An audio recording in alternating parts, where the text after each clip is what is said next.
Oh. Oh.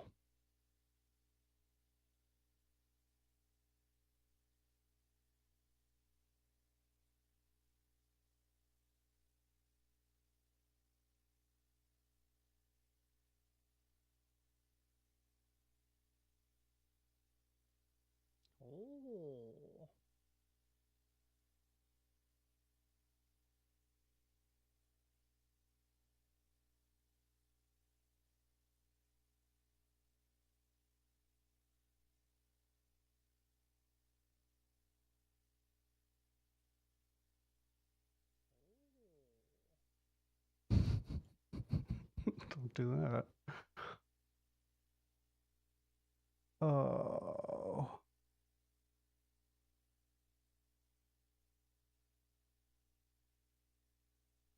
I feel. That's what I feel passionately about. I'm thinking of Ross Perot's running mate sitting in the jail. How would he feel about it? But maybe that's generational. I don't know. But the big argument I have with the governor on this is this taking different positions on different issues, trying to be one thing to one person here that's opposing the. My argument with Governor Clinton, you can call it mud wrestling, but I think it's fair to put it in focus, is I am deeply troubled by someone who demonstrates and organizes demonstration in a foreign land when his country's at war. Probably a lot of kids here disagree with me, but that's what I feel. That's what I feel passionately about. I'm thinking of Ross Perot's running mate sitting in the jail. How would he feel about it? But maybe that's generational. I don't know. But the big argument I have with the governor on this is this taking different positions on different issues, trying to be one thing to one person here that's opposing the NAFTA agreement and then for it, what we call waffling. And I do think that you can't turn the White House into the Waffle House. You got to say what you're for. And you got to. Mr. President, I'm getting time cues. Oh, with all due respect, I'm sorry. No, Governor go ahead, Clinton. I get wound up because I feel Yes, you do.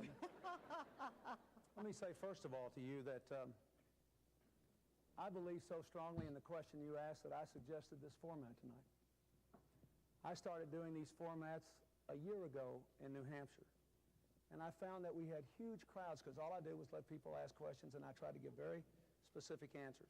I also had a program starting last year. I've been disturbed by the tone and the tenor of this campaign.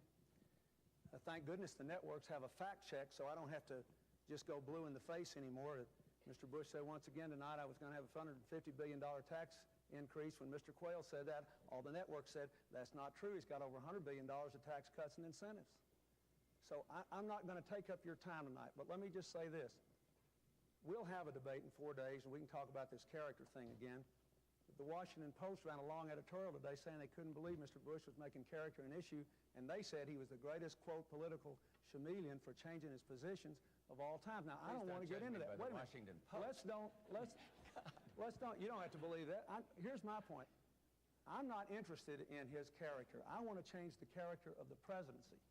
And I'm interested in what we can trust him to do and what you can trust me to do and what you can trust Mr. Perot to do for the next 4 years. So I think you're right, and I hope the rest of the night belongs to you. I talked to this audience before you gentlemen came, and I asked them about how they felt about the tenor of the campaign. Would you like to let them know what you thought about that? When I said, are you pleased with how the campaign's been going? Who wants to say why you don't like the way the campaign is going? We have a gentleman back here. If I may, and forgive the notes here, but I'm shy on camera.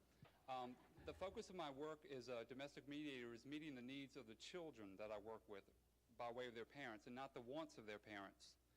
And I ask the three of you, how can we, as symbolically the children of the future president, expect the two of you, the three of you, to meet our needs, the needs in housing and in crime and you name it, as opposed to the wants of your political spin doctors and your political parties.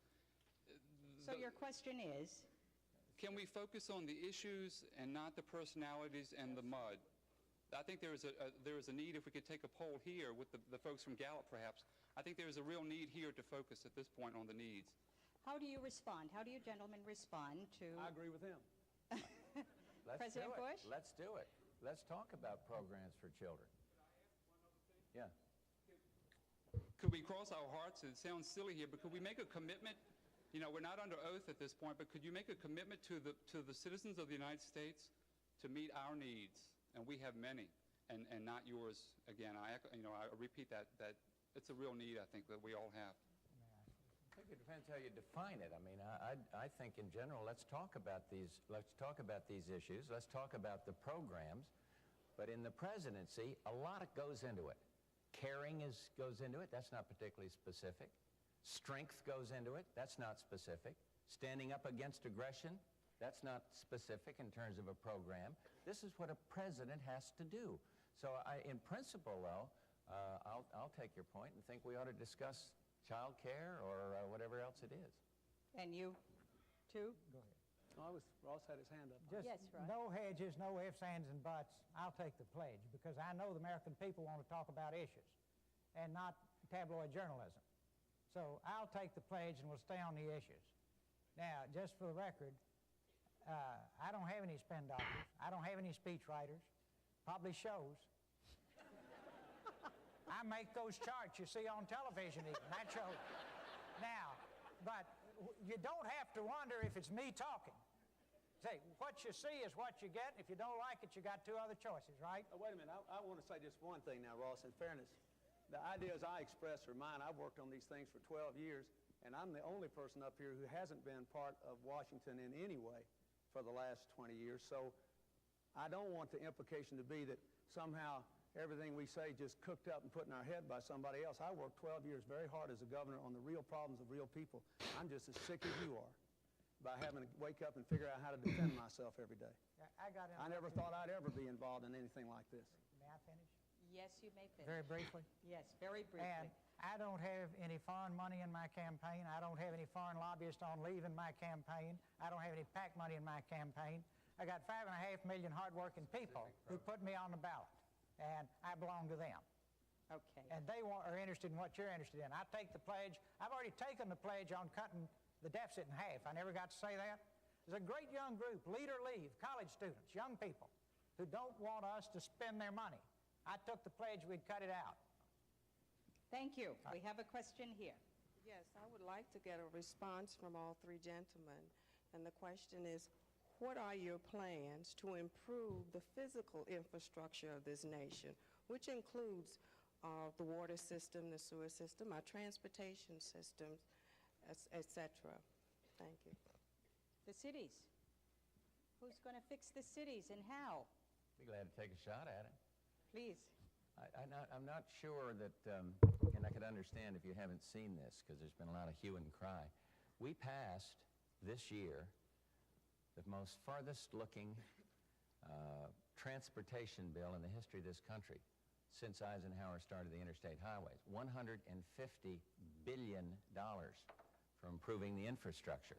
That happened when I was president, and so I'm very proud of the way that came about. And I think it's a very, very good beginning. Like Mr. Perot, I am concerned about the deficits. And $150 billion is a lot of money, but it's awful hard to say we're going to go out and spend more money when we're trying to get the deficit down. But I would cite that as a major accomplishment. We hear all the expect this. Everybody's running against the incumbent. They can do better. Everyone knows that. But here's something that we can take great pride in because it really does get to what you're talking about. Our home initiative, our home ownership initiative, hope that passed the Congress, is a good start for having people own their own homes instead of living in these deadly tenements. Our enterprise zones that we hear a lot of lip service about in Congress would bring jobs into the inner city. There's a good program. And I need the help of everybody across this country to get it passed in substantial way by the Congress. When we went out to South Central in Los Angeles, some of you may remember the riots there. I went out there, I went to a boys club, and every one of them, the boys club leaders, the ministers, all of them were saying, pass enterprise zones. We go back to Washington, and very difficult to get it through the Congress, but there's going to be a new Congress. No one likes gridlock. There's going to be a new Congress, because the old one, I don't want to get this man mad at me, but there was a post office scandal and a bank scandal. You're going to have a lot of new members of Congress. And then you can sit down and say, help me do what we should for the cities, help me pass these programs. Mr. President, aren't you threatening to veto the bill, the urban aid bill that included enterprise zones? Sure, but the problem is you get so many things included in a great big bill that you have to look at the overall good. That's the problem with our system. If you had a line item veto, you could knock out the pork, you could knock out the tax increases, and you could do what the people want, and that is create enterprise zones. Governor Clinton, you're chomping at the bit. That bill pays for these urban enterprise zones by asking the wealthiest Americans to pay a little more, and that's why he wants to veto it. Just like he vetoed an earlier bill this year. This is not mudslinging, this is fact slinging.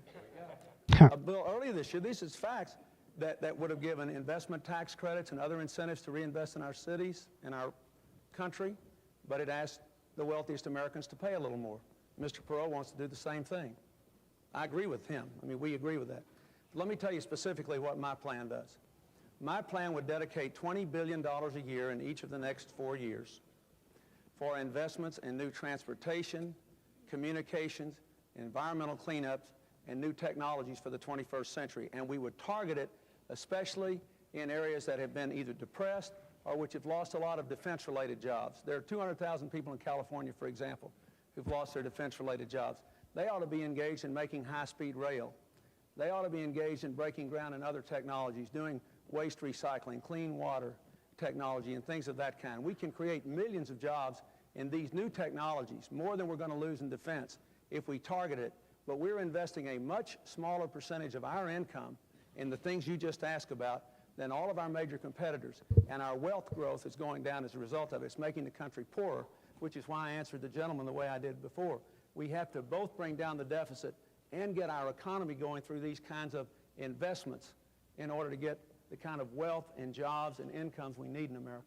Mr. Perot, what about your plans for the cities? You want to tackle the economy and the deficit first. First, you got to have money to pay for these things. So you've got to create jobs. There are all kinds of ways to create jobs in the inner city. Now, I'm not a politician, but I think I could go to Washington in a week and get everybody holding hands and get this bill signed, because I talked to the Democratic leaders and they want it. I talked to Republican leaders and they want it. But since they are bred from childhood to fight with one another rather than get results, you know, I would be glad to drop out and spend a little time and see if we couldn't build some bridges. Now, results is what counts. The president can't order Congress around. Congress can't order the president around. That's not bad for a guy that's never been there, right? But you have to work together. Now, I have talked to the chairman of the committees that want this. They're Democrats. The president wants it, but we can't get it because we sit here in gridlock because it's a campaign year.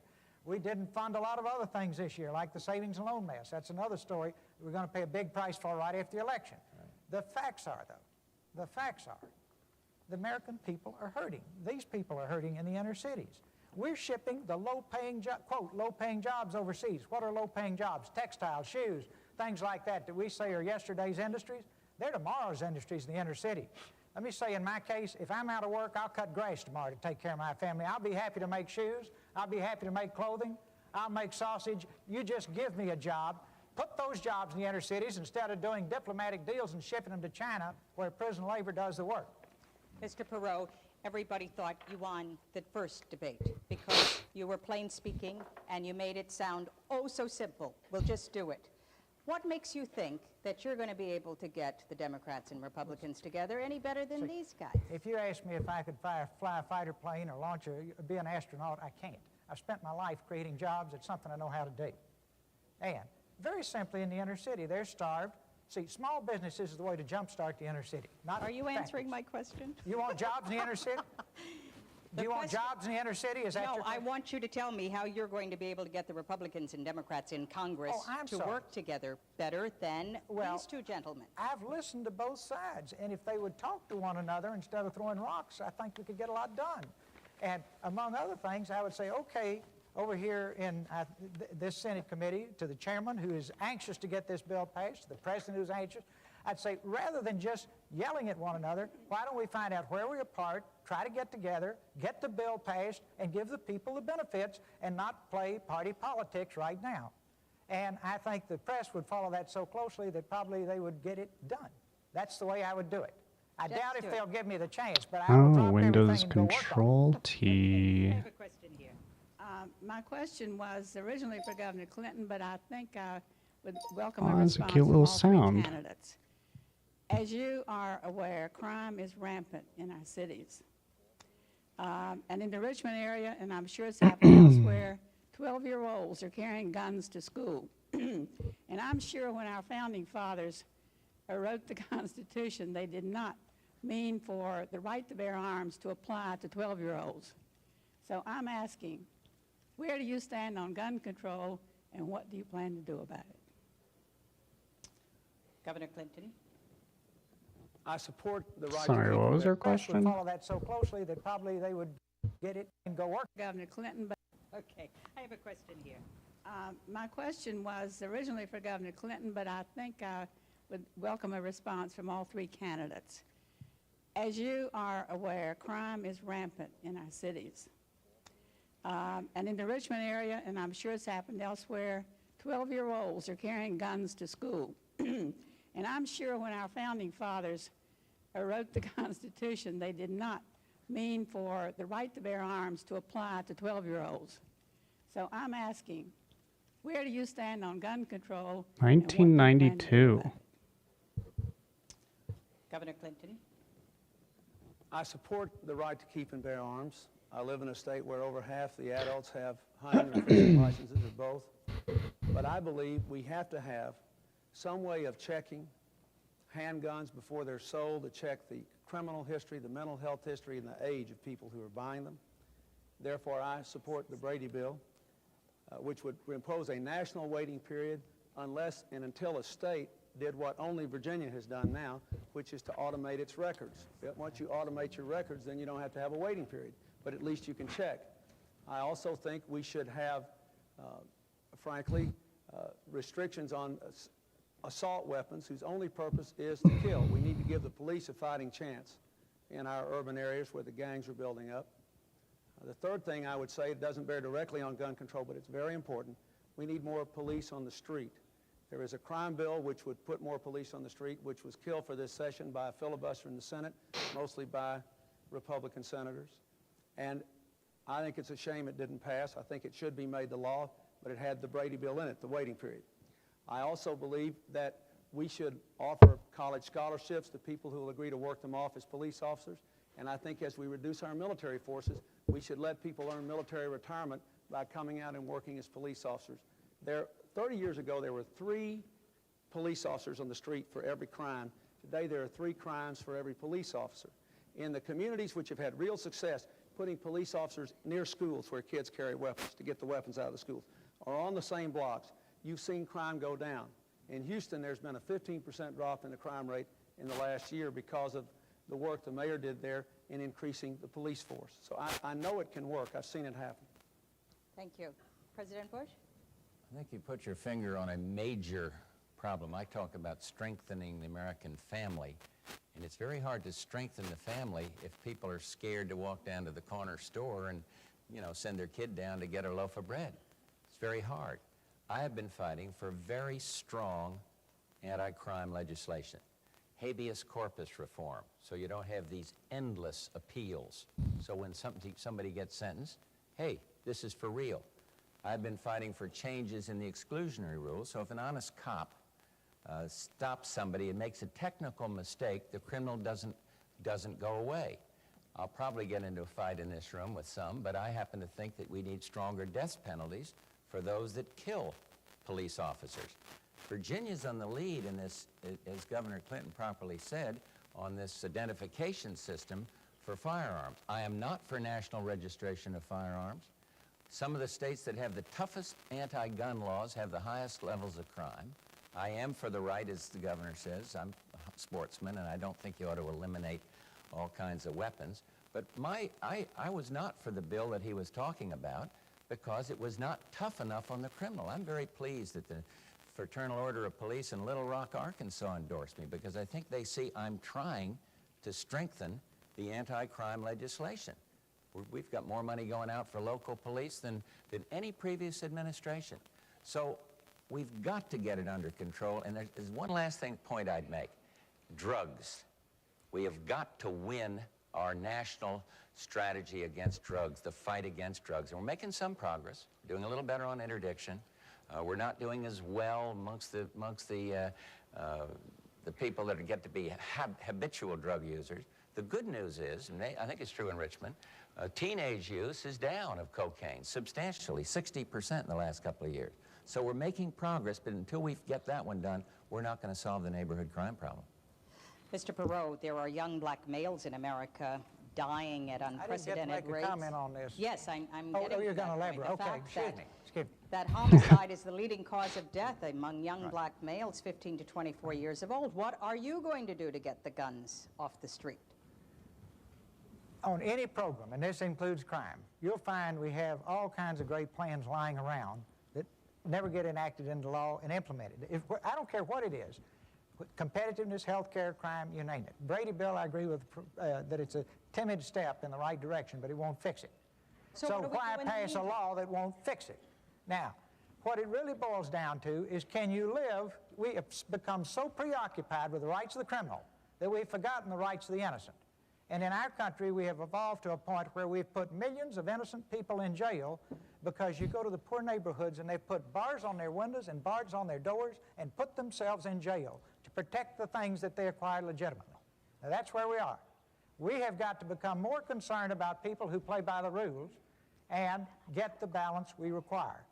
This is going to take, first, building a consensus at grassroots America, right from the bottom up. The American people have got to say they want it. And at that point, we can pick from a variety of plans and develop new plans, and the way you get things done is bury yourselves in the room with one another, put together the best program, take it to the American people, use the electronic town hall, the kind of thing you're doing here tonight, build the consensus, and then do it, and then go on to the next one. But don't just sit here slow dancing for 4 years doing nothing. Thank you. Thank you, Mr. Perot. We have a question up here. Please state your position on term limits, and if you are in favor of them, how will you get them enacted? Any order? I'd be glad to respond. Thank you. I strongly support term limits for members of the United States Congress. I believe it would return the government closer to the people, in the way that Ross Perot is talking about. The president's terms are limited to 2, total of 8 years. What's wrong with limiting the terms of members of Congress to 12? Congress has gotten kind of institutionalized. For 38 years, one party has controlled the House of Representatives, and the result, sorry little post office that can't do anything right, and a bank that has more overdrafts than all the Chase Bank and Citibank put together. We've got to do something about it, and I think you get a certain arrogance, bureaucratic arrogance, if people stay there too long. And so I strongly favor term limits. And how to get them passed? Send us some people that'll pass the idea. And I think you will. I think the American people want it now. Every place I go, I talk about it, and I think they want it done. Actually, you'd have to have some amendments to the Constitution because of the way the Constitution reads. Thank you. Governor Clinton. I know they're popular, but I'm against them. I'll tell you why. I believe, number one, it would pose a real problem for a lot of smaller states in the Congress. It would have enough trouble now making sure their interests are heard. Number two, I think it would increase the influence of unelected staff members in the Congress who have too much influence already. I want to cut the size of the congressional staffs, but I think you're going to have too much influence there with people who were never elected who have lots of expertise. Number three, if the people really have a mind to change, they can. You're going to have 120 to 150 new members of Congress. Now, let me tell you what I favor instead. I favor strict controls on how much you can spend running for Congress, strict limits on political action committees, requirements that people running for Congress appear in open public debates like we're doing now. If you did that, you could take away the incumbent's advantage, because challengers like me would have a chance to run against incumbents like him for House races and Senate races, and then the voters could make up their own mind without being subject to an unfair fight. So that's how I feel about it, and I think if we had the right kind of campaign reform, we'd get the changes you want. Mr. Perot, would you like to address term limitation? Yes. Let me do it first on a personal level. If the American people send me up to do this job, I intend to be there one term. I do not intend to spend 1 minute of one day thinking about re-election. And as a matter of principle, and my situation is unique and I understand it, I would take absolutely no compensation. I go as their servant. Now, I have set as strong an example as I can. Then at that point, when we sit down over at Capitol Hill, tomorrow night I'm going to be talking about government reform. It's a long subject. You wouldn't let me finish tonight. If you want to hear it, you get it tomorrow night. But the point is, sorry, just a little silly. If you hear it tomorrow night. But we have got to reform government. If you put term limits in and don't reform government, you won't get the benefits you thought. It takes both. So we need to do the reforms and the term limits, and after we reform it, it won't be a lifetime career opportunity. Good people will go serve and then go back to their homes and not become foreign lobbyists and cash in at $30,000 a month and then take time off to run some president's campaign. They're all nice people, they're just in a bad system. I don't think they're any villains, but boy, is the system rotten. Thank you very much. We have a question over here. I'd like to ask Governor Clinton, do you attribute the rising costs of health care to the medical profession itself, or do you think the problem lies elsewhere? And what specific proposals do you have to tackle this problem? I've had more people talk to me about their health care problems, I guess, than anything else. All across America, you know, people who've lost their jobs, lost their businesses, had to give up their jobs because of sick children. And so let me try to answer you in this way. Let's start with a premise. We spend 30% more of our income than any nation on earth on health care, and yet we insure fewer people. We have 35 million people without any insurance at all, and I see them all the time. 100,000 Americans a month have lost their health insurance just in the last 4 years. So if you analyze where we're out of line with other countries, you come up with the following conclusions. Number one, we spend at least $60 billion a year on insurance, administrative costs, bureaucracy, and government regulation that wouldn't be spent in any other nation. So we have to have, in my judgment, a drastic simplification of the basic health insurance policies of this country. Be very comprehensive for everybody. Employers would cover their employees, government would cover the unemployed. Number two, I think you have to take on specifically the insurance companies and require them to make some significant change in the way they rate people into big community pools. I think you have to tell the pharmaceutical companies they can't keep raising drug prices at 3 times the rate of inflation. I think you have to take on medical fraud. I think you have to help doctors stop practicing defensive medicine. I've recommended that our doctors be given a set of national practice guidelines, and that if they follow those guidelines, that raises the presumption that they didn't do anything wrong. I think you have to have a system of primary and preventive clinics in our inner cities and our rural areas so people can have access to health care. But the key is to control the cost and maintain the quality. To do that, you need a system of managed competition where all of us are covered in big groups and we can choose our doctors and our hospitals across a wide range, but there is an incentive to control costs. And I think there has to be, I think Mr. Perot and I agree on this, there has to be a national commission of healthcare providers and healthcare consumers that sets ceilings to keep health costs in line with inflation plus population growth. Now let me say, some people say we can't do this, but Hawaii does it. They cover 98% of their people, and their insurance premiums are much cheaper than the rest of America, and so does Rochester, New York. They now have a plan to cover everybody, and their premiums are 2/3 the rest of the country. This is very important. It's a big human problem and a devastating economic problem for America, and I'm going to send a plan to do this within the first 100 days of my presidency. It's terribly important.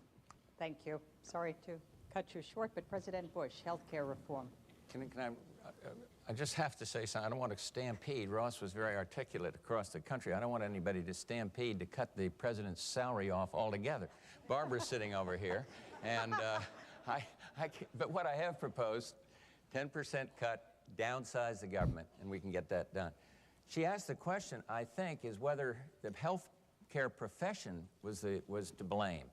No. One thing to blame is these malpractice lawsuits. They are breaking the system. It costs $20 to $25 billion a year, and I want to see those outrageous claims capped. Doctors don't dare to deliver babies sometimes because they're afraid that somebody's going to sue them. people don't dare medical practitioners to help somebody along the highway that are hurt because they're afraid that some lawyer's going to come along and get a big lawsuit. So you can't blame the practitioners or the health profit. And my program is this: keep the government as far out of it as possible, make insurance available to the poorest of the poor through vouchers, next range in the income bracket through tax credits, and get on about the business of pooling insurance. A great big company can buy, Ross got a good-sized company, been very successful. He can buy insurance cheaper than mom and pop store on the corner. But if those mom and pop stores all get together and pool, they too can bring the cost of insurance down. So I want to keep the quality of health care. That means keep government out of it. I want to do better. I don't like this idea of these boards. It all sounds to me like you're going to have some government setting price. I want competition, and I want to pool the insurance and take care of it that way. And have, oh, here's the other point. I think medical care should go with the person. If you leave a business, I think your insurance should go with you to some other business. You shouldn't be worrying if you get a new job as to whether that's going to, and part of our plan is to make it what they call portable, big word, but that means if you're working for the Jones Company, you go to the Smith Company, your insurance goes with you. I think it's a good program. I'm really excited about getting it done, too. Mr. Perot. I have no idea how that would work. We have the most expensive health care system in the world. 12% of our gross national product goes to health care. Our industrial competitors who are beating us in competition spend less and have better health care.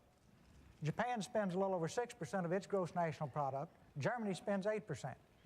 It's fascinating. You brought a front row box seat and you're not happy with your health care. And you're saying tonight we've got bad health care but very expensive health care. It's, folks, here's why. Go home and look in the mirror. You own this country, but you have no voice in it the way it's organized now.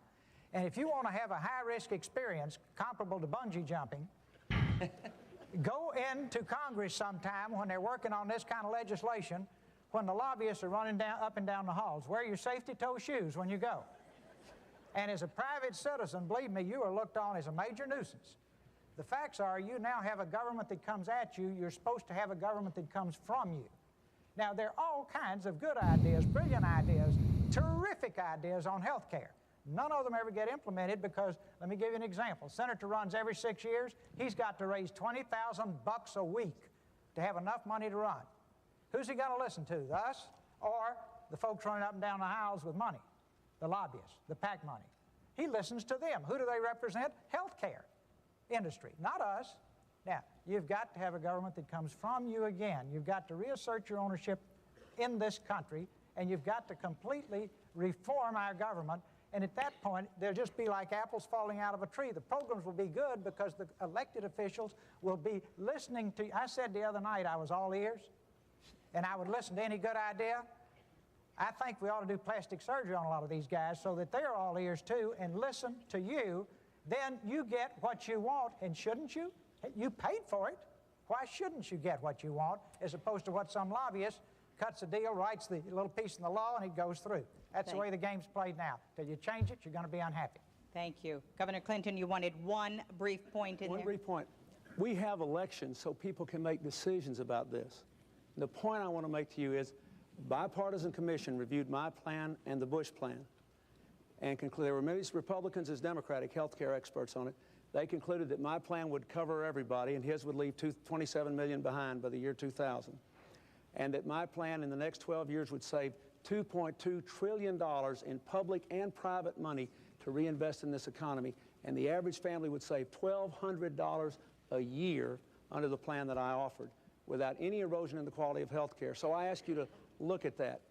And you have to vote for somebody with the plan. That's what you have elections for. If people say, well, he got elected to do this, then the Congress says, okay, I'm going to do it. That's what the election was about.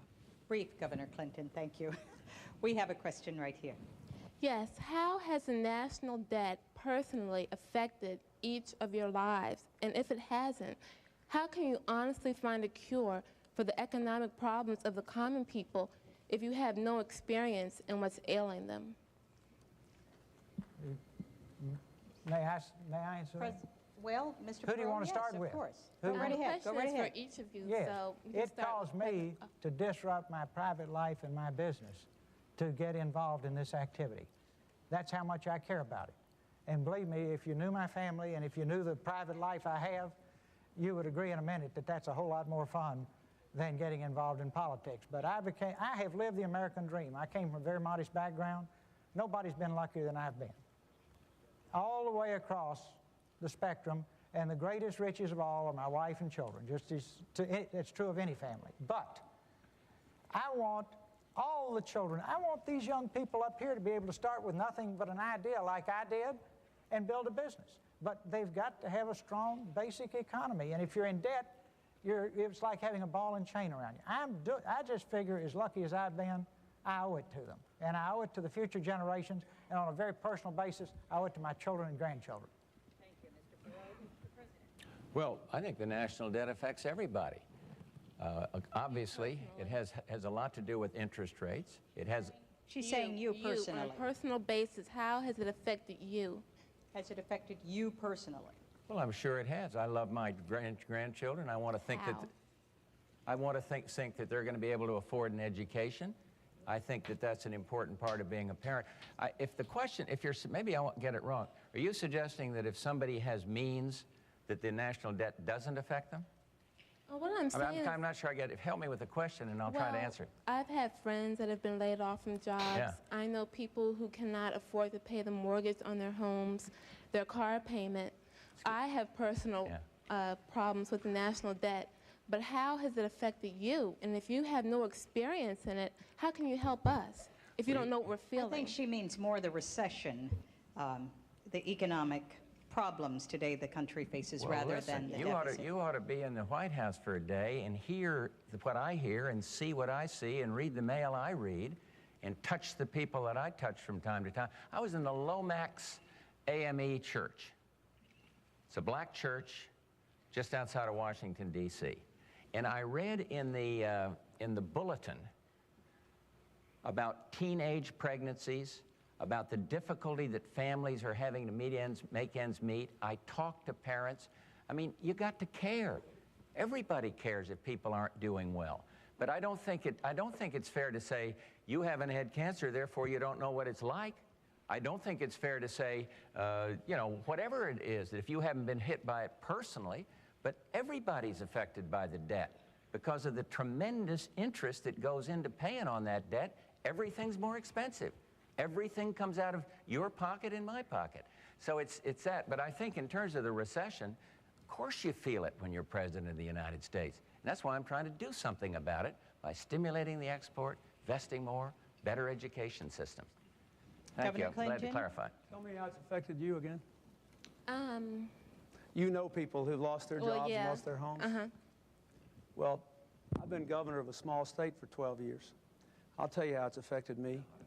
Every year, Congress and the President sign laws that make us do more things, it gives us less money to do it with.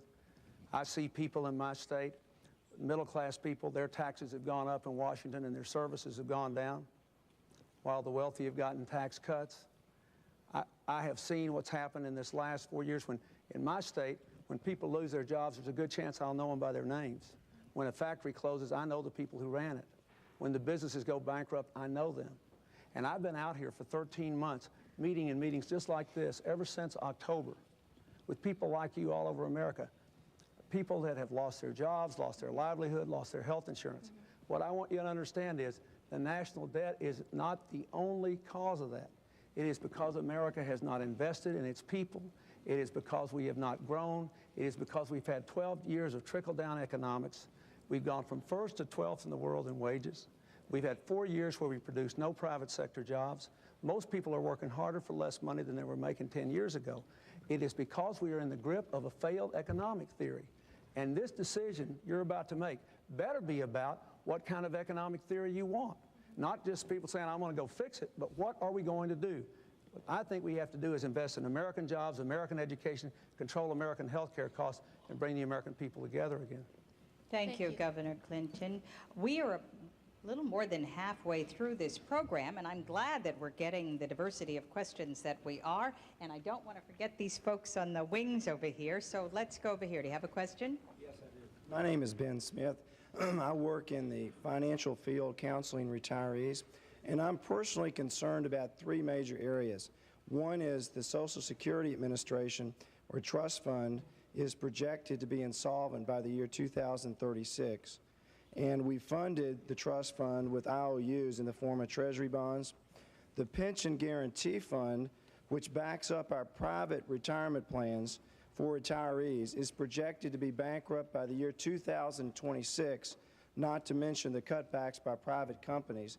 And Medicare is projected to be bankrupt maybe as soon as 1997. And I would like from each of you a specific response as to what you intend to do for retirees relative to these issues, not generalities but specifics, because I think they're very disturbing issues.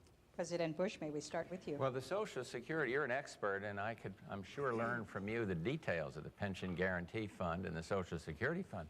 The Social Security system was fixed about 5 years, and I think it's projected out to be sound beyond that. So at least we have time to work with it. But on all of these things, a sound economy is the only way to get it going. Growth in the economy is going to add to the overall prosperity and wealth. I can't give you a specific answer on Pension Guarantee Fund. All I know is that we have firm government credit to guarantee the pensions. And that is very important. But it's the full faith and credit of the United States in spite of our difficulties is still pretty good. It's still the most respected credit. So I would simply say, as these dates get close, you're going to have to reorganize and refix as we did with the Social Security Fund. And I think that's the only answer. But the more immediate answer is to do what this lady was suggesting we do, and that is to get this deficit down and get on without adding to the woes and then restructure. One thing I've called for that has been stymied, and I'll keep on working for it, is a whole financial reform legislation. It is absolutely essential in terms of bringing our banking system and credit system into the new age instead of having it living back in the dark ages. And it's a big fight, and I don't want to give my friend Ross another shot at me here, but I am fighting with the Congress to get this through. And you can't just go up and say, I'm going to fix it. You got some pretty strong-willed guys up there that argue with you. But that's what the election's about. I agree with the governor. That's what the election is about. And sound fiscal policy is the best answer, I think, to all the three problems you mentioned. Thank you. Mr. Perot? Just on the broad issue here, when you're trying to solve a problem, you get the best plans. You have a raging debate about those plans. Then, out of that debate with leadership comes consensus. Then, if the plans are huge and complex like health care, I would urge you to implement pilot programs. Like the old carpenter says, measure twice, cut once. You know, let's make sure this thing's as good as we all think it is at the end of the meeting. Then finally, our government passes laws and freezes the plan in concrete. Anybody that's ever built a successful business will tell you, you optimize, optimize, optimize after you put something into effect. The reason Medicare and Medicaid are a mess is we froze them. Everybody knows how to fix them. There are people all over the federal government, if they could just touch it with a screwdriver, could fix it. Now back over here. See, we've got a $4 trillion debt, and only in America would you have $2.8 trillion of it, or 70% of it, financed 5 years or less. Now, that's another thing for you to think about when you go home tonight. You don't finance long-term debt with short-term money. Why did our government do it? To get the interest rates down. A 1% increase in interest rates in that $2.8 trillion is $28 billion a year. Now, when you look at what Germany pays for money and what we don't pay for money, you realize there's quite a spread, right? And you realize this is a temporary thing, and there's going to be another sucking sound that runs our deficit through the roof. You know, and everybody's ducking it, so I'm going to say it, that we are not letting that surplus stay in the bank. We are not investing that surplus like a pension fund. We are spending that surplus to make the deficit look smaller to you than it really is. Now, that puts you in jail in corporate America if you kept books that way, but in government, it's just kind of the way things are. That's because it comes at you, not from you. Now then, that money needs to be, they don't even pay interest on it. They just write a note for the interest. Mr. Perot, can you wrap it up? But the point, see, do you want to fix the problem or soundbite it? Yes. I understand the importance of time, but see, here's how we get to this mess we're in. This is just one of 1,000.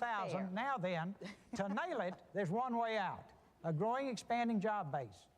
A growing, expanding job base to generate the funds and the tax revenues to pay off the mess and rebuild America.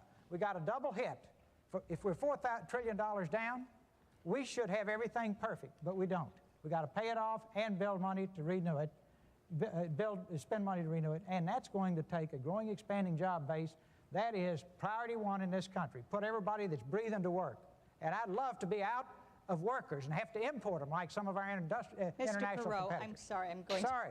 And I don't want to soundbite you, but we are trying to be fair to everyone. No, absolutely, I apologize. All right, Governor Clinton. I think I remember the question. And let me say, first of all, I want to answer your specific question, but first of all, we all agree that there should be a growing economy. What you have to decide is who's got the best economic plan. And we all have ideas out there, and Mr. Bush has a record. So I don't want you to read my lips, and I sure don't want you to read his. I do hope you will read our plans.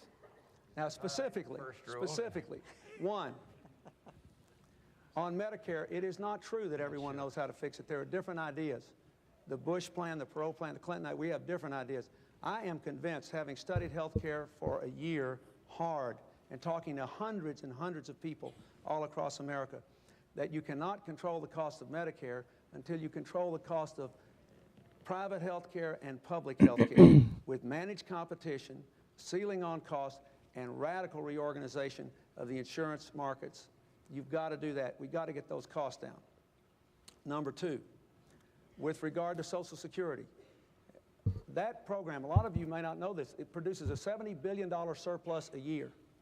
Social Security is in surplus, $70 billion. 6 increases in the payroll tax. That means people with incomes of $51,000 a year or less pay a disproportionately high share of the federal tax burden, which is why I want some middle-class tax relief. What do we have to do? By the time the century turns, we have got to have our deficit under control. We have to work out of so that surplus is building up so when the baby boomers like me retire, we're okay. Number 3, on the pension funds, I don't know as much about it, but I will say this. What I would do is to bring in the pension experts of the country, take a look at it, and strengthen the pension requirements further, because it's not just enough to have the guarantee. We had a guarantee on the S&Ls, right? We had a guarantee, and what happened? You picked up a $500 billion bill because of the dumb way the federal government deregulated it.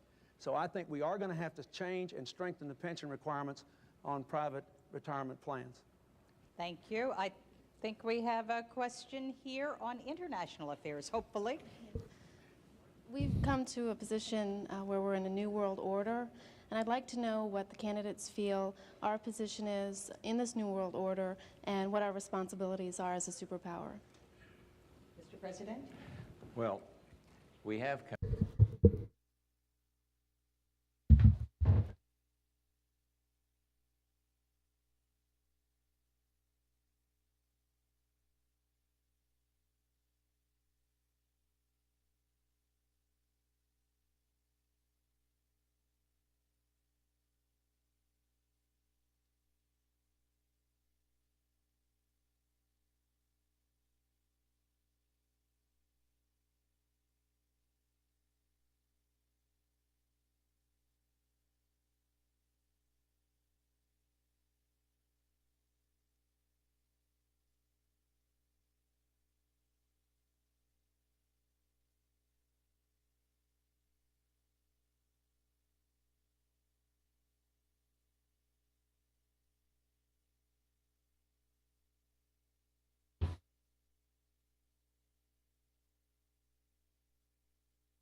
Oh.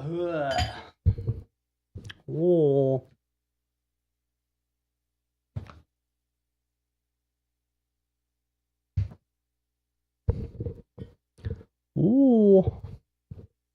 Come to that position. Since I became president, 43, 44 countries have gone democratic. No longer totalitarian, no longer living under dictatorship or communist rule. This is exciting. This is New World Order to me means freedom and democracy. I think we will have a continuing responsibility as the only remaining superpower to stay involved.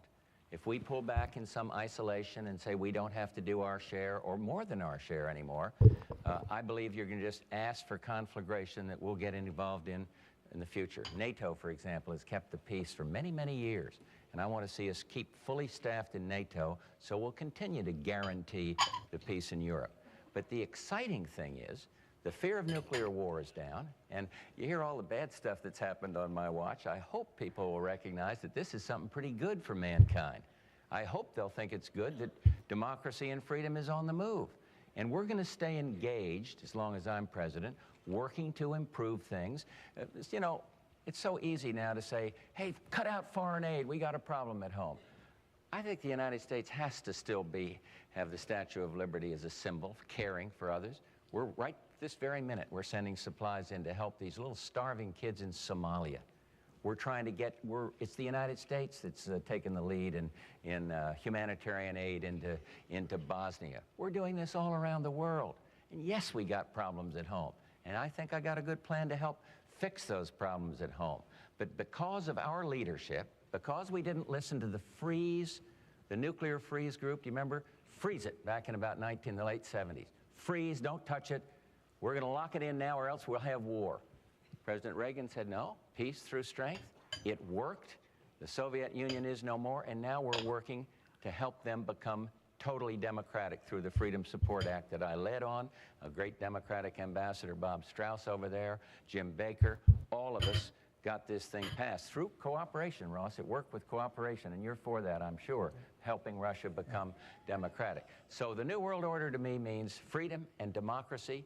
Keep engaged. Do not pull back into isolation, and we are the United States, and we have a responsibility to lead and to guarantee the security. If it hadn't been for us, Saddam Hussein would be sitting on top of 3/5 of the oil supply of the world, and he'd have nuclear weapons. And only the United States could do that. Excuse me, Carol. Thank you. Mr. Perot. Well, it's cost-effective to help Russia succeed in its revolution.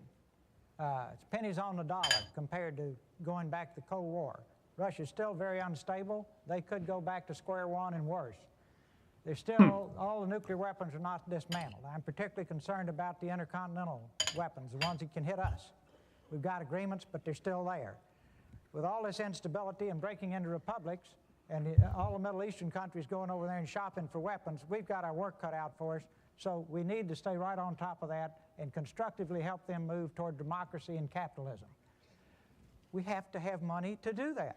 We have to have our people at work. See, for 45 years we were preoccupied with the Red Army. I suggest now that our #1 preoccupation is red ink in our country. And we've got to put our people back to work so that we can afford to do these things we want to do in Russia. We cannot be the policeman for the world any longer. We spend $300 billion a year defending the world. Germany and Japan spend around $30 billion apiece. It's neat. If I can get you to defend me and I can spend all my money building industry, that's a home run for me. Coming out of World War II, it made sense. Now, the other superpowers need to do their part. I'll close on this point. You can't be a superpower unless you're an economic superpower. If we're not an economic superpower, we're used to be, and we will no longer be a force for good throughout the world. And if nothing else gets you excited about rebuilding our industrial base, maybe that will, because it's job one is to put our people back to work. Governor Clinton, the president mentioned Saddam Hussein. You're vice president, and you have had some words about the president and Saddam Hussein. Would you care to comment? I'd rather answer her question first, Okay. and I'll be glad to, because the question you ask is important. The end of the Cold War brings an incredible opportunity for change. Winds of freedom blowing around the world, Russia demilitarizing. And it also requires us to maintain some continuity, some bipartisan American commitment to certain principles. And I would just say there are three things that I would like to say. Number one, we do have to maintain the world's strongest defense. We may differ about what the elements of that are. I think the defense needs to be with fewer people in permanent armed services, but with greater mobility on the land, in the air, and on the sea, with a real dedication to continuing development of high-technology weaponry and well-trained people. I think we're going to have to work to stop the proliferation of weapons of mass destruction. We've got to keep going until all those nuclear weapons in Russia are gone and the other republics. Number two, if you don't rebuild the economic strength of this country at home, we won't be a superpower. We can't have any more instances like what happened when Mr. Bush went to Japan and the Japanese Prime Minister said he felt sympathy for our country. We have to be the strongest economic power in the world. That's what got me into this race, so we could rebuild the American economy. And number three, we need to be a force for freedom and democracy, and we need to use our unique position to support freedom, whether it's in Haiti or in China or in any other place. Wherever the seeds of freedom are sprouting, we can't impose it, but we need to nourish it. And that's the kind of thing that I would do as president, follow those three commitments into the future. Okay, we have a question up there. Yes, we've talked a lot tonight about creating jobs, but we have an awful lot of high school graduates who don't know how to read a ruler, who cannot fill out an application for a job. How can we create high-paying jobs with the education system we have? And what would you do to change it? Thank you. Who would like to begin? The education president? Go ahead. Yeah. Go ahead. I'd be delighted to, because you can't do it the old way. You can't do it with the school bureaucracy controlling everything, and that's why we have a new program that I hope people have heard about. It's being worked now in 1,700 communities. Bypass Congress on this one, Ross. 1,700 communities across the country. It's called America 2000. And it literally says to the communities, reinvent the schools, not just the bricks and mortar, but the curriculum and everything else. Think anew. We have a concept called the New American School Corporation, where we're doing exactly that. And so I believe that we got to get the power in the hands of the teachers, not the teachers' union. What's happening up there? And so our America 2000 program also says this. It says, let's give parents the choice of a public, private, or public school. Public, private, or religious school. And it works. It works in Milwaukee. Democratic woman up there taking the lead in this, the mayor up there on the program, and the schools that are not chosen are improved. Competition does that. So we've got to innovate through school choice. We've got to innovate through this America 2000 program. But she is absolutely right. The programs that we've been trying where you control everything and mandate it from Washington don't work. The governors, and I believe Governor Clinton was in on this, but maybe I don't want to invoke him here, but they come to me and they say, please get the Congress to stop passing so many mandates telling us how to control things. We know better how to do it in California or Texas or wherever it is. So this is what our program is all about. And I believe you're right on to something, that if we don't change the education, we're not going to be able to compete. Federal funding for education is up substantially. Pell Grants are up. But it isn't going to get the job done if we don't change K through 12. Governor Clinton? First of all, let me say that I've spent more of my time in life on this in the last 12 years than any other issue. 70% of my state's money goes to public schools, and I was really honored when Time magazine said that our schools had shown more improvement than any other state in the country except one other. They named 2 states showing real strides forward in the 80s. So I care a lot about this, and I've spent countless hours in schools. But let me start with what you said. I agree with some of what Mr. Bush said, but it's nowhere near enough. We live in a world where what you earn depends on what you can learn, where the average 18-year-old will change jobs 8 times in a lifetime, and where none of us can promise any of you that what you now do for a living is absolutely safe from now on.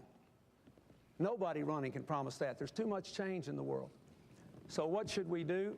Let me reel some things off real quick, because you said you wanted specifics. Number one, under my program, we would provide matching funds to states to teach everybody with a job to read in the next 5 years and give everybody with a job the chance to get a high school diploma in big places on the job. Number two, we would provide 2-year apprenticeship programs to high school graduates who don't go to college, and community colleges are on the job.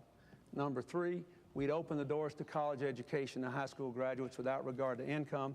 They could borrow the money and pay it back as a percentage of their income over the couple of years of service to our nation here at home. Number four, we would fully fund the Head Start program to get little kids off to a good start. And five, I would have an aggressive program of school reform. More choices, I favor public schools or these new charter schools. We can talk about that if you want. I don't think we should spend tax money on private schools, but I favor public school choice, and I favor radical decentralization and giving more power to better trained principals and teachers with parent councils to control their schools. Those things would revolutionize American education and take us to the top economically. Thank you, Governor Clinton. The question is, what is it going to cost? What is it going to cost? In 6 years, I budget all this in my budget. In 6 years, the college program would cost $8 billion, over and above what the present student loan program costs $4 billion. You pay $3 billion for busted loans because we don't have an automatic recovery system, and $1 billion in bank fees. So the net cost would be $8 billion 6 years from now in a $1 trillion+ budget, not very much. The other stuff, all the other stuff I mentioned, costs much less than that. The Head Start program full funding would cost about $5 billion more.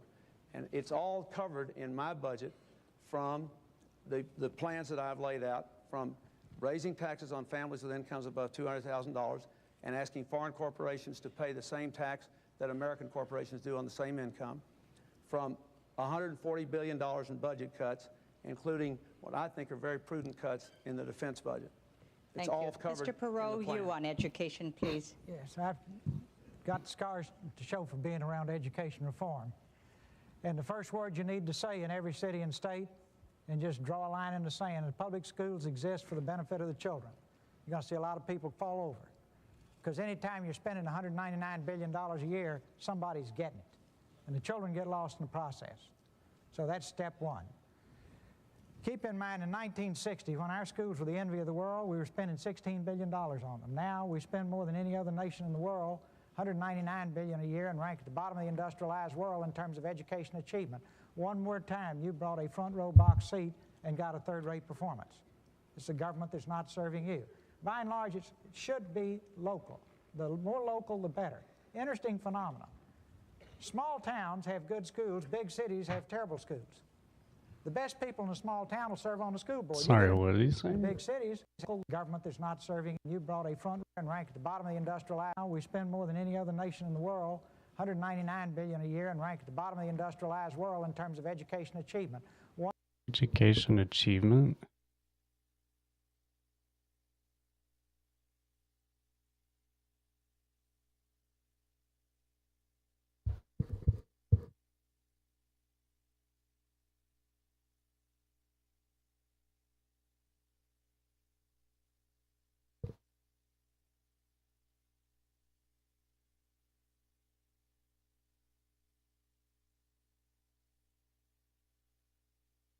One more time, $99 billion a year, and rank at the bottom of the industrialized world in terms of education achievement. One more time, you... Where does that even come from?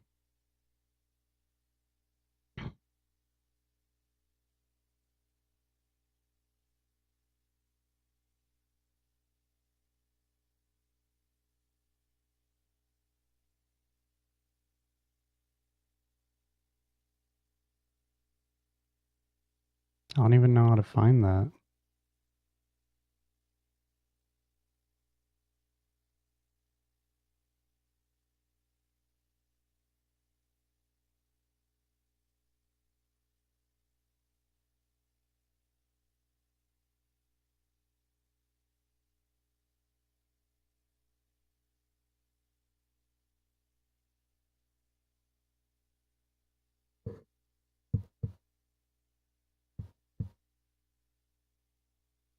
Percent of GDP.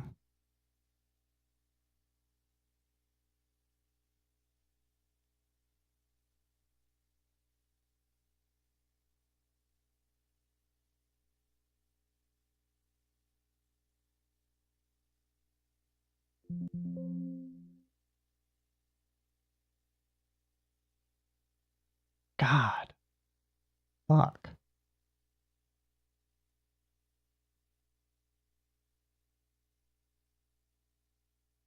don't even know what this is.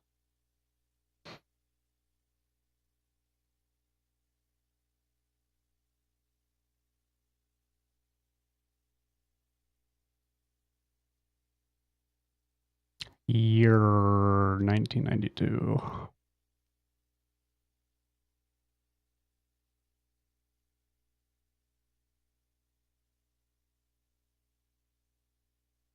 Bruh.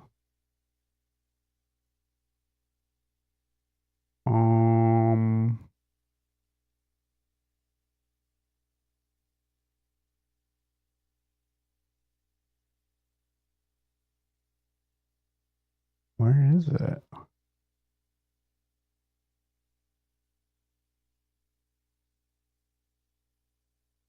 United.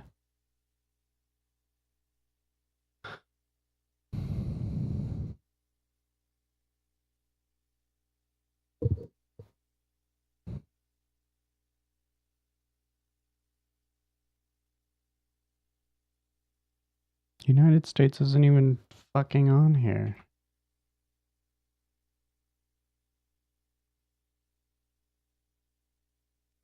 The fuck?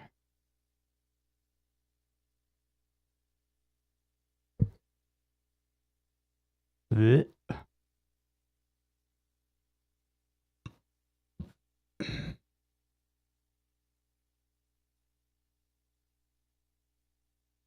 America.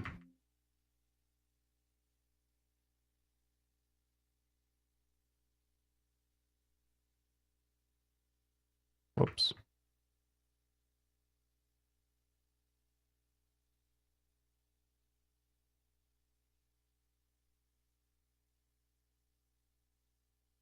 Current expenditures for public education in 1992 and 93 totaled over 221 billion.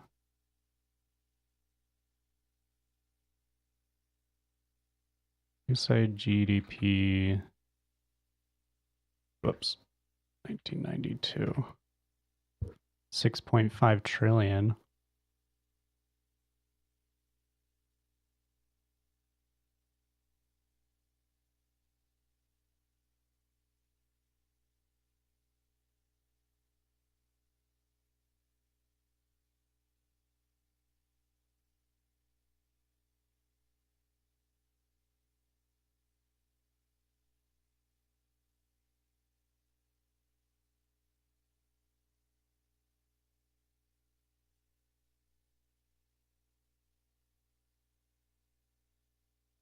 Of what?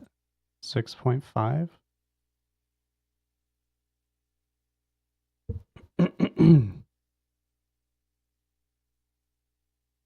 So 3.4% of our GDP was on. Whoops.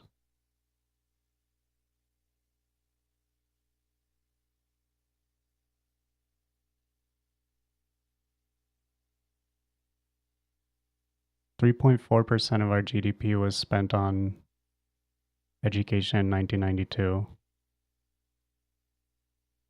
That's pretty low. You brought in a year $16 billion on them. Now we spend more than any other nation in the world, $199 billion a year, and rank at the bottom of the industrialized world in terms of Okay. any other nation in the world. Any other nation in the world, we were like in the 40s. Maybe like actual number, but not percentage of GDP.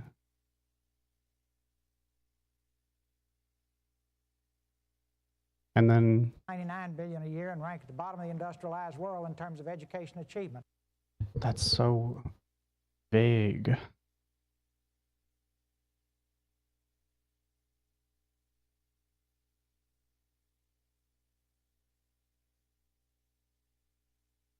I don't even know how to find that. Pairing the achievement of nations and students.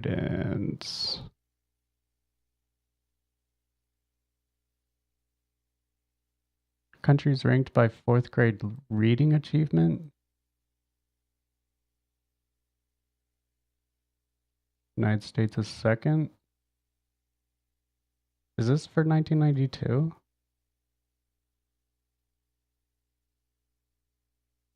Or what is this for? Oh.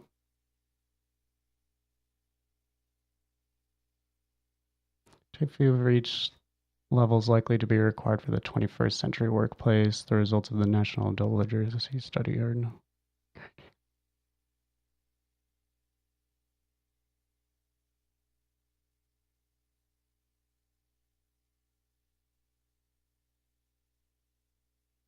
Worldwide education indexes are provided by the UNDP's Human Development Report derived from the Institute for Statistics and other sources. It's alphabetical.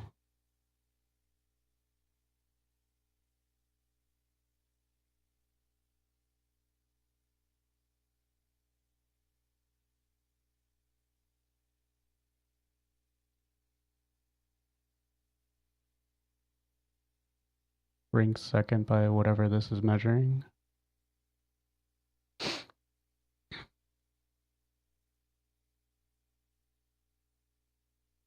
Component of the Human Development Index, published every year by the United Nations Development Program alongside the economical indicators. Life expectancy index helps measure the educational attainment per capita. Since 2010, the education index has been measured by combining average adult years of schooling with expected years of schooling for students under the age of 25. So is this just literacy and access or something? Yeah, gross enrollment ratio.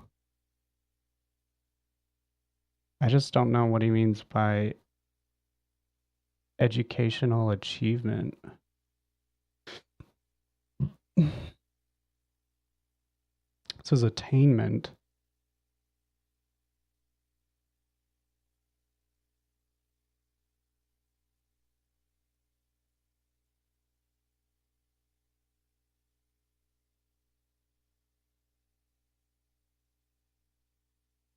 I don't even know where all that comes from.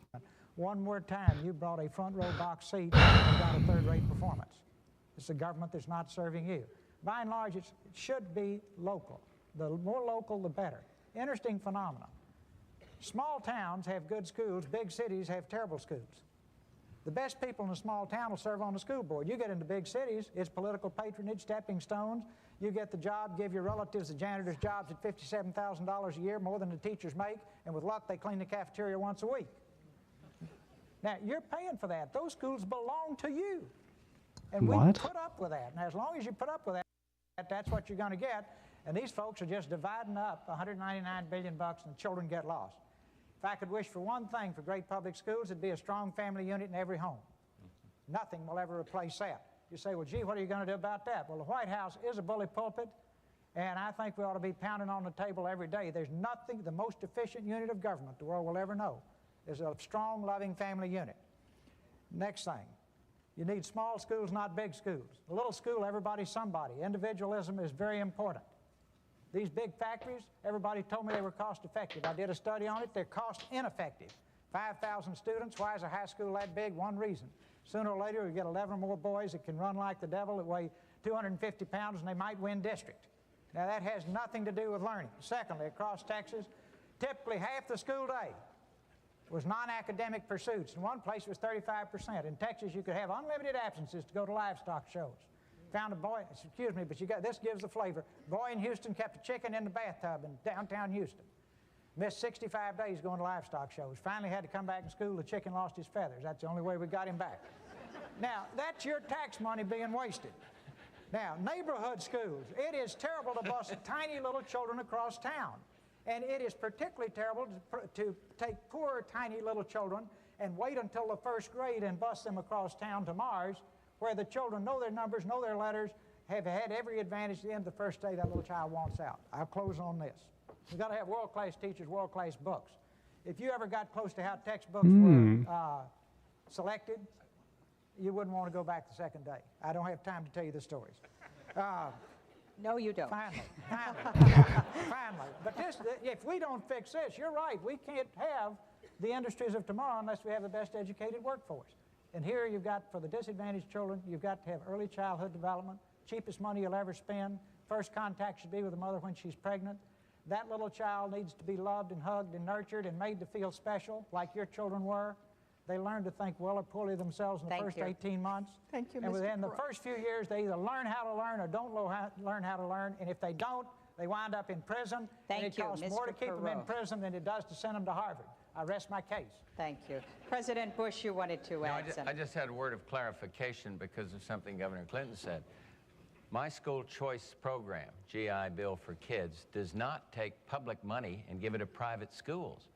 It does what the GI Bill itself did when I came out of World War II. It takes public money and gives it to families or individuals to choose the school they want. And where it's been done, those schools, like in Rochester, those schools that weren't chosen, find that they then compete and do better. So I think it's worth a shot. We've got a pilot program. It ought to be tried. School choice, public, private, or religious, not to the schools, but to, 46% of the teachers in Chicago, public school teachers, send their kids to private school. Now, I think we ought to try to help families and see if it will do what I think, make all schools better. I just want to mention, if I could, just two Very other things. briefly. Very briefly. Involving the parents in the preschool education of their kids, even if they're poor and uneducated, can make a huge difference. We have a big program in my state that teaches mothers or fathers to teach their kids to get ready for school. It's the most successful thing we've ever done. Just a fact clarification real quickly. We do not spend a higher percentage of our income on public education than every other country. There are 9 countries that spend more than we do on public education. We spend more on education because we spend so much more on colleges. But if you look at public education alone and you take into account the fact that we have more racial diversity and more poverty, it makes a big difference. There are great public schools where there's public school choice, accountability, and brilliant principals. I'll just mention one, the Beasley Academic Center in Chicago. I commend it to anybody. It's as good as any private school in the country.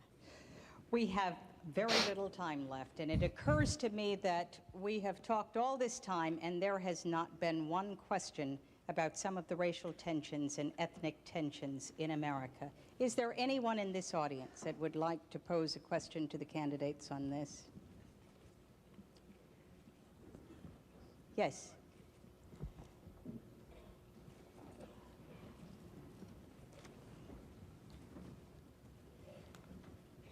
What I'd like to know, and this is to any of the 3 of you, is aside from the recent accomplishments of your party, aside from those accomplishments in racial representation, and without citing any of your current appointments or successful elections, when do you estimate your party will both nominate and elect an Afro-American and female ticket to the presidency of the United States?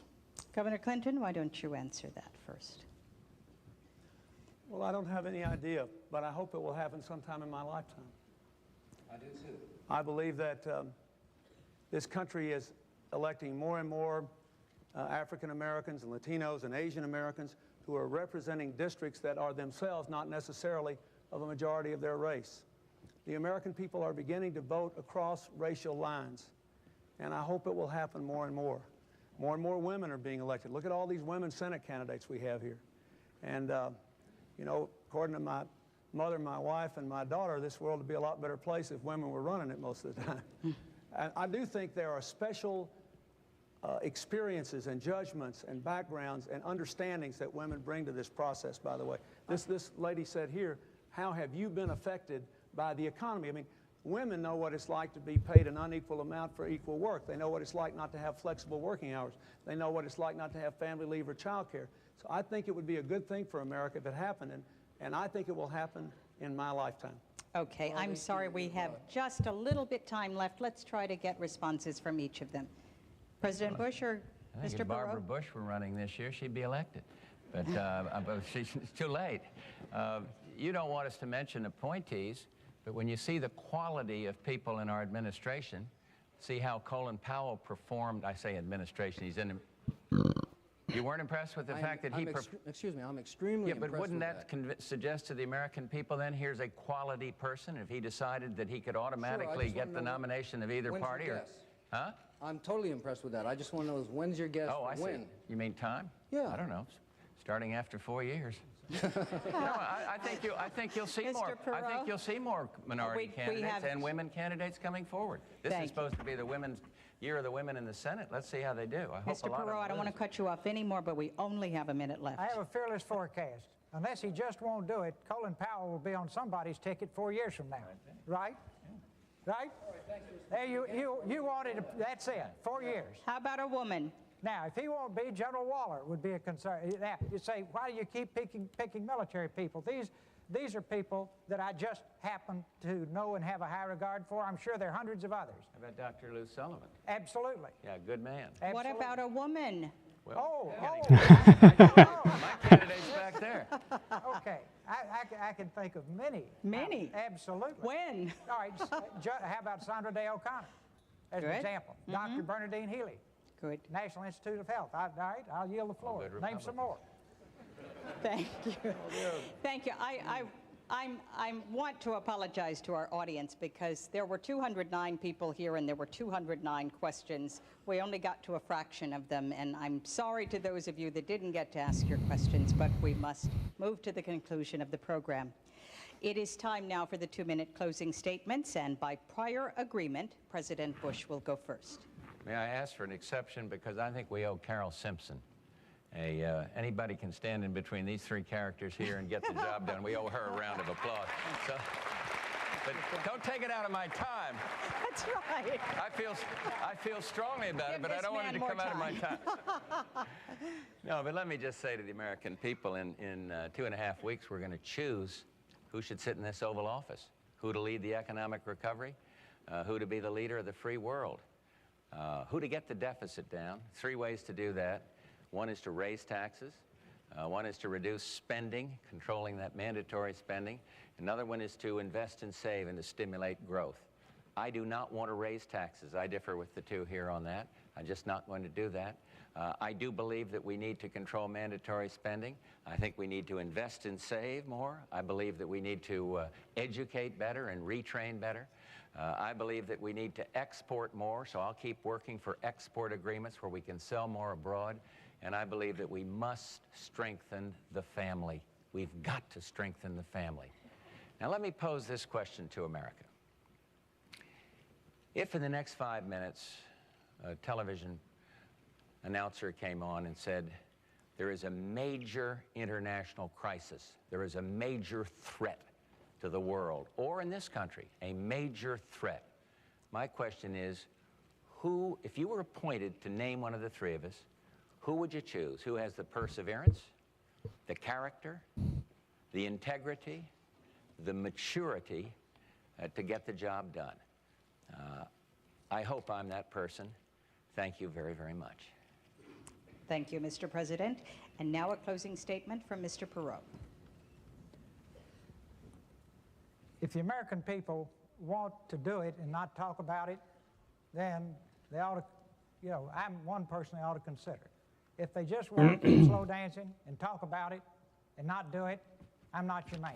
I am results-oriented. I am action-oriented. I've built my businesses, getting things done in 3 months that my competitors took 18 months to do. Everybody says you can't do that with Congress. Sure, you can do that with Congress. Congress they're all good people. They're all patriots, but you got to link arms and work with them. Sure, you'll have arguments. Sure, you'll have fights. We have them all day, every day, but we get the job done. Now, I have to come back in my close to one thing because I am passionate about education. I was talking about early childhood education for disadvantaged little children. And let me tell you one specific pilot program where children who don't have a chance go to this program when they're 3. Now we're going back to when the mother is pregnant, and they'll start right after they're born. But starting when they're 3 and going to this school until they're 9, and then going into the public school, in the 4th grade, 90% are on the honor roll. Now, that will change America. Those children will all go to college. They will live the American dream. And I beg the American people, anytime they think about reforming education, to take this piece of society that doesn't have a chance and take these little pieces of clay that can be shaped and molded and give them the same love and nurture and affection and support you give your children, and teach them that they're unique and that they're precious and there's only one person in the world like them, and you will see this nation bloom. And we will have so many people who are qualified for the top job that it will be terrific. Now, finally, if you can't pay the bills, you're dead in the water. And we have got to put our nation back to work. Now, if you don't want to really do that, I'm not your man. I'd go crazy sitting up there, slow dancing that one. In other words, unless we're going to do it, then pick somebody who likes to talk about it. Now, just remember when you think about me, I didn't create this mess. I've been paying taxes just like you. And Lord knows I've paid my share. Over $1 billion in taxes. And for a guy that started out with everything he owned in the trunk of his car, that ain't bad. Once again. But it's in your hands. I wish you well. I'll see you tomorrow night on NBC at 10:30, 11 Eastern. And finally, last but not least, Governor Clinton. Thank you, Carol, and thank you, ladies and gentlemen. Since I suggested this format, I hope it's been good for all of you. I really tried to be faithful to your request that we answer the questions specifically and pointedly. I thought I owed that to you, and I respect you for being here and for the impact you've had on making this a more positive experience. These problems are not easy. They're not going to be solved overnight, but I want you to think about just 2 or 3 things. First of all, the people of my state have let me be their governor for 12 years because I made commitments to 2 things: more jobs and better schools. Our schools are now better. Our children get off to a better start from preschool programs and smaller classes in the early grades, and we have one of the most aggressive adult education programs in the country. We talked about that. This year, my state ranks 1st in the country in job growth, 4th in manufacturing job growth, 4th in income growth, 4th in the decline of poverty. I'm proud of that. It happened because I could work with people, Republicans and Democrats. That's why we've had 24 retired generals and admirals, hundreds of business people, many of them Republican, support this campaign.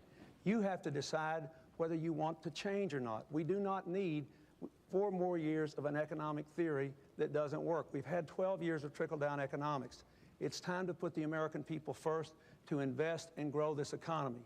I'm the only person here who's ever balanced the government budget, and I've presented 12 of them and cut spending repeatedly. But you cannot just get there by balancing the budget. We've got to grow the economy by putting people first, real people like you. I got into this race because I did not want my child to grow up to be part of the first generation of Americans to do worse than her parents. We're better than that. We can do better than that. I want to make America as great as it can be, and I ask for your help in doing it. Thank you very much. Thank you, Governor Clinton.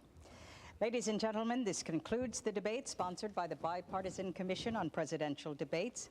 I'd like to thank our audience of 209 uncommitted voters who may leave this evening, maybe being committed, and hopefully they'll go to the polls like everyone else on November 3rd and vote.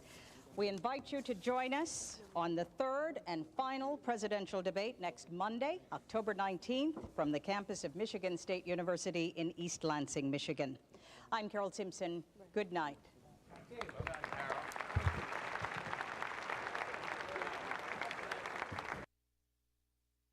Very cool.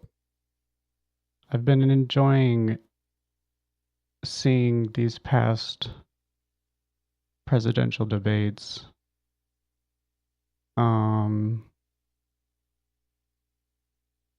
It was kind of weird. I hadn't heard of this guy before. And I knew H.W. lost his re-election campaign. I guess the whole taxes thing is the only thing I can think of as to why he lost. Which I don't even think is like necessarily a bad thing. Things are going to change during your administration that might change your mind about taxes and whatever.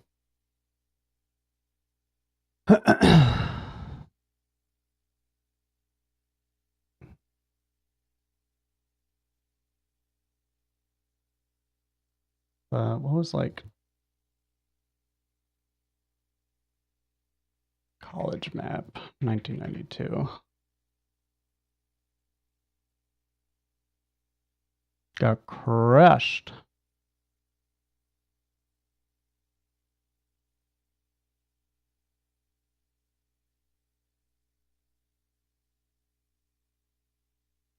But yeah, this guy got like no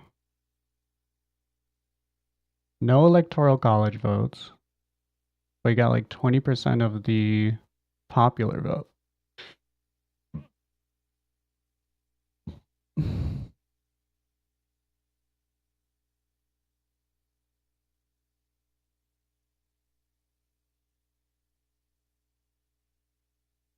This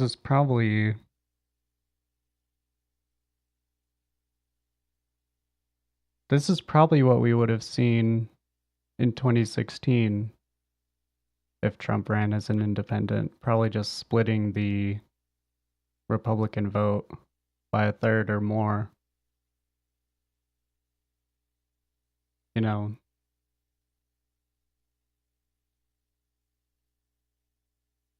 interesting to kind of see this.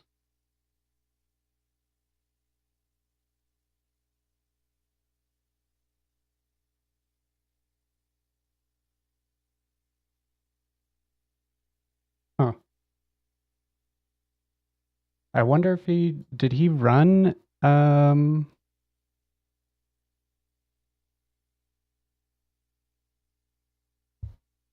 mean, I guess he would have to run as a independent. I don't think the Republican Party would have held a primary with HW in there. Increasingly active in politics and strongly opposed the Gulf War and ratification of the North American Free Trade Agreement.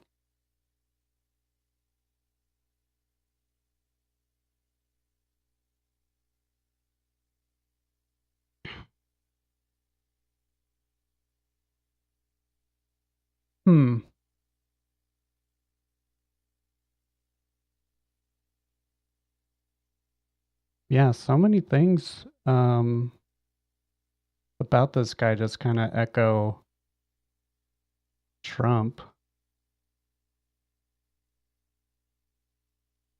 Ratification of the, yeah. 1992, Perot announced his intention to run for president, and so in the election year, advocated a balanced budget, an end to the outsourcing of jobs, and the enactment of electronic direct democracy. Showed Perot leading a three-way race against Bush and presumptive Democrat nominee Bill Clinton. June 1992.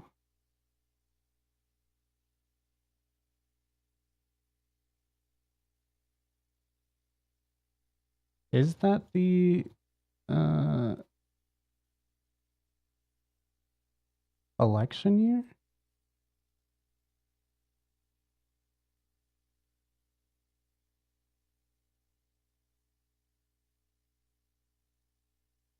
Much of his conservative base by breaking his 1988 campaign pledge against raising taxes.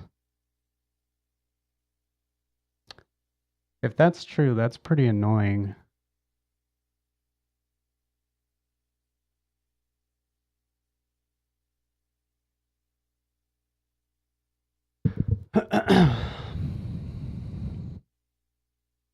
Economy was in a recession, and Bush's perceived greatest strength foreign policy was regarded as much less important following the collapse of the Soviet Union and the relatively peaceful climate in the Middle East after the defeat of Iraq in the Gulf War.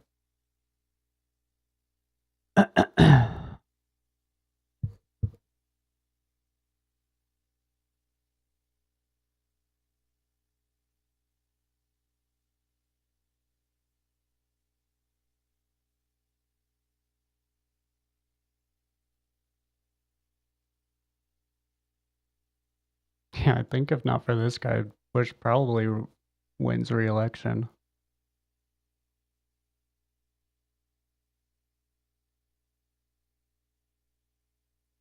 Well, at least the popular vote. We'd have to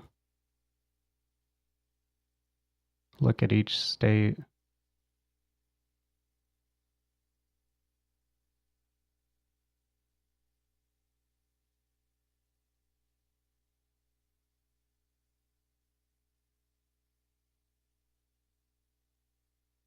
I don't know if we have that data. At least not here.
Many political scientists now recognize that Ross Perot's independent candidacy did not spoil the 1992 presidential election for Republican President H.W. Bush, yet found comprehensive quantitative analysis exists to prove such conventional wisdom correct.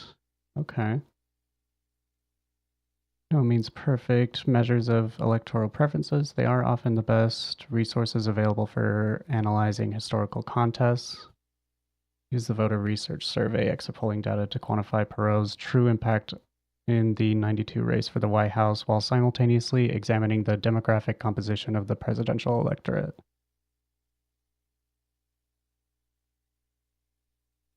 Who would you have voted for? Second choices in states where data was available. I'll accept Alaska, Idaho, and Vermont.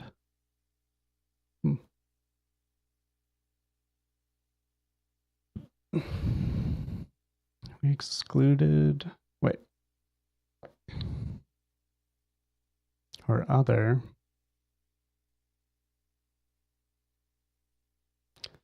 Not been a candidate.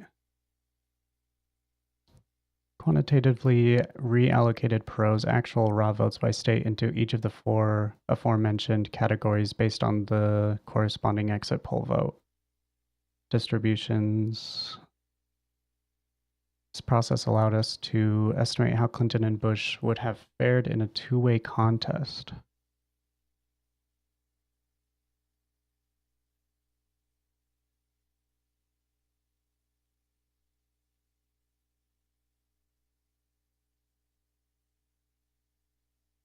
Using VRS exit polls. Okay.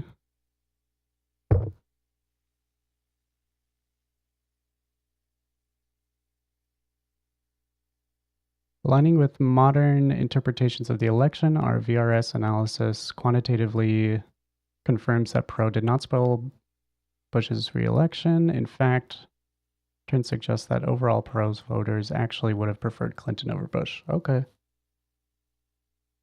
Would not have guessed that. But I don't know. Maybe the taxes really do matter to such a conservative base, but I'm not sure if Clinton said anything about not raising taxes. I don't know.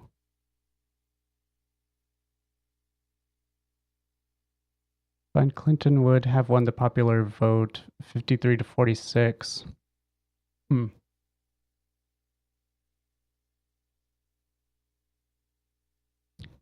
Are borne out on the reallocated electoral map on which Clinton would have won in a landslide, both with and without Perot. While applying the exit poll calculations to the general election, results did shift the needle significantly in some states. New Hampshire's Perot voters breaking heavily for Clinton against Bush, where Utah's did the opposite. Movement was generally constrained with an average shift of about D+2.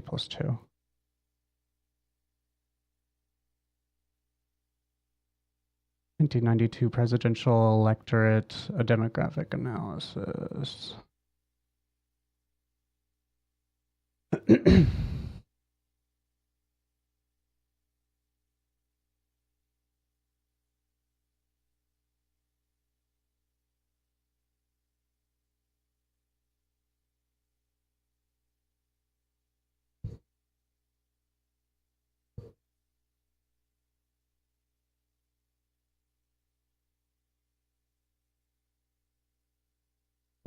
I would imagine it would still have an effect on how third-party candidates were treated by either party.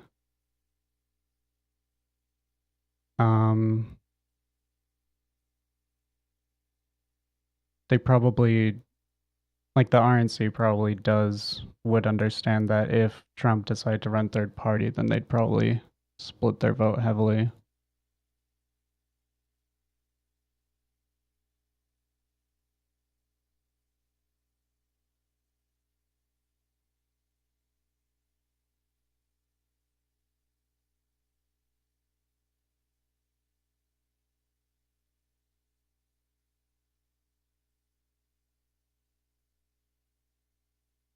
Ross Perot ran again in 1996.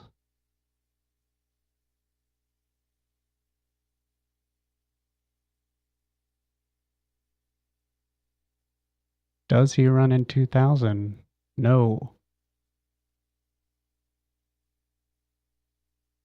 What did he get in 19 million? 96 he gets 8 million. Oh.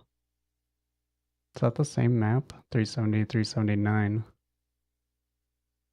Who flips? Oh, okay. It's different.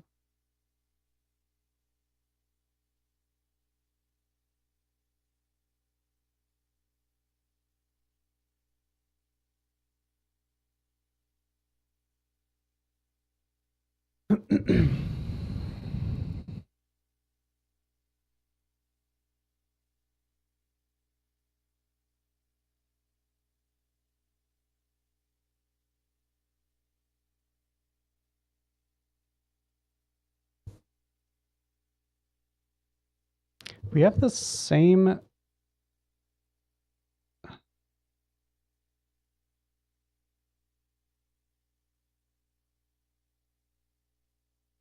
We have the same amount of electoral votes in 1992 and now?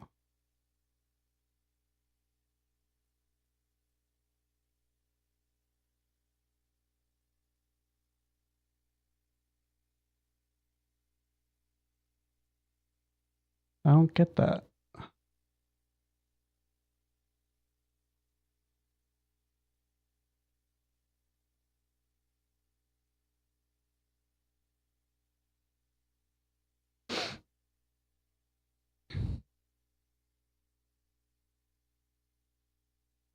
What the fuck? Who got this?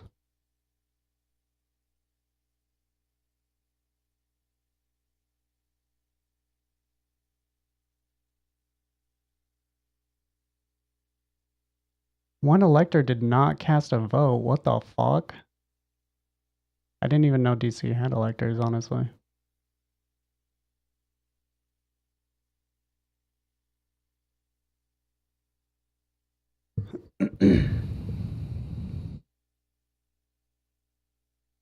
The fuck is that? I mean, it doesn't really matter, but...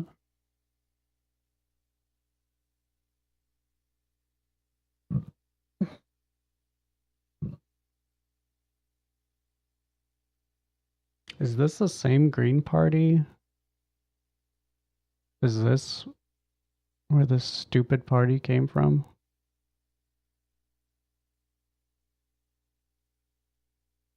Who is this guy?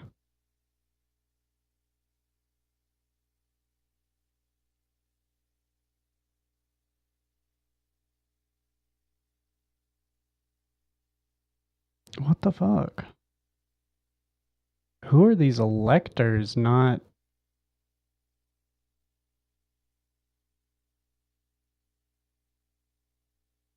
casting votes, yo?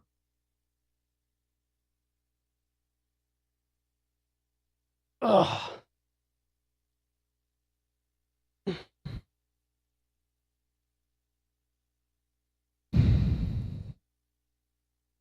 However, one elector did not vote for Dem. Vice President candidate John Edwards. It may have been unintentional as this ballot also voted for John Edwards as vice president. What the fuck?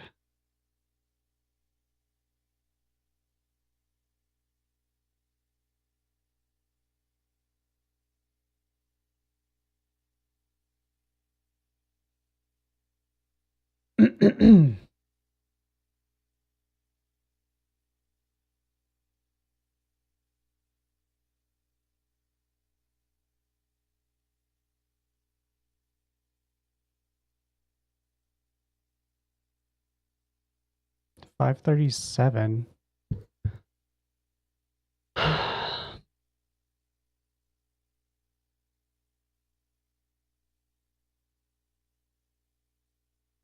Wyoming and Alaska.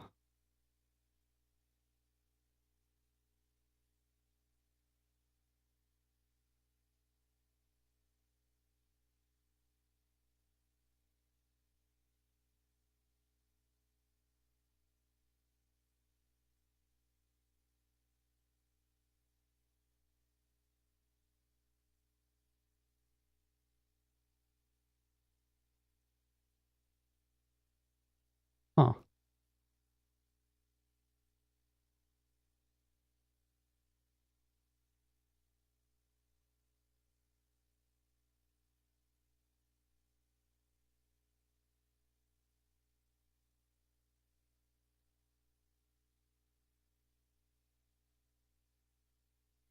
Dukakis. Dukakis won West Virginia. However, one elector cast a vote for Dem Vice President candidate Lloyd Benson. With Dukakis as vice president? What the fuck is going on with these electors? Fucking weird.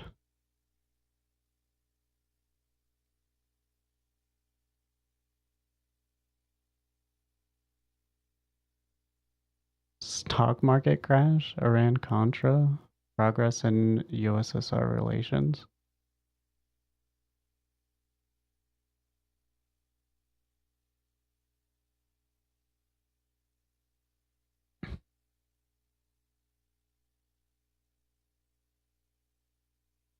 Crazy.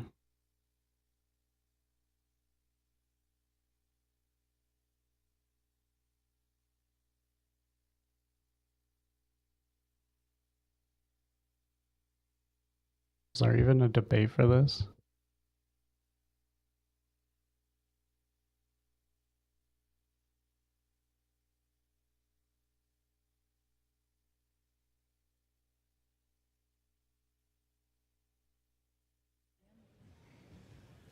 Good evening. On behalf of the Commission on Presidential Debates, I am pleased to welcome you to this first presidential debate This guy looks of the familiar. 1988 campaign. I'm Jim Lara of the McNeil-Lara NewsHour.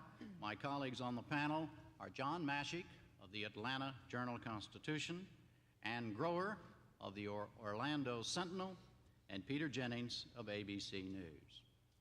For the next 90 minutes, we will be questioning the candidates for President of the United States following a format designed and agreed to by representatives of the two candidates. The candidates are Vice President George Bush, the Republican nominee, Governor Michael Dukakis, the Democratic nominee. Oh, he's so short. Look at him.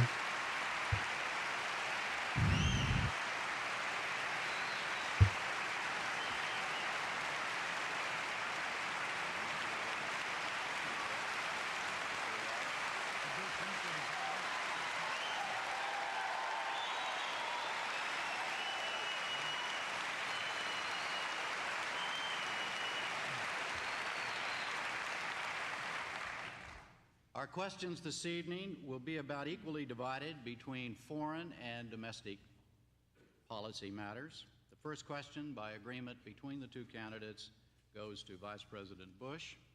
It is a domestic question. You have 2 minutes to answer, sir. The polls say the #1 domestic issue to a majority of voters is drugs. What is there about these times that drives or draws so many Americans to use drugs? I think we've seen a deterioration of values. I think for a while as a nation we condoned those things we should have condemned. For a while, as I recall, it even seems to me he's that dead. there was talk of legalizing or decriminalizing marijuana and other drugs, and I think that's all wrong. So we've seen a deterioration in values, and one of the things that I think we should do about it in terms of cause is to instill values into the young people in our schools. We got into this feeling that value-free education was the thing. And I don't believe that at all. I do believe there are fundamental rights and wrongs as far as use.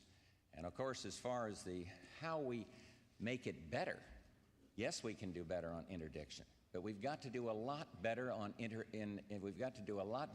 education, and we have to be tougher on those who commit crimes. We've got to get after the users more. We have to change this whole culture. You know, I saw a movie, Crocodile Dundee, and I saw the cocaine scene treated with humor, as though this was a humorous little incident. And it's bad. Everybody ought to be in this thing. Entertainment industry, people involved in the schools, education. And it isn't a Republican or Democrat or a liberal problem, but we have got to instill values in these young people. And I have put forward a many-point drug program that includes what I would do as President of the United States in terms of doing better on interdiction and in terms of doing better in the neighborhoods. But I think we're all in this together. And my plea to the American people is values in the schools. Governor, you have 1 minute to respond. I agree with Mr. Bush. The schools. Governor, does he? Maybe it's just that. I don't know what it is.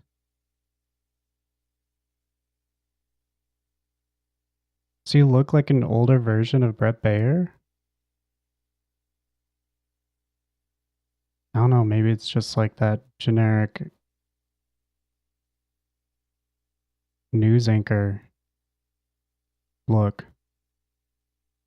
He has like blue eyes. Bluish. Aw.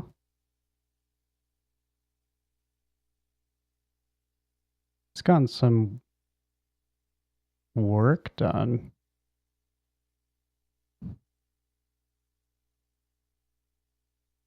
Yikes. Anyway. you have 1 minute to respond. I agree with Mr. Bush that values are important. But it's important that our leaders demonstrate those values from the top. That means those of us who are elected to positions of political leadership have to reflect those values ourselves. Here we are with a government that's been dealing with a drug-running Panamanian dictator. We've been dealing with him. He's been dealing drugs to our kids, and governors like me and others have been trying to deal with the consequences. Is he still alive? High school in my own state is it's 91. Organizing something we call the Governors Alliance Against Drugs, and a young 16-year-old girl coming up to me, desperate, addicted, dependent, saying, "Governor, I need help." We're providing that young. Election of '88 featured an open primary for both major parties. Ronald Reagan, the incumbent president, was vacating the position after serving the maximum 2 terms allowed by the 22nd Amendment.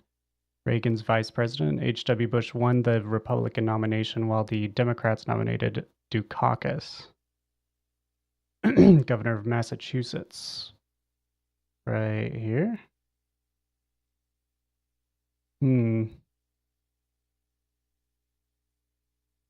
Bush capitalized on a good economy, stable international stage, not involved in any wars or conflicts during this time. Yeah, I think the Cold War was over at this point. Well, that would have been a while ago. That was during Did it fall during JFK or after that? It would have been after that, I think.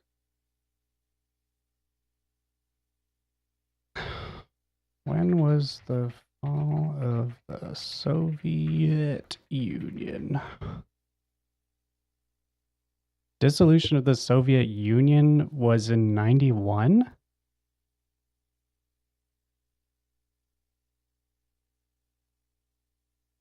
Huh.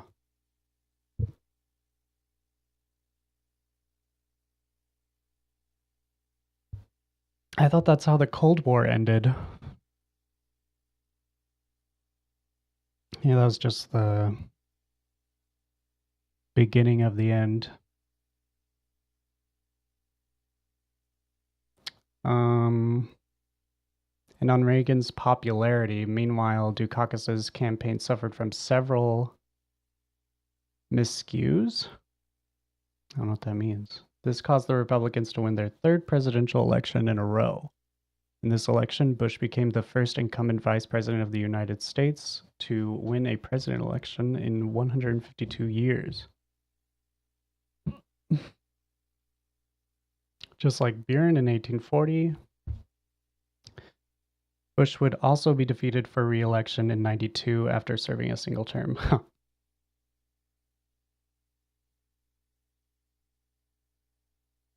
Issues of the day was a stock market crash, Iran-Contra, progress in USSR.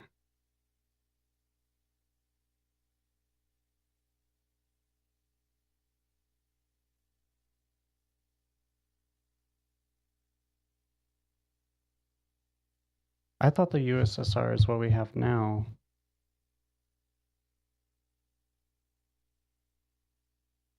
Oh, I guess not. Union of Soviet Socialist Republics. Okay.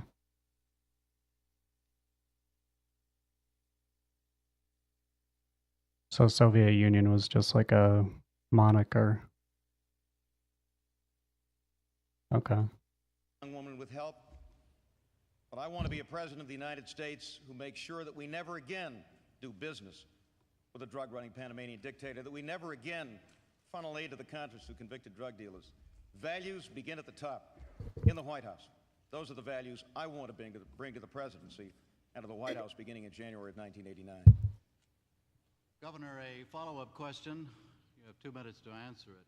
Are you suggesting, sir, that President Reagan is one of the causes of the drug problem in this country?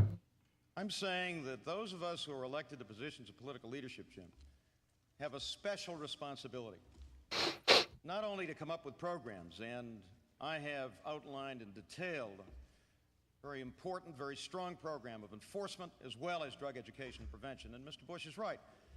The two go hand in hand.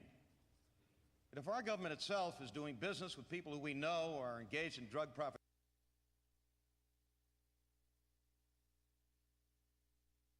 oh, what the fuck?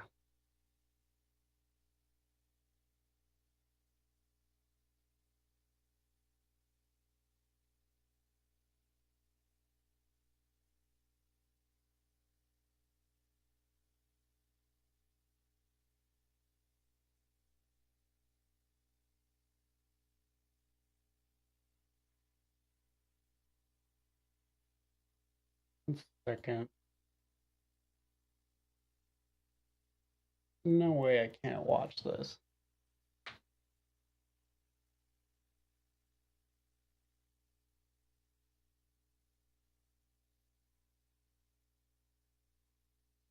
Off. Ah.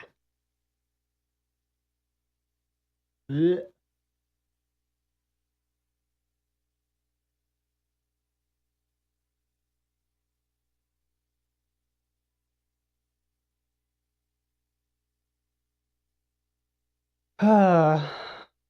Full screen. Boom. There. profiteering and drug trafficking. If we don't understand that that sends out a very, very bad message to our young people, and it's a little difficult for me to understand just how we can reach out to that. Trying to tell me I couldn't watch this, but I don't see an issue. young people like her all I over don't the think they're country. making money from a Say to them, 1988 "We wanna presidential help you." debate.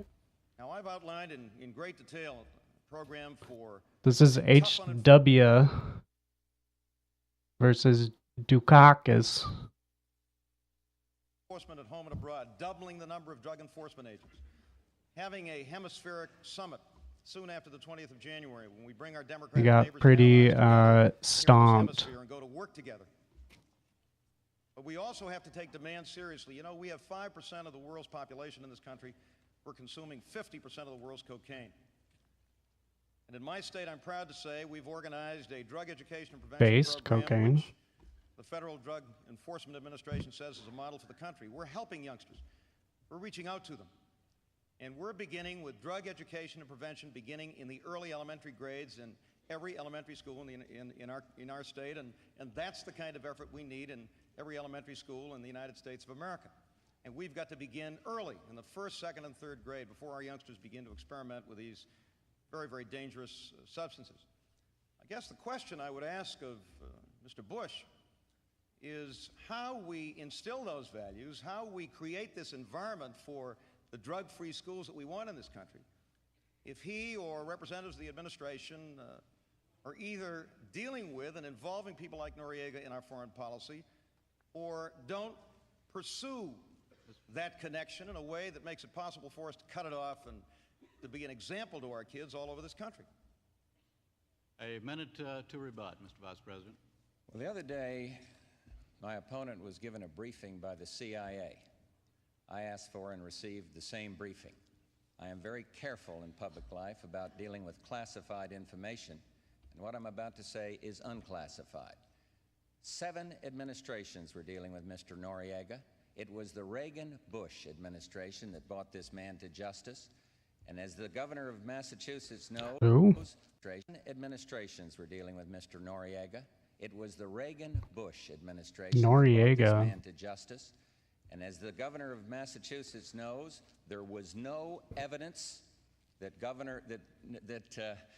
Noriega was involved in drugs, no hard evidence until we indicted him.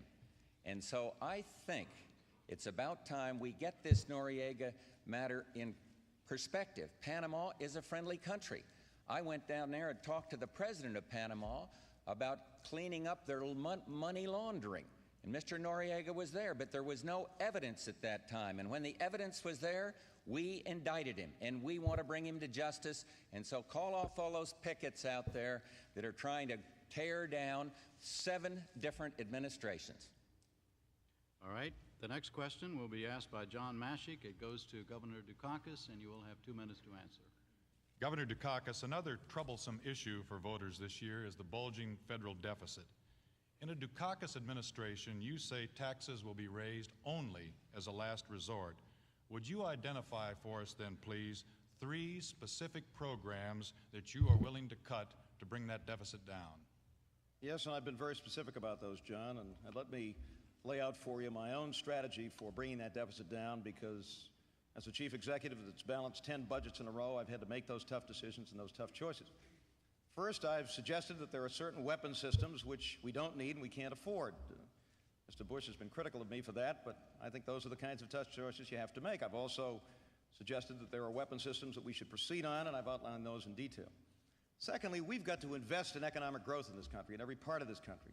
Building that kind of growth expands revenues and helps to bring down that deficit. Thirdly, we have to bring interest rates down, and we will as we come up with a good, solid plan with the Congress for bringing that deficit down. And finally, we've got to go out there and collect billions and billions of dollars in taxes owed that aren't being paid in this country. It's very unfair to the average taxpayer who pays his taxes and pays them on time to permit these monies to go uncollected. I've also suggested that on the domestic side there are areas where we can make some cuts. We ought to be able to come up with an agricultural policy in this country that gives our farm families a fair price and a decent future without spending $20 to $25 billion a year, which is what we've been doing under this administration. We can help people to live better lives and at the same time save money by helping hundreds of thousands of families on welfare to get off of welfare and to become productive citizens again.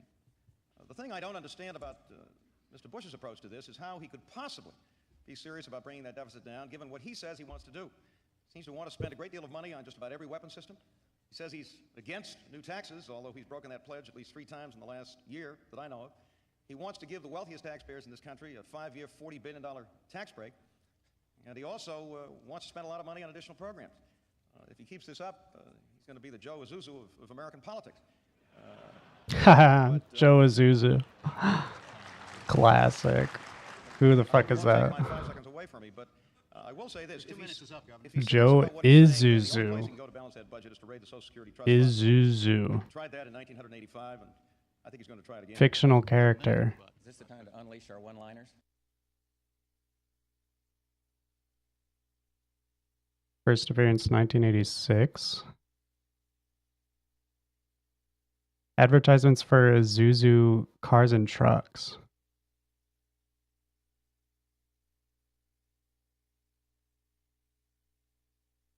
Huh.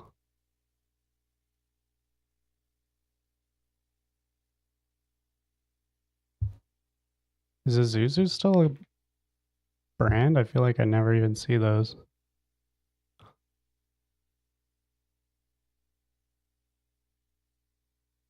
Joe Zuzu, 1986.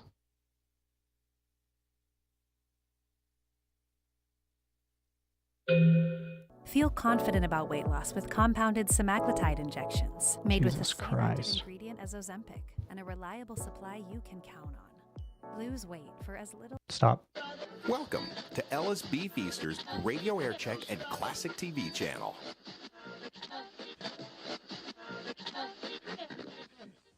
The Isuzu Pup. So incredible, a Supreme Court justice is here to verify our claims. Each Isuzu pickup is built tough, so you can drive it forever. And so inexpensive, you can buy one with your spare change. And now with generous factory incentives. What? So you can drive it forever. And so inexpensive, you can buy one with your spare change. If you have, right, 6,189 quarters. And now with generous factory incentives, buy one and you'll get one free. You have our word on it. Now for a limited time, you really can save hundreds of dollars at participating Isuzu dealers.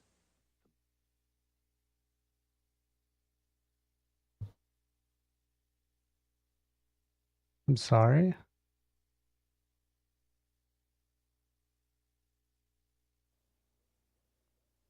The amazing Isuzu iMark, rated one of the best by Car and Driver magazine. It gets 94 miles per gallon city, 112 highway. Its top speed is 300 miles per hour. And Isuzu dealers have millions in Is he just a liar? so they're selling them for I guess. $9. And if you come in tomorrow, you'll get a free house. You have my word on it. 5.9 annual percentage rate financing now available. See your participating Isuzu dealer for details. Hi, I'm Joe Isuzu. Here, in my factory, I equip these iMarks with millions of standard features, like a breakfast nook, twin satellite dishes, and for those kids, a frozen yogurt machine. Prices start at $69.99 with 5.9% financing. And if you miss 8 or 9 payments, that's okay. I trust you. The Isuzu iMark for a limited time with 85, and then the only place you can go to balance that budget is to raid the Social Security Trust Fund. And he tried that in 1985, and I think he's going to try it again. You have a minute to rebut. Is this the time to unleash our one-liners? That answer was about as clear as Boston Harbor. Now,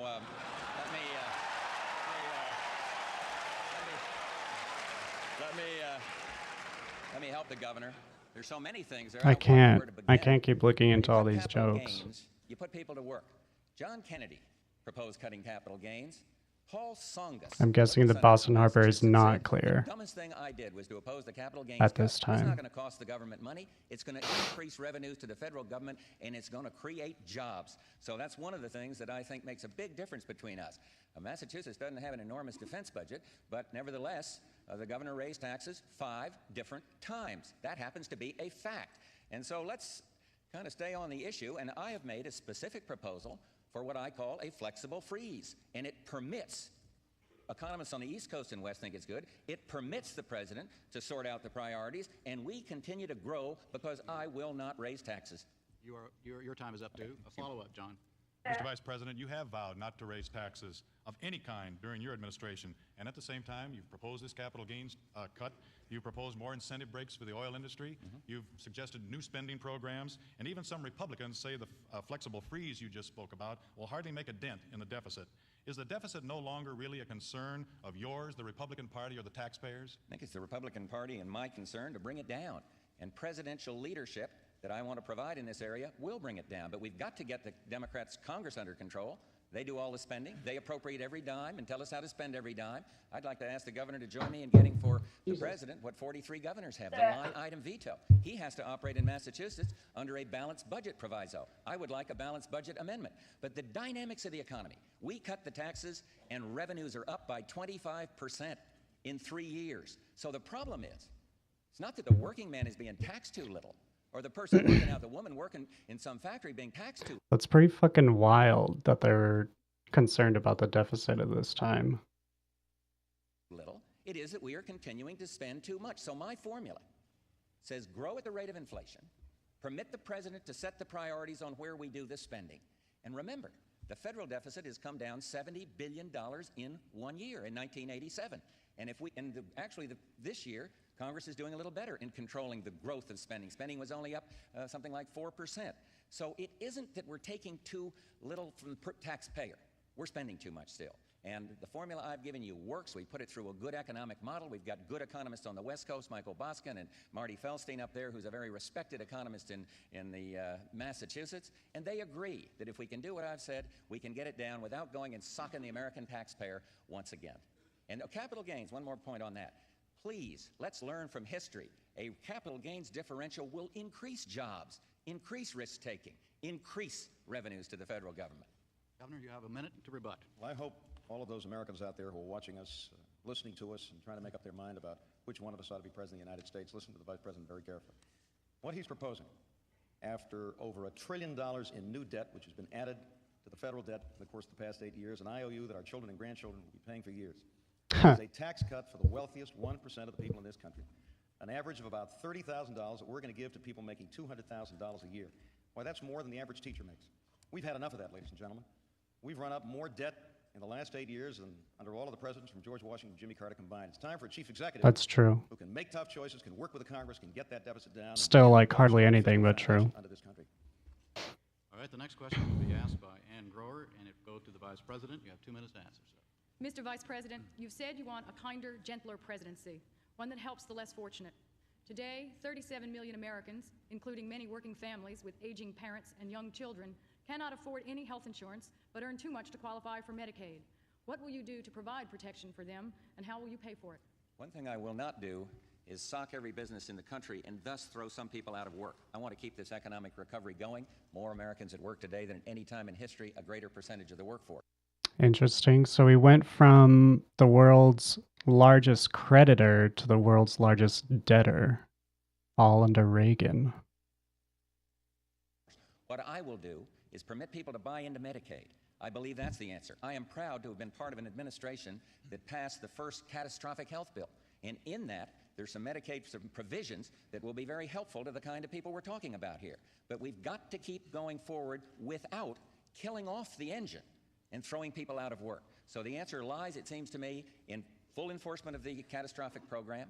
It lies to me in flexibility in Medicaid so people at the lowest end can buy in there and get their needs covered. And then it also, I do not want to see us mandate across the board that every company has to do this, because I really think that marginal operators are going to go say, we can't make it.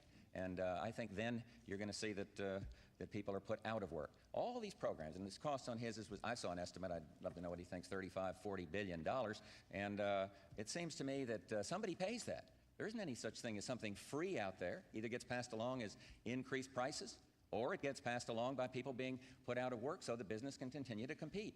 So I think we ought to do it in the Medicaid system. I think we ought to do it by full enforcement of the catastrophic health insurance. I think we ought to do it by everybody doing what they can do out of conscience. It's a terrible problem in terms I didn't know they had in terms of Medicaid at this flexibility in time. private insurances.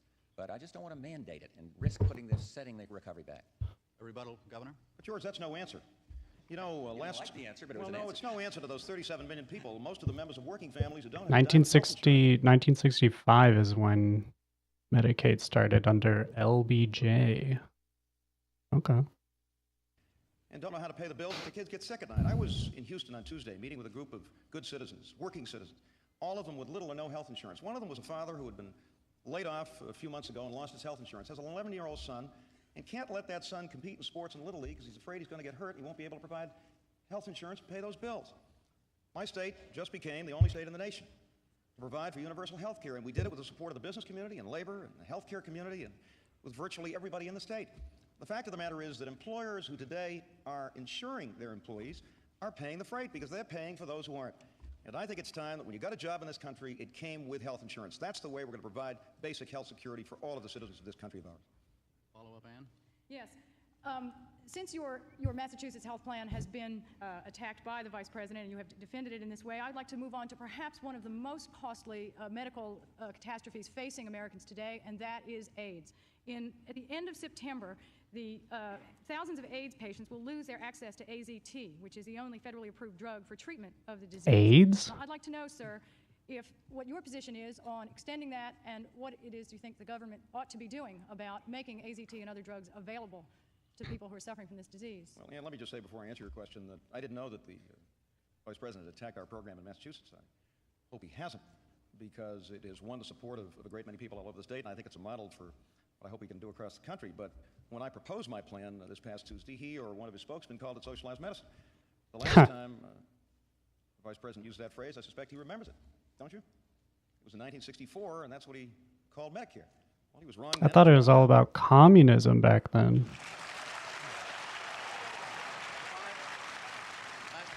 Excuse me, Governor, if I may interrupt at this point and caution the audience, as I did before we went on the air, please hold it down. That's only got you're only. I thought AIDS wasn't really taken seriously until Bush. This, about AIDS, it's the single most W. important Bush. public health crisis, the single most important public health emergency we've had in our lifetimes.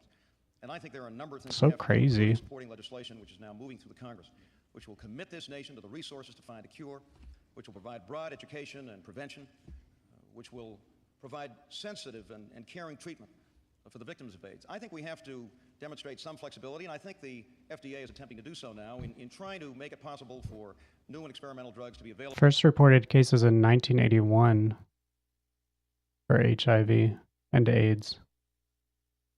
Huh. To the people who are at risk at AIDS, and I would hope that we could bring that kind of a policy to bear beginning in January, and I would encourage the current administration to proceed with that kind of flexibility where it's appropriate and where it's done carefully and responsibly. But we have not had the kind of leadership we should have had in this particular area. I think the Vice President... I guess we didn't really take it seriously. There's like a...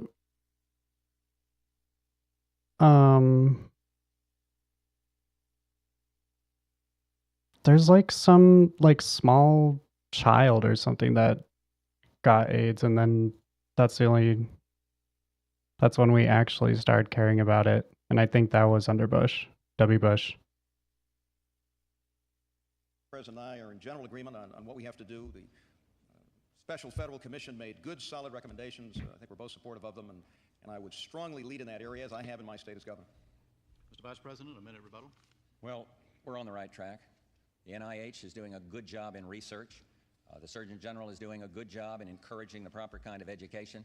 I noticed that the governor did not mention any testing, but we got to have a knowledge base. Testing should be confidential, but we have to have a knowledge base. We can't simply stick our heads in the sands in terms of testing.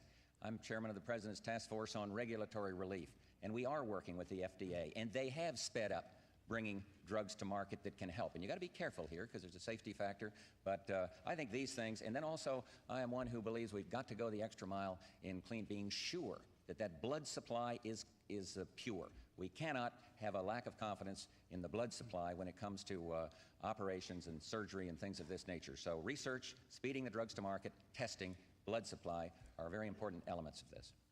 Next question will be asked by Peter Jennings. It goes to the governor. Good evening, Mr. Vice President. Governor. Peter. Governor, one theme that keeps coming up about the way you govern, you've both mentioned leadership tonight, so I'd like to stay with that for a second. The theme that keeps coming up about the way you govern is passionless, technocratic. Passionless? Passionless, technocratic. The smartest clerk in...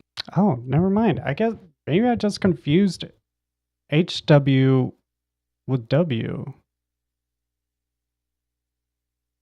Because this is who I was thinking of. American teenager from Indiana who became a national poster child for HIV after his school barred him from attending classes following a diagnosis. Infected with HIV from a contaminated factor 8 blood treatment? Yeah.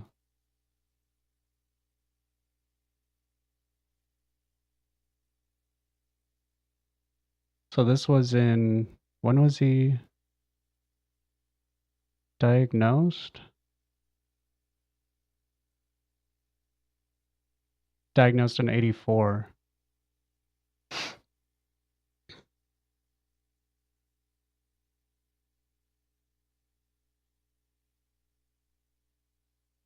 And that's when we cared.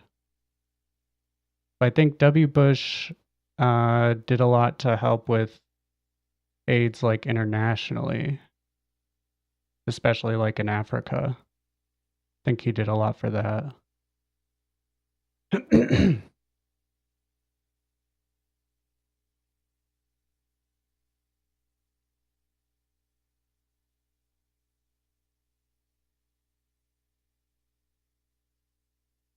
Between 85 and 87, the number of news stories about AIDS in the American media doubled.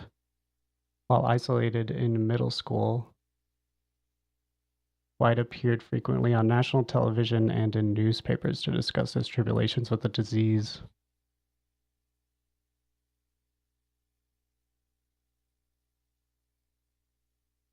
Died at 18.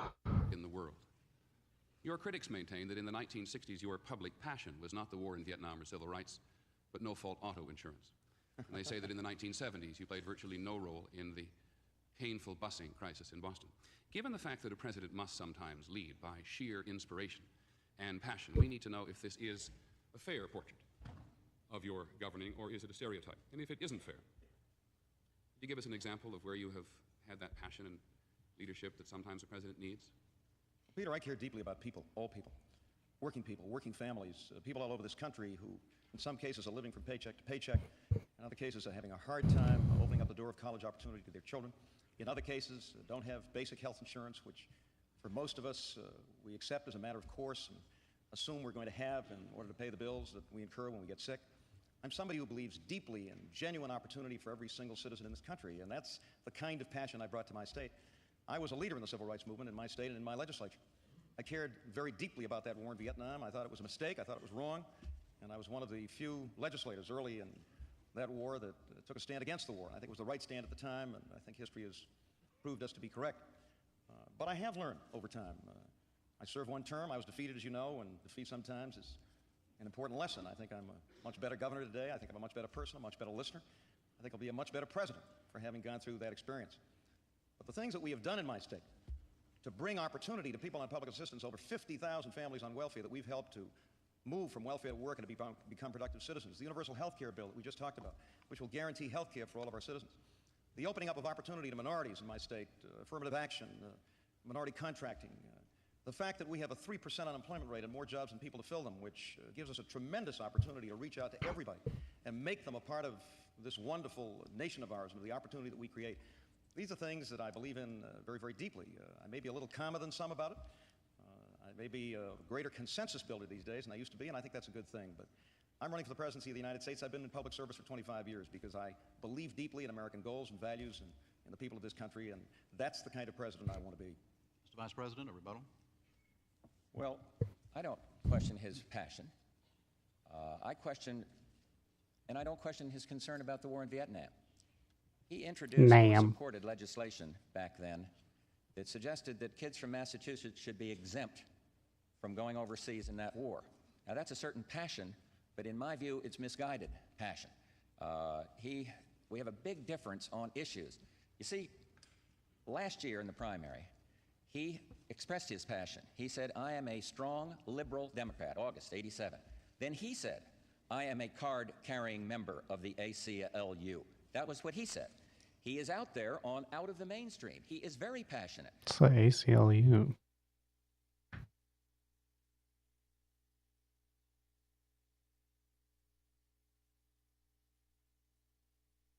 American Civil Liberties Union?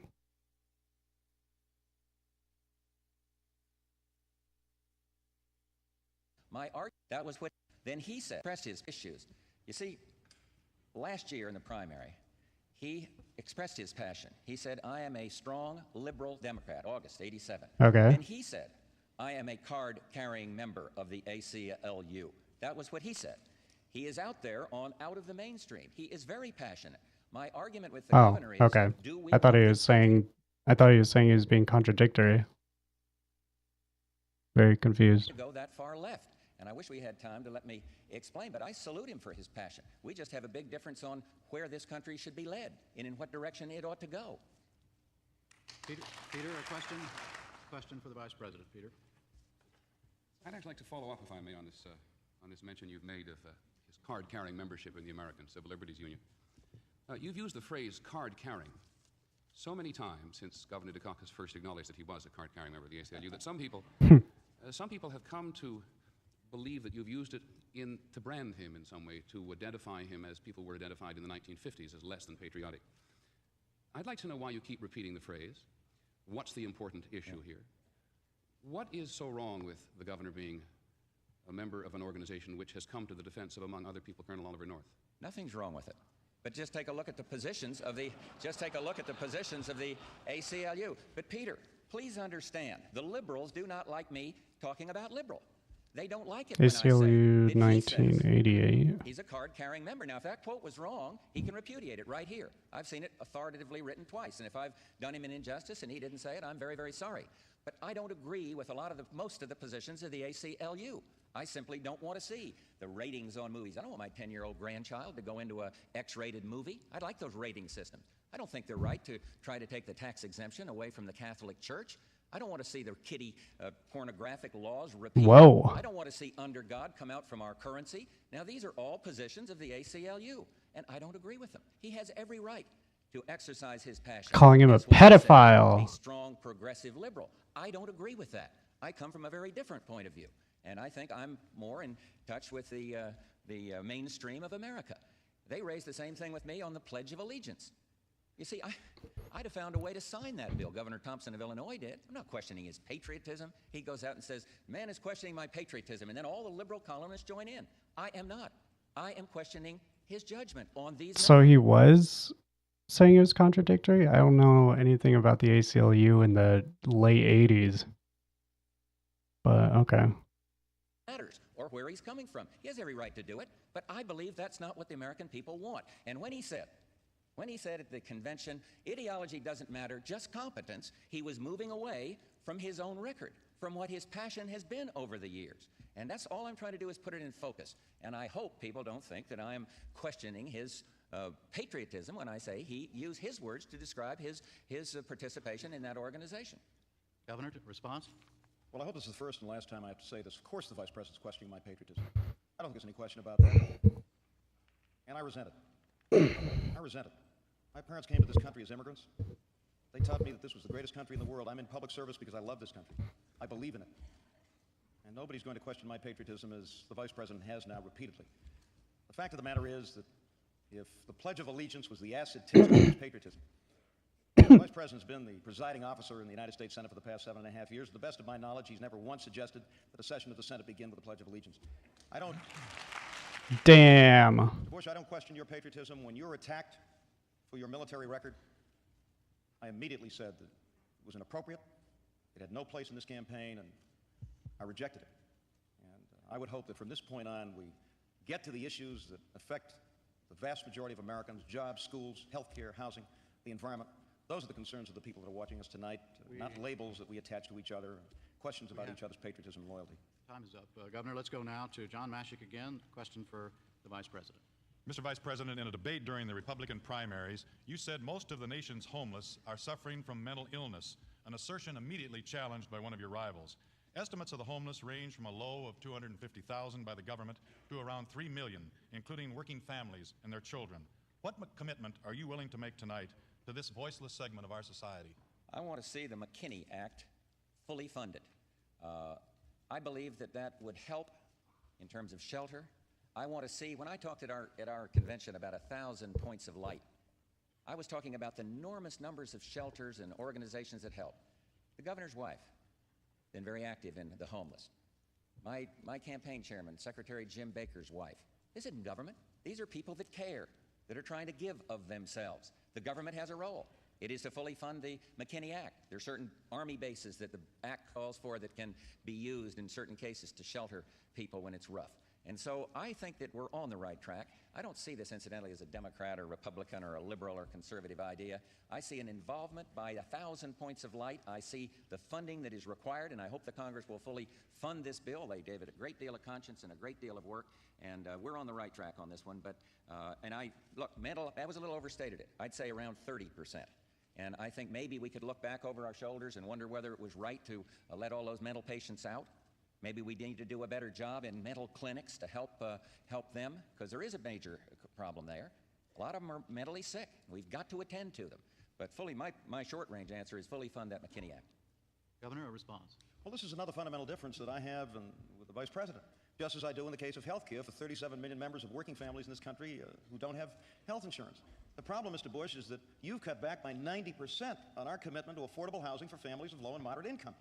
And when you do that, you have homeless families. We didn't have 2.5 million or 3 million homeless people living on streets and in doorways in this country 10 years ago. We've got to begin to get back to the business of building and rehabilitating housing for families of low and moderate income in this country. Housing for young families that they can look forward someday to buy. We've got communities in this country increasingly where our own kids can't afford to live in the communities that they grew up in. That's an essential commitment, and I think the housing community is ready. But it's going to take a president who's committed to housing, who's had experience in building and rehabilitating housing, who understands that affordable housing for families of low and moderate income, for young families, first-time home buyers, is an essential part of the American dream. And while I'm all for the McKinney bill, that by itself simply won't do. We've got to have a president that can lead on this issue, that can work with the Congress, and I'm prepared to do so. This is one of the most important priorities that faces this country. John, a question for the governor. Governor, you've mentioned the American dream of home ownership, and it's certainly becoming impossible for many of the young people of our nation who are caught up in this economic squeeze of the middle class, as you've said so frequently during the campaign. And yet, in spite of your answer just a few minutes ago, what promise can you realistically hold out to these people that with the costs of housing going up and with limited help available from Washington, are we destined to become a nation of renters? Well, I certainly hope not, and it's all a question of what our priorities are. Bush talked about values. I agree with him. What are our values? Isn't providing housing for families of low and moderate income, isn't it making possible for young families, first-time home buyers to own their own home someday, something that's part of the American dream? I think so.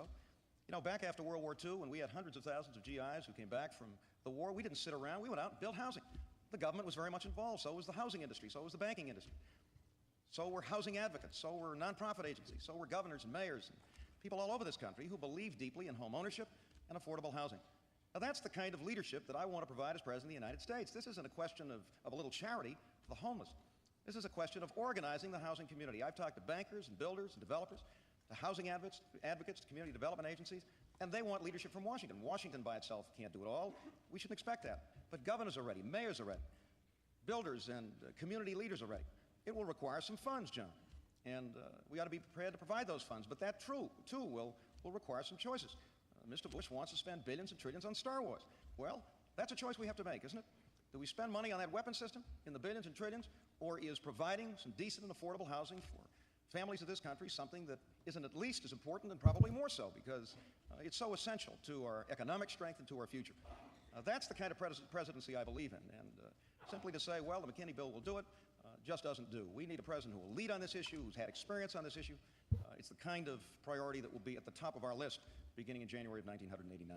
A response, Mr. Vice President. I think the governor is blurring housing and the homeless. Let's talk about housing, which the question was.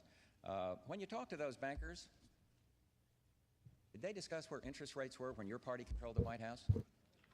10 days before I took the oath of office as president, they were 21.5%. Now, how does that grab you for increasing housing? Housing is up. We are serving 1 million more families now, but we're not going to do it in that old Democratic liberal way of trying to build more bricks and mortars. Go out and take a look at St. Louis at some of that effort. It is wrong. I favor home ownership.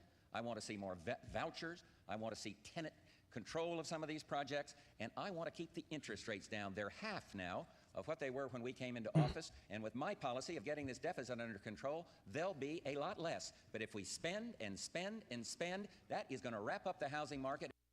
What was the mortgage rate in 1988? Okay, 10.3%. And then 12 years prior, mortgage rate 1966? No, 76. Yeah.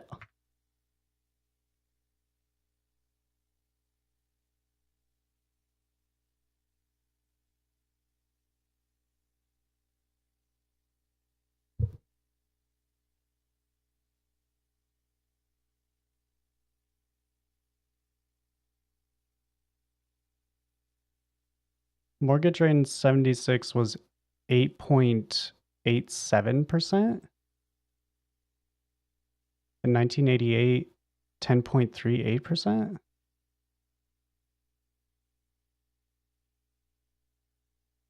And we'll go right back, but it came into Wait. office. Who is...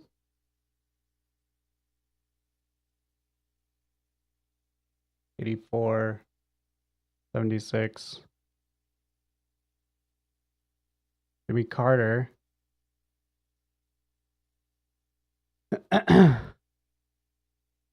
Okay. Huh.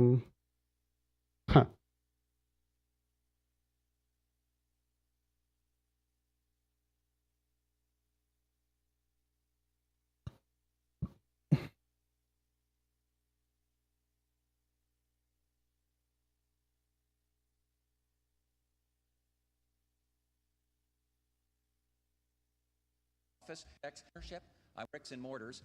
Go out now, but we're not going to do it. Housing is up. 21 and controlled the White House. Housing and the homeless. Let's talk about housing, which the question was. When you talk to those bankers, did they discuss where interest rates were when your party controlled the White House? 10 days before I took the oath of office as president, they were 21.5%. What?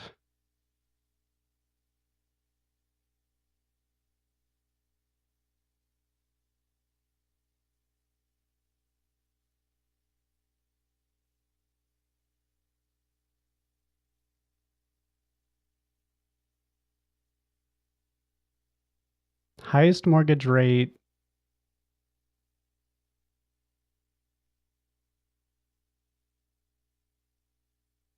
The highest mortgage rate of the 70s was 11.2%.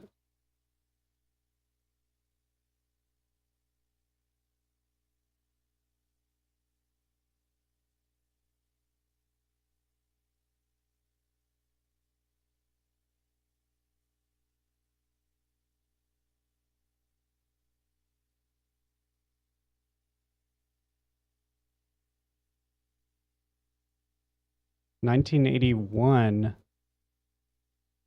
For the 80s, in 1981, it was 16.64%.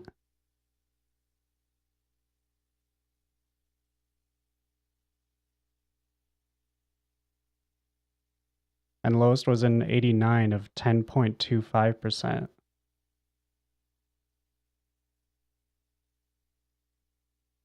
Now, how does that grab you for increasing housing? Housing is up. We are serving 1 million more families now, but we're not going to do it. And that old Democratic liberal way of trying to build more bricks and mortars, go out and take a look at St. Louis at some of that effort. It is wrong. I favor home ownership. I want to see more vouchers. I want to see tenant control of some of these projects, and I want to keep the interest rates down. They're half now of what they were when we came into office, and with my policy of getting this deficit under control, they'll be a lot less. But if we spend and spend and spend, that is going to wrap up the housing market, and we'll go right back to the days of the misery index and malaise that President Reagan and I have overcome. Thank God for the United States on that one. All right, the next question is to the governor, and Grower will ask it. Governor Dukakis, is there a conflict between your opposition to the death penalty and your support for abortion on demand, even though in the minds of many people that's also killing? No, I don't think there is. There are two very different issues here, and they've got to be dealt with separately. I'm opposed to the death penalty. I think everybody knows that. I'm also very tough on violent crime. And that's one of the reasons why my state... Why'd they laugh? I'm opposed to the death penalty. I think everybody knows that. I'm also very tough on violent crime. And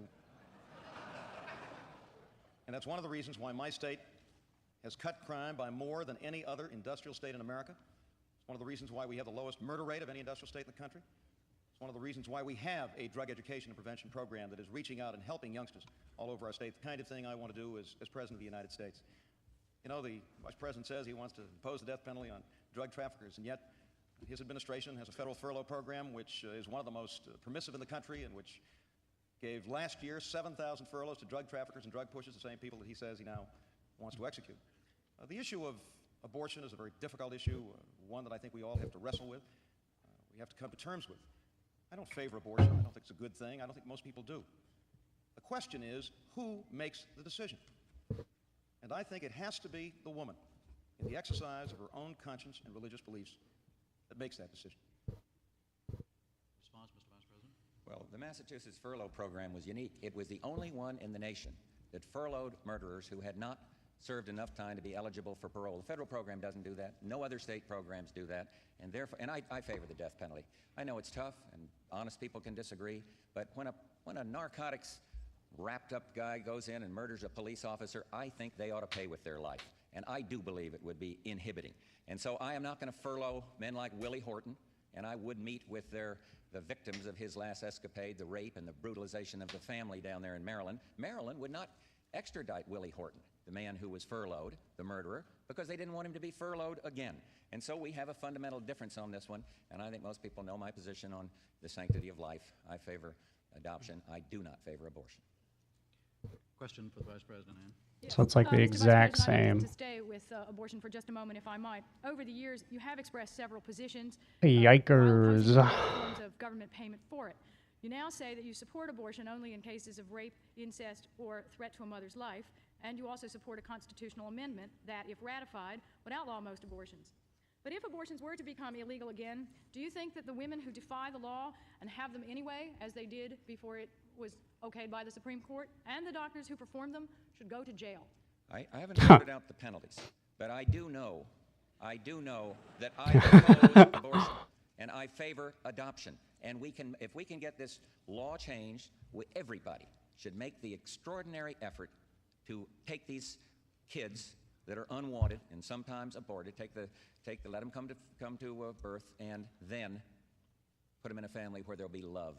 And you see, yes, my position has evolved, and it's continuing to evolve, and it's evolving in favor of life. And I have had a couple of exceptions that I support: rape, incest, and the life of the mother. Sometimes people feel a little uncomfortable talking about this, but it's much clearer for me now, as I've seen abortion sometimes used as a birth control device, for heaven's sakes. See the millions of these killings. Man, it's like the exact same. Accumulate, and this is one where you can have an honest difference of opinion. We certainly do, but no, I'm for the sanctity of life. And once that illegality is established, then we can come to grips with the penalty side, and of course enforce the law, whatever they may be. I don't know what the penalty should be. It's we'll get there. Once we make it illegal, then we'll discuss the penalties. Well, I think what the Vice President is saying is that he's prepared to brand a woman a criminal for making this decision. Yeah. As simple as that. I don't think it's enough to come before the American people who are watching us tonight and say, well, I haven't sorted it out.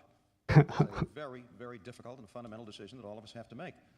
And what he is saying, if I understand him correctly, is that he's prepared to brand a woman a criminal for making this choice.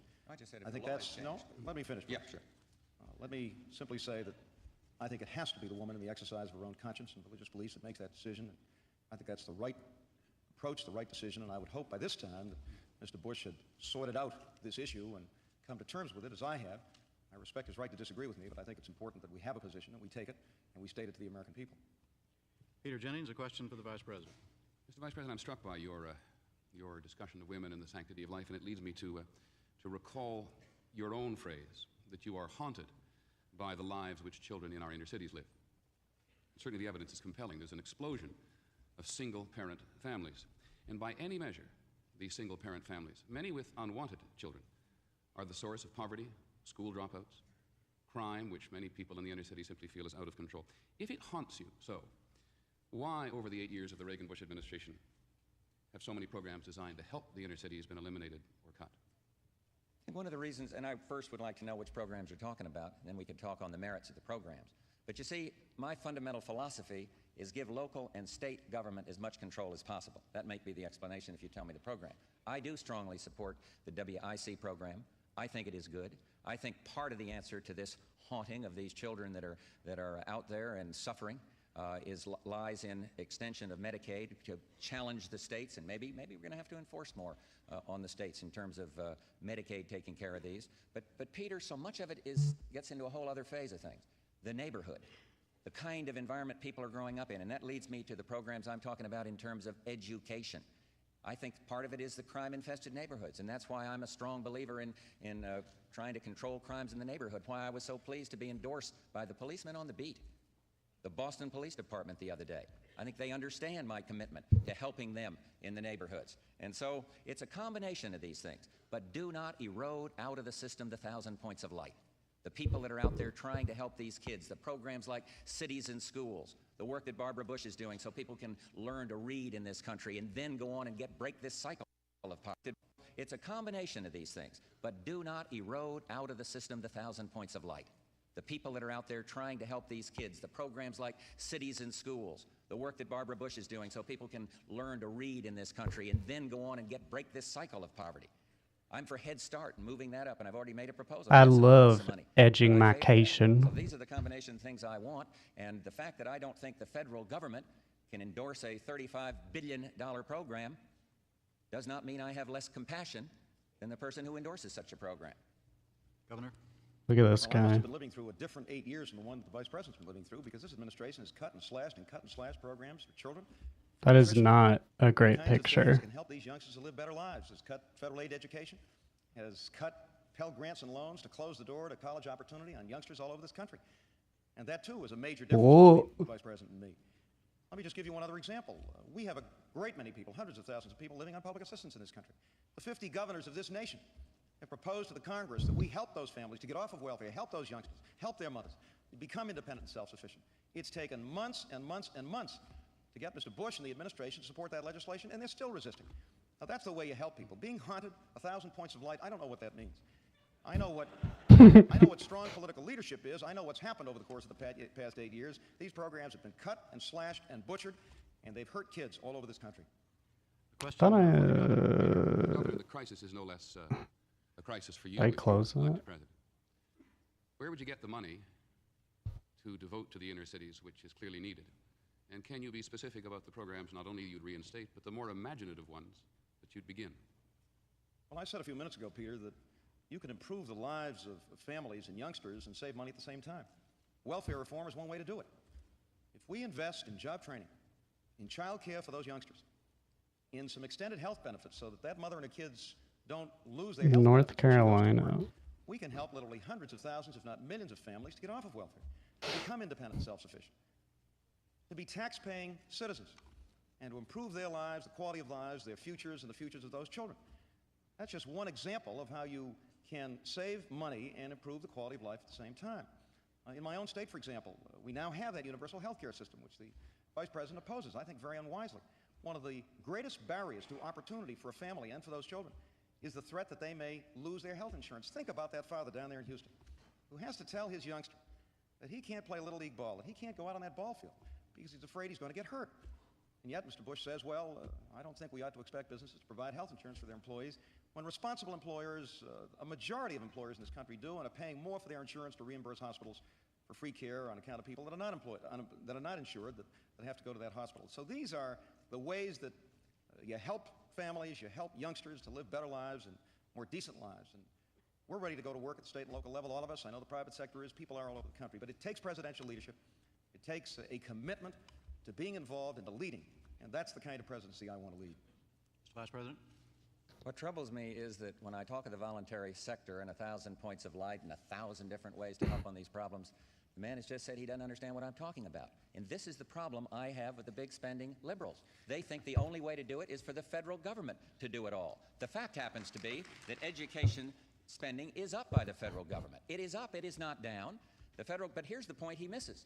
The federal government spends 7% of the total money on education, and the rest of the state governments and local governments and the 1,000 points of light, and I'm talking about private schools and private church schools and things of this nature, are putting up 93%.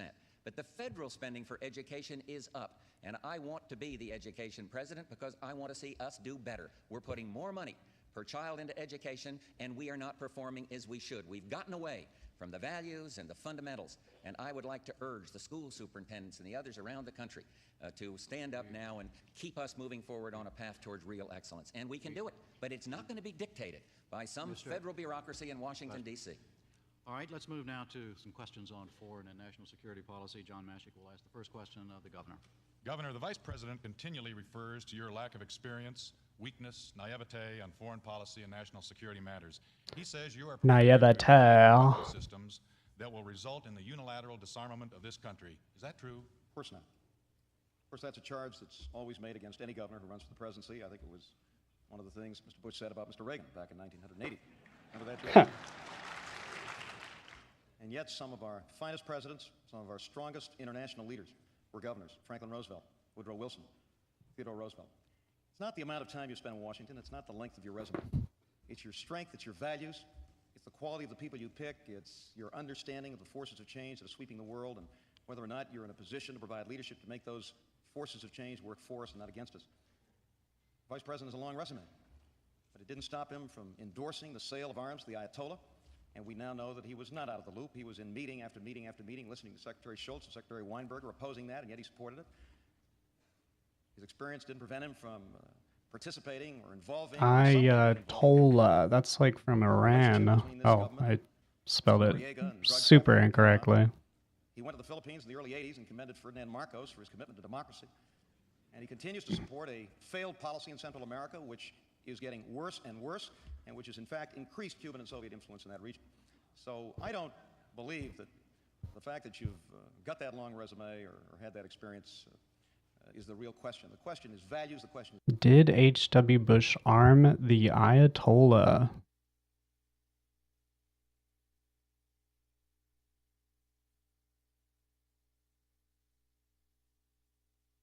United States Institute of Peace.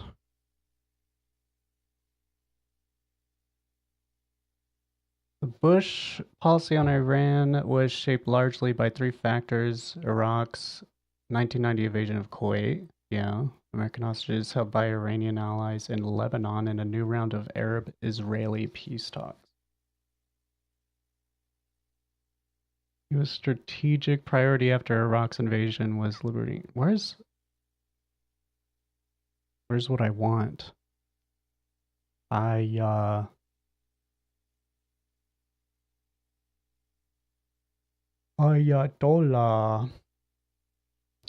The administration worked quietly with and through the United Nations to gain the hostages' release. There was some process, but in the end, the hostage issue became another in the long line of missed opportunities between Washington and Tehran. Hezbollah had begun seizing Americans in '82, and many had already languished in captivity for years. William Higgins, who had been taken years earlier while serving in Lebanon with the United Nations, was killed in '89.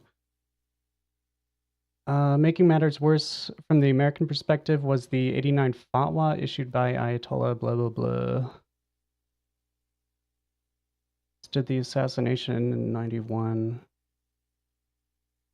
I don't care about any of this. The last American hostage was released in '91, but by then the opportunity to improve U.S.-Iranian ties had largely disappeared. Iran's leaders were reportedly angry and frustrated that their efforts to end hostage-taking did not meet with American goodwill, namely in a relaxation of sanctions or blaming Iraq for initiating the Iran-Iraq War. From the American perspective, though, it was a case of too little, too late. Splits within Iran's leadership, which had become more pronounced after the June '89 death of Ayatollah Khomeini, may have made it impossible for Iran to release the hostages and end acts of terrorism, but what was behind the policy mattered less than the policy itself to officials in the Bush administration.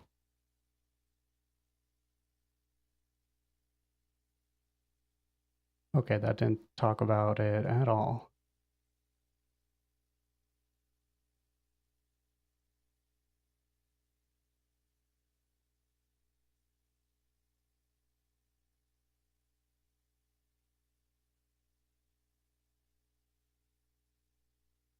That's the same thing.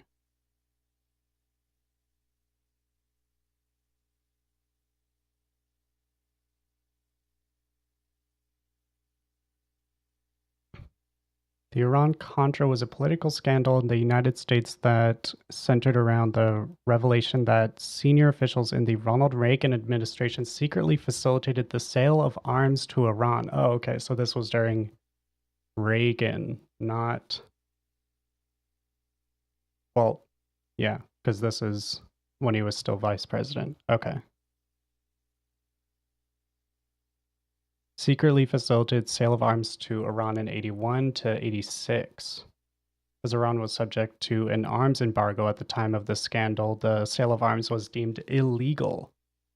The administration hoped to use the proceeds of the arms sale to fund the Contras, an anti-Sandinista rebel group in Nicaragua, under the Boland Amendment. Whatever the fuck that is. Further funding of the Contras by legislative appropriations was prohibited by Congress, but the Reagan administration figured out a loophole by secretively using non-appropriated funds instead. Wow, what a loophole to just... Is it a loophole if it's illegal?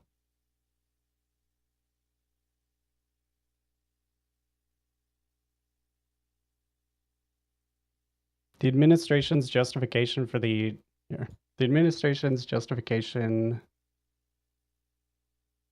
arms shipments was that they were part of an operation to free 7 U.S. hostages being held in Lebanon by Hezbollah.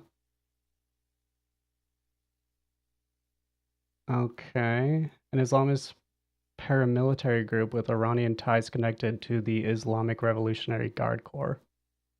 The idea to exchange arms for hostages was proposed by Manucher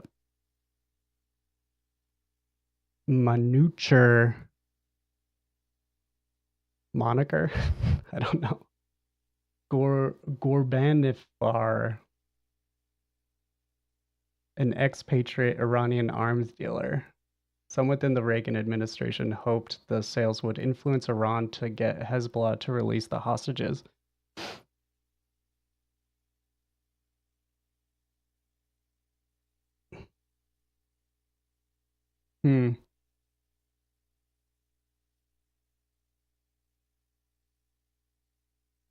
After the Lebanese magazine reported on the weapon dealings in November 86, it broke international news, causing Reagan to appear on national television. Claimed that while the weapons transfers had indeed occurred, the U.S. did not trade arms for hostages. The investigation was impeded when large volumes of documents relating to the affair were destroyed or withheld from investigators by Reagan administration officials. In March 87, Reagan made a further nationally televised address saying he was taking full responsibility for the affair and stating that what began as a strategic opening to Iran deteriorated in its implementation into trading arms for hostages.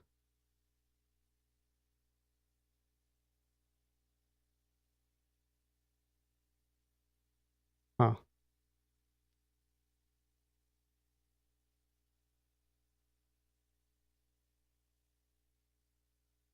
The affair was investigated by Congress and by the 3-person Reagan-appointed Tower Commission. Neither investigation found evidence that President Reagan himself knew of the extent of the multiple programs. Additionally, Attorney General was appointed independent counsel in December 86 to investigate possible criminal actions by officials involved in the scheme. In the end, several dozen administration officials were indicted, including Secretary of Defense and Lieutenant Colonel Oliver North. 11 convictions resulted, some of which were vacated on appeal. The rest of those indicted or convicted, were all pardoned in the final days of the presidency of H.W. Bush. Awesome. Who had been vice president at the time of the affair. Former independent counsel Walsh noted that in issuing the pardons, Bush appeared to have been preempting being implicated himself by evidence that came to light during the Weinberger trial, noted that there was a pattern of deception and obstruction by Bush, Weinberger, and other senior Reagan administration officials. Walsh submitted his final report on 4th of August, 93, and later wrote an account of his experiences as counsel. So yeah. Strength of Central America, which is getting worse democracy. And he continues to support a failed policy in Central America, which is getting worse and worse, and which has in fact increased Cuban and Soviet influence in that region. So I don't believe that the fact that you've got that long resume or had that experience is the real question. The question is values, the question is strength, the question is your willingness to provide the kind of leadership that must be provided. I'm ready to provide that leadership. I want to be the commander-in-chief of this country. I think it takes fresh leadership now and an understanding of those forces of change to provide the kind of strength that we need, and perhaps the Vice President can explain what he was doing when he supported the trading of arms to a terrorist nation and his involvement in Panama and that endorsement of Mr. Marcos, but I don't think it's just experience that makes a difference. It's strength, it's values. Well, I thought the question was about defense. The governor was for a nuclear freeze that would have locked in 1,000 Soviet intermediate nuclear force weapons and 0 for the West. And because we didn't listen to the freeze advocates and strengthened the defenses of this country, we now have the first arms control agreement in the nuclear age. Now we're sitting down and talking to the Soviets about strategic arms, and he wants to do away with the midget man and the MX, the modernization of our nuclear capability. That is not the way you deal with the Soviets. I've met Mr. Gorbachev, met Mr. Shevardnadze, and talked substance with him the other day. These people are tough. But now we have a chance if we have the experience and know how to handle it. But please do not go back to the days when the military was as weak as they could be, when the morale was down, and when we were the laughingstock around the world. And now we are back because we have strengthened the defenses of this country. And believe me, I don't want to see us return to those days. As to Ferdinand Marcos, he isn't there anymore. It was under our administration that Mrs. Aquino came in. But I'll tell you what I was thinking of. I flew a combat mission. My last one was over Manila. And he was down there fighting against imperialism. And he had just lifted martial law. And he had just called for new elections. And all of those things happened because the Philippines do crave democracy. And when he becomes corrupt, out he goes. Mr. Vice President, your time is up. John, a question for the Vice President. Mr. Vice President, the governor has suggested that you've never met a weapons system that you didn't like or want. Are you prepared to tell the voters one system in this time of tight budgetary restraints and problems at the Pentagon that you'd be willing to cut or even eliminate that wouldn't endanger national security? I don't think it's a question of eliminating. I can tell him some I'm against. A6F, for example, DVOD, and I can go on and on. Minuteman III penetration systems. I mean, there's plenty of them that I oppose. But what I am not going to do... Did he mean to say... Did he say Midget Man before, or did he say Minuteman? About how we achieve a 50% reduction in our strategic weapons, I'm not He going probably to said a Minuteman. couple of aces in that very tough card game. I'm simply not going to do that. And under me, when I lead this country, the Secretary of Defense is going to have to make the choices between how we protect the survivability of our nuclear weapons. We are going to make some changes and some tough choices before we go to deployment on the Midget Man missile or on the Minuteman. No, that was it. Midget Man. The MX. We're going to have to do that. It's Christmas. It's Christmas. On the Midget Man missile nuclear weapons. We are going to make some changes and some tough choices before we go to deployment on the Midget Man missile or on the... What the fuck is the Midget Man? We're going to have to, the MX. We're going to have to do that. It's Christmas. Okay, it's real. Midget Man. MGM 134. Midget Man. Okay. I'm not crazy. It was just a prototype.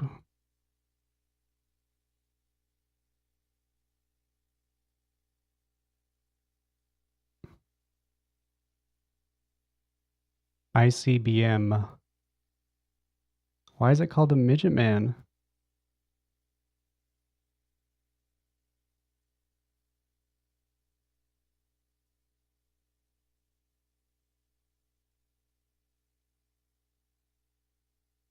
Why would you call it that?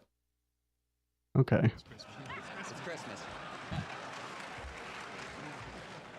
Wouldn't it be nice to be perfect? Wouldn't it be nice to be the Iceman so you never make a mistake?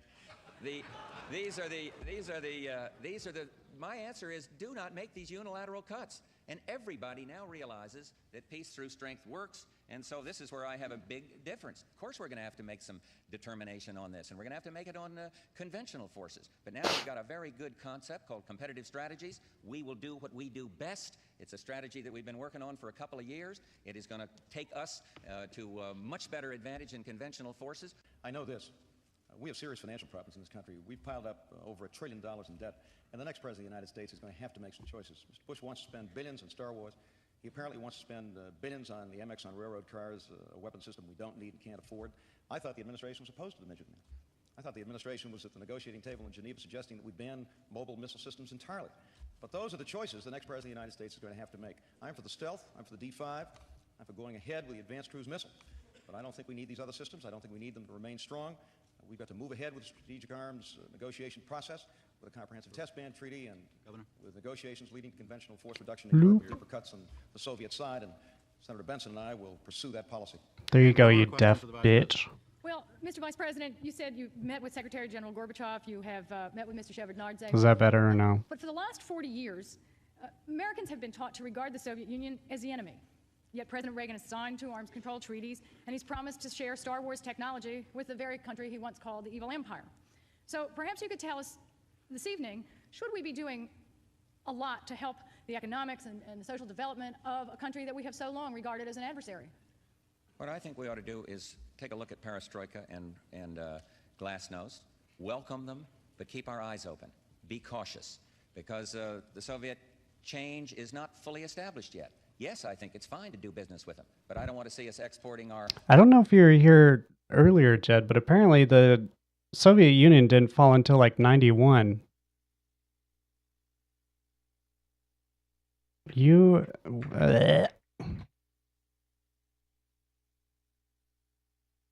Did you know that? Or am I... Yeah, December 26, 1991 is when it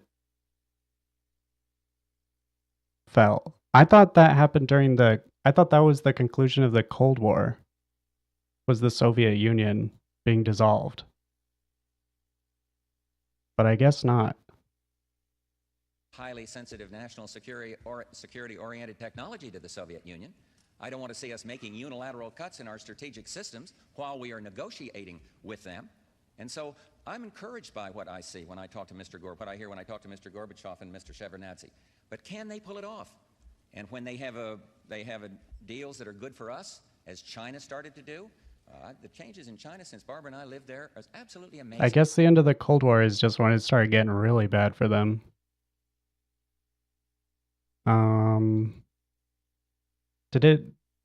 When did the Cold War end? It would have been... What? That's... Okay, I was right. The Cold War did end in 91. And that's... Okay, it did dissolve the USSR. Just the Cold War lasted way longer than I thought it did.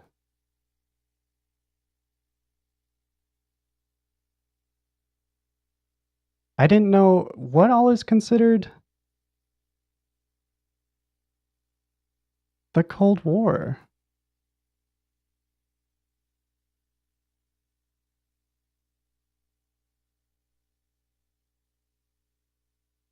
How long did the Cold War last? Approximately 45 years? What the fuck? I thought it ended after the... I mean, I guess I'll look that up too. When did the Cuban Missile Crisis end? 62. I thought that was the end of the Cold War.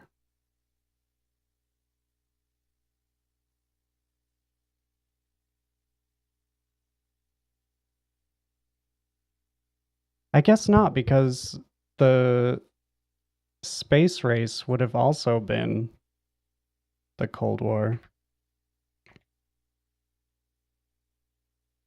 Jesus, I thought I knew more about all this. I thought it was only like a few years.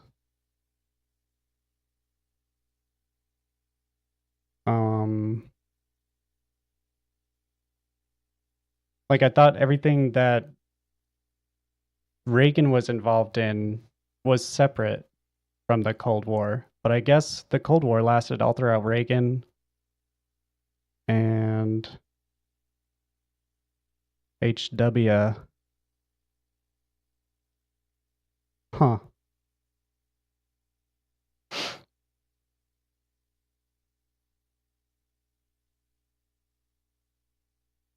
I thought space race was separate from the Cold War, but it was definitely a part of it. Working on ICBMs. In terms of incentive and partnerships and things of this nature. And now the Soviet Union seems to be walking down that same path. We should encourage that. We ought to say this is good. But where I differ with my opponent is I am not going to make unilateral cuts in our strategic defense systems or support some freeze when they have superiority. I'm not going to do that because I think the jury is still out on the Soviet experiment. And the interesting place, one of the things that fascinates me about this perestroika and glasnost is what's going to happen in Eastern Europe. You see the turmoil in Poland today, and I think we have enormous opportunity for trade. I don't want to go back to the Carter grain embargo on the Soviets. We are once again reliable suppliers, and I would never use food as a political tool like our predecessors did. But this is an exciting time. But all I'm suggesting is let's not be naive in dealing with the Soviets and make a lot of unilateral cuts, hoping against hope that they will match our bid. Look at the INF Treaty. And if we haven't learned from the negotiating history on that, we'll never learn. The freeze people were wrong. The Reagan-Bush administration was right. Excuse me. Governor Dukakis. It was a very different George Bush. Jed, I need your opinion on this. I don't know if you know who Brett Baer is.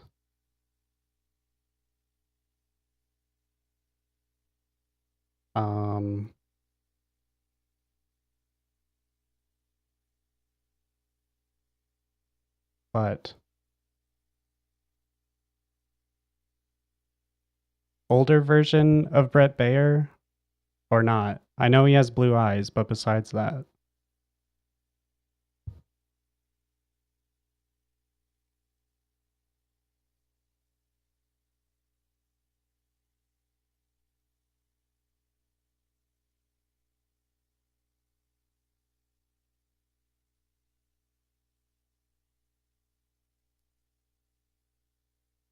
I need to know.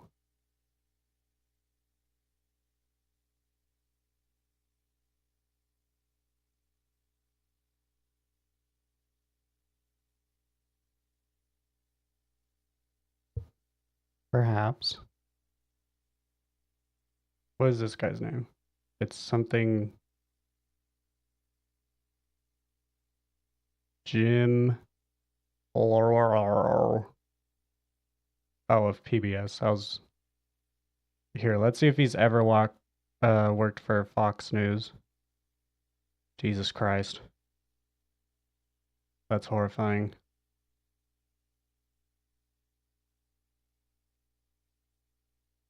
Career. Fox News, Fox News, Fox News. Kara.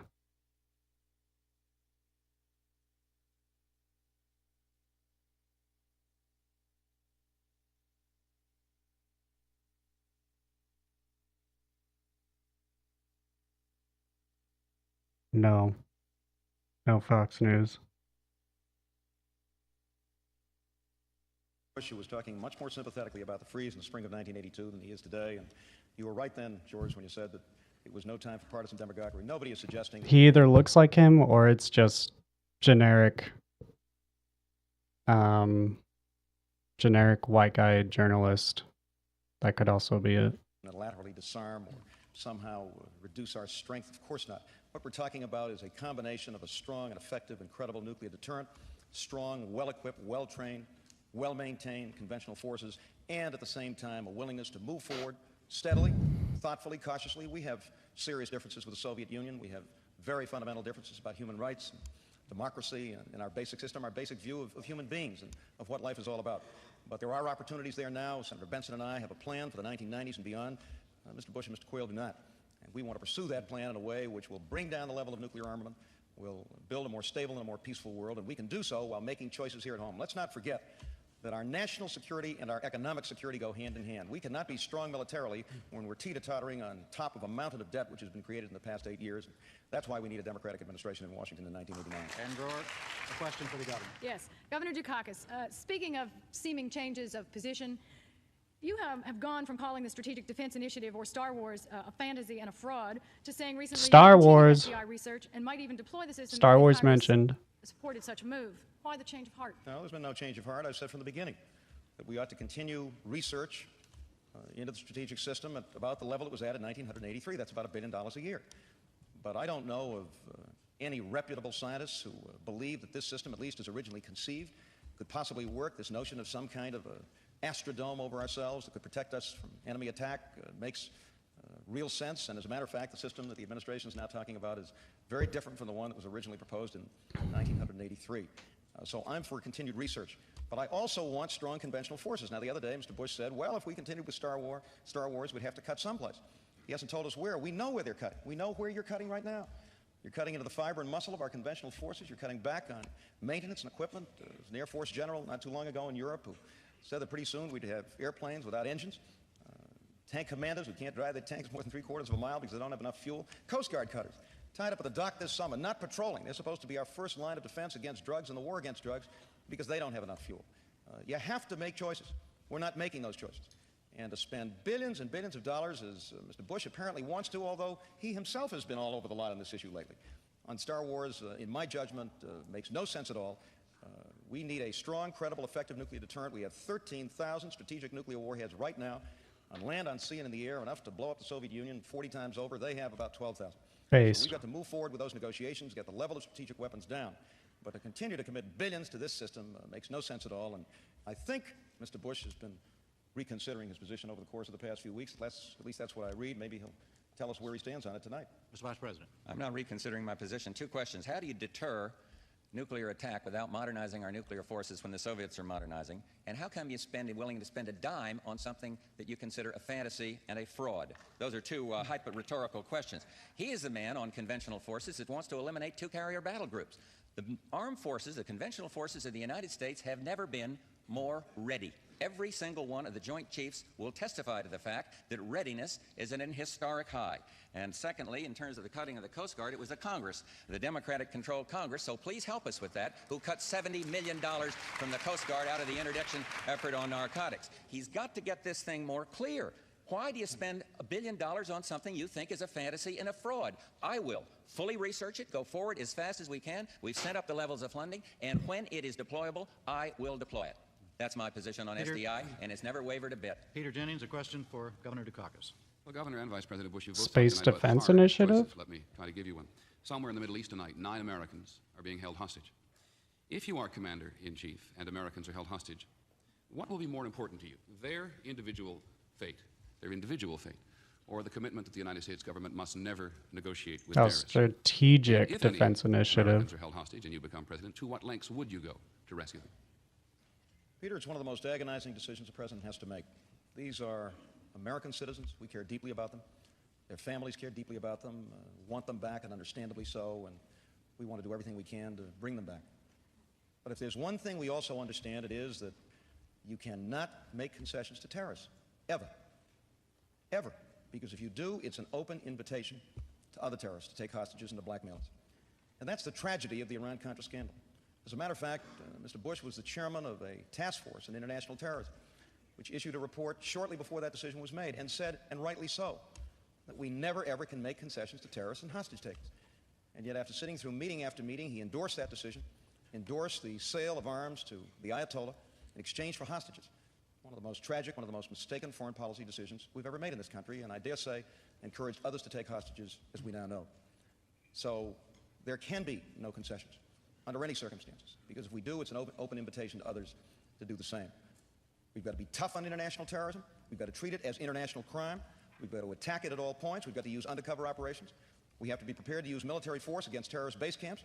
We have to work closely with our allies to make sure that they're working with us and we with them. And we can give no quarter when it comes to breaking the back of international terrorism. I think that's what happened at the end of Carter's presidency. I think we just tried to go in there and rescue hostages, and it like failed miserably, and the helicopter crashed and all that shit. Yes, we should make every effort to try to help those hostages come home, but it can never be because we make concessions. That was a tragic mistake that we made, a mistake that Mr. Bush made and others made, and it should never, ever be made again. Mr. Vice President. I wrote the anti-terrorist report for this government. It is the best anti-terrorist report written. Yes, we shouldn't trade arms for hostages, but we have made vast improvements in our anti-terrorism. Now, it's fine to say that sometimes you have to hit base camps, but when the President saw the state-sponsored fingerprints of Muammar Gaddafi on the loss of American life, he hit Libya, and my opponent was unwilling to support that action. And since that action, terrorist action against the United States citizens have gone down. And I have long ago said I supported the President on this other matter, and I've said mistakes were made. Clearly, nobody's going to think the President started out thinking he was going to trade arms for hostages. That is a very serious charge against the President. The matter's been thoroughly looked into. But the point is, sometimes the action has to be taken by the federal government. And when we took action, it had a favorable response. A question for the Vice President, Peter. It seems perhaps a good subject, Mr. Vice President, on which to make the point that you've campaigned vigorously as part of a leadership team. But so far you won't tell the American people in considerable measure what advice you gave the President on issues including the sale of arms to Iran and what should have been done about the hostages. To the best of my knowledge, there's no constitutional requirement which prevents you from doing so. Jimmy Carter urged his Vice President, Walter Mondale, to tell the American people. Would you now ask President Reagan for permission to tell the American people what advice you did give him? And if you don't, how do we judge your judgment in the Oval Office in the last 8 years? You judge by the whole record. You judge by the entire record. Are we closer to peace? Are we doing better in anti-terrorism? Should we have listened to my opponent who wanted to send the UN into the Persian Gulf? Or in spite of the mistakes of the past, are we doing better there? How is our credibility with the GCC countries on the western side of the Gulf? Is Iran talking to Iraq about peace? You judge on the record. Are the Soviets coming out of Afghanistan? How does it look in a program he called phony, or some one of these marvelous Boston adjectives up there about Angola? Now we have a chance. Now, several Bostonians don't like it, but the rest of the country will understand. Now we have a chance. Now we have a chance. Now we have a chance. And so I think that I'd leave it right there and say that you judge on the whole record. And let me say this. All he can talk about, he goes around ranting about Noriega. Now, I've told you what the intelligence briefing he received said about that. He can talk about Iran-Contra, and I'll make a deal with you. I will take all the blame for those two incidents if you give me half the credit for all the good things that have happened in world peace since Ronald Reagan and I took over from the Carter administration. And Peter, I still have a couple of minutes left, and there is a different principle here on confidence. Sorry, Mr. Vice President. It's only on yellow here. Wait a minute. Come on. I'm wrong. Go ahead. My apologies. Come on, Jim. You said nobody's perfect. You derailed him. I said I wasn't perfect. I thought you were. Where was I? My apologies. 25th of December, Mr. Vice President. I agree. Where was I? I finished. Governor. He can have another 10 seconds if he wants, Jim. No, yes, sir. Go ahead. Go ahead. All right. Governor, you have a minute to respond. Well, the matter of judgment is very important. And I think it's important to understand what happened here. A report on international terrorism, chaired by the Vice President, was released and made some very specific recommendations about how to deal with terrorism. They were ignored. The Vice President ignored them. He says mistakes were made, very serious mistakes in judgment were made. He says, well, let's concede that the administration has been doing business with Noriega, has made him a part of our foreign policy, and has been funneling aid to the countries who convicted drug dealers. I think those are very, very serious questions of judgment, which those of you who are watching us here tonight have a right to judge and review. We're not going to make those kinds of mistakes. You cannot make concessions to terrorists. If you do, you invite the taking of more hostages. That's a basic principle. It was ignored in that case, and it was a very, very serious mistake of judgment. Go to a question from John Mashik. It goes to the Vice President. Mr. Vice President, Democrats and even some Republicans are still expressing reservations about the qualifications and credentials of Senator Dan Quayle of Indiana, your chosen running mate, to be a heartbeat away from the presidency. What do you see in him that others do not?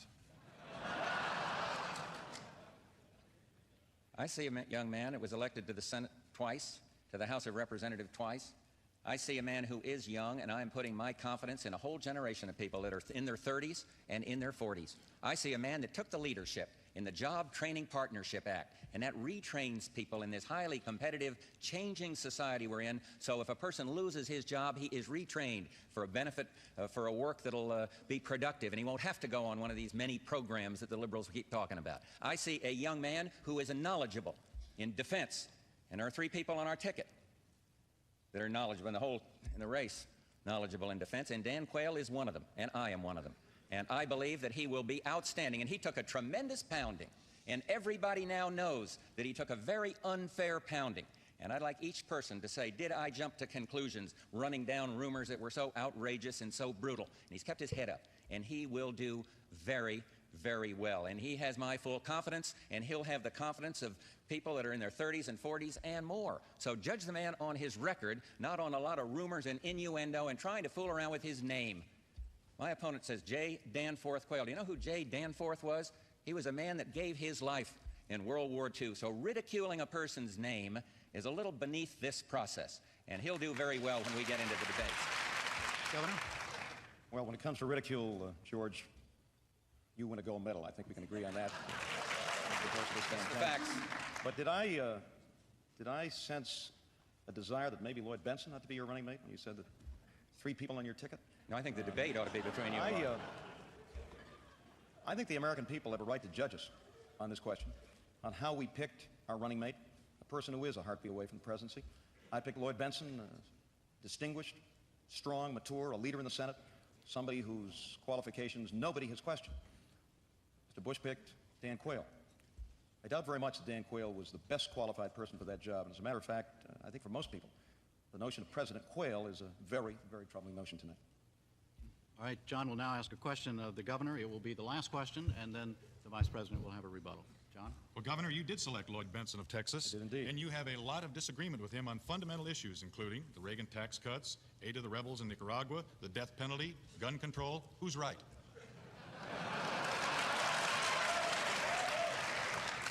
Well, John, I'm a man that's been a chief executive for 10 years. I've picked a lot of people. I've picked cabinets. I've named judges. I know that the people you pick make an enormous difference in your ability to govern. And I set high standards. I try to meet them, and I insist that people who work for me meet them. And if they don't stick around very long. But I didn't pick Lloyd Benson because he was a clone of Mike Dukakis. I picked him because he was somebody who would be a strong vice president, somebody who would be an active vice president, somebody who would come to me if somebody came up with a crazy idea that we ought to trade arms to the Ayatollah for hostages and say, Mr. President, that's wrong. We shouldn't do that. That's the kind of vice president I want. He himself has said, and rightly so, that he'll be a strong vice president, but when the president makes a decision, that will be his decision. And I'm very, very proud of that choice, and I didn't pick him because he agreed with me on everything. You know, Sam Rayburn once said that if 2 people agree on everything, then only 1 person is doing the thinking.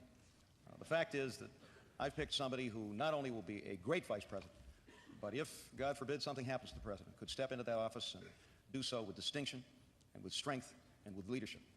I doubt very much that Mr. Bush's selection for the vice presidency of the United States meets that test. Mr. Vice President? Well, we obviously have a difference. I believe it does meet the test. We'll have an opportunity to see the 2 of them in action in a friendly forum, wonderful, friendly fashion like this. I'd hope that this had been a little friendlier in the evening. I'd wanted to hitchhike a ride home in his tank with him, but I think now we got the lines too carefully drawn here. But you talk about judgment. I mean, what kind of judgment? I mean, jumping all over the president on his decision on one area of foreign policy? What kind of judgment has your chief education advisor now in jail in Massachusetts? I mean, I don't think this is a fair argument, but nevertheless, I support my nominee for vice president, and he'll do an outstanding job. Gentlemen, I was given some bad word a moment ago. There is time for 1 more question. Getting it in my ear. And Ann Grower will ask it. Ann? Vice President To the governor, sorry. Oh, I'm so sorry. Governor Dukakis, as many U.S. farmers face or undergo foreclosure, the United States is considering the possibility of forgiving a certain percentage of debt owed by Latin American and third world countries. Do you favor giving these countries a break in their loans? And if so, how do you explain that to the American farmers who are losing their land and livelihood?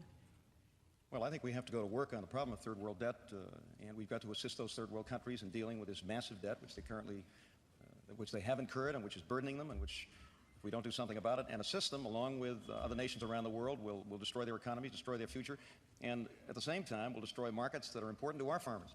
But I also believe that we need an agricultural policy which doesn't cost us the $15 to $20 to $25 billion a year that it's been costing us over the course of the past 3 or 4 years under this administration. I think it's going to require good, solid credit policies, and thanks to the Congress, we now have an agricultural credit bill which is helping and improving the situation with at least some of our farmers. I think it's going to require a combination of supply management and reasonable price supports to make sure that our farmers get a decent price. And I think it also is going to require an administration that understands that there are tremendous opportunities out there for the development of new uses for agricultural products, new uses which can help us to clean up our environment at the same time. Biodegradable plastic, gasohol, which the Vice President himself has been involved in, road de-ices made from corn products. I mean, there are enormous opportunities out there to expand markets and to build a strong future for our farmers. But I don't think there's anything mutually exclusive or contradictory about building a strong farm economy in this country and assisting our family farms and providing a good, strong future for rural communities and for rural America, and at the same time working on third world debt. As a matter of fact, Mexico itself is one of our biggest agricultural customers. So in the sense that we can work to help Mexico rebuild and expand and deal with its very serious economic problems, we help our farmers at the same time. Mr. Vice President. I oppose supply management and production controls. I support the Farm Bill, the 85 Farm Bill, and its spending is moving in the right direction. I want to expand our markets abroad, and that's why I've called for that first economic summit to be on agriculture. I will not go back to the way the Democrats did it and use food as a political weapon and throw a grain embargo on the farmers in this country. I want to see rural redevelopment, and I have been out front in favor of alternate sources of energy, and one of them is gasohol, and comes from using your corn, and I think we can do better in terms of biodegradables for a lot of products. So I'm optimistic about the agricultural economy. In terms of the third world, I support the Baker Plan. I want to see market economies spring up all around the world, and to the degree they do, we are succeeding. And I don't want to see the banks let off the hook. I would oppose that, but I think we're on the right track in agriculture, and I am very, very encouraged. But let's not go back to that, what they call supply management and production control. That'll simply price us out of the international market. Let's try to expand our markets abroad. All right, that really is the end. Now let's go to closing statements. They will be 2 minutes each in duration by agreement. Vice President Bush goes first, Governor Dukakis second. Mr. Vice President. I talked in New Orleans about a gentler and kinder nation, and I've made specific proposals on education, environment, on ethics, on energy, and on how we do better in battling crime in our country. But there are two main focal points of this election: opportunity and peace. I want to keep this expansion going. Yes, we want change, but we are the change. I am the change. I don't want to go back to malaise and misery index. And so, opportunity, keep America at work. The best poverty program is a job with dignity in the private sector. And in terms of peace, we are on the right track. We've achieved an arms control agreement that our critics thought was never possible, and I want to build on it. I want to see us finalize that START agreement, and I want to be the one to finally lead the world to banishing chemical and biological weapons. I want to see asymmetrical reductions in conventional forces. And then it gets down to a question of values. We've had a chance to spell out our differences on the Pledge of Allegiance here tonight and on tough sentencing of drug kingpins and this kind of thing. I do favor the death penalty. We've got a wide array of differences on those. But in the final analysis, person goes into that voting booth, they're going to say, who has the values I believe in? Who has the experience that we trust? Who has the integrity and the stability to get the job done? My fellow Americans, I am that man, and I ask for your support. Thank you very much.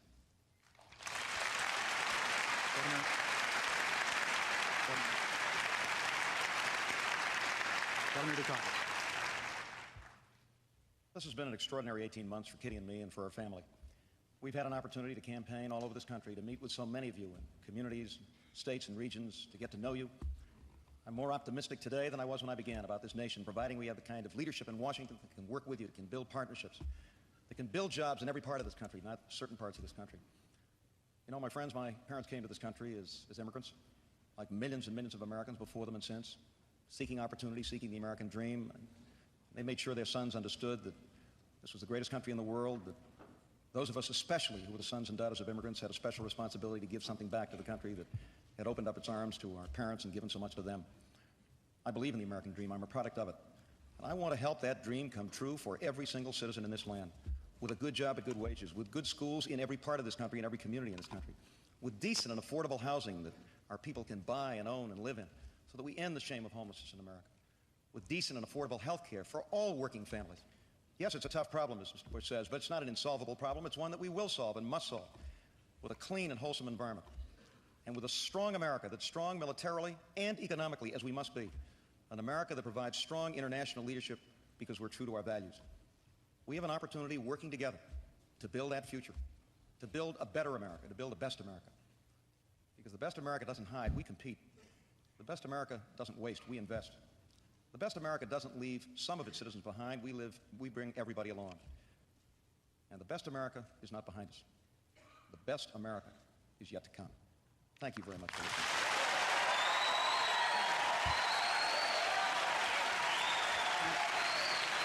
Wow. Anyway, he got destroyed. Electorally.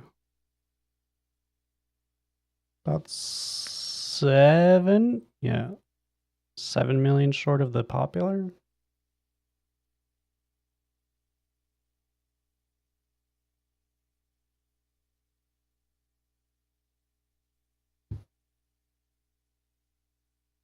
Anywho, I have to pee. Yaw.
Now we know everything about H.W. Bush.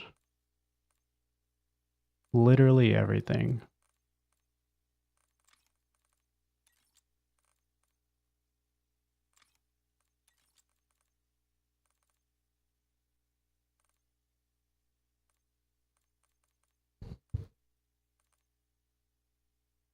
The fuck? Oh, quality.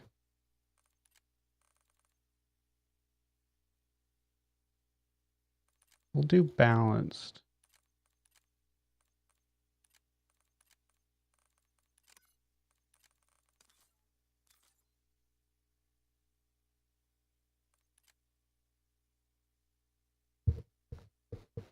I don't know if I want to restart the campaign. I won't. I'll just move it to veteran. I won't redo the... Did it just fucking crash? No. I guess it just needed to restart.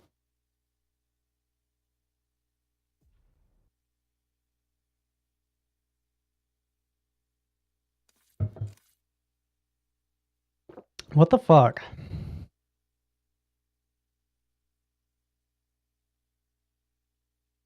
It restarted so it could tell me it needs to restart. That's awesome.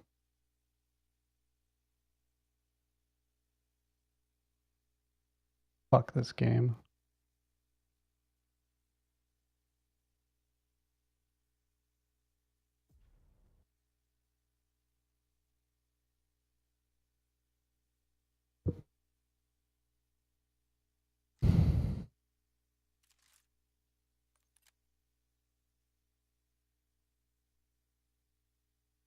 I don't know. The BattleNet thing says pre-release content downloaded?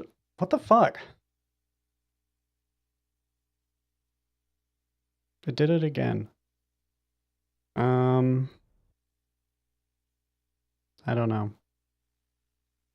Is there a way to see? Yeah, patch notes. Christ. Patch notes. Preseason patch notes updated 4 days ago.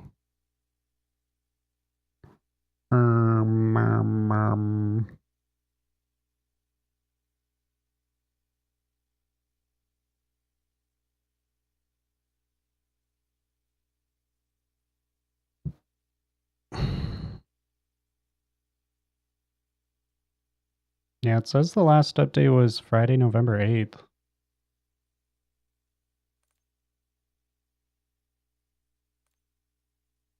How do I change L difficulty?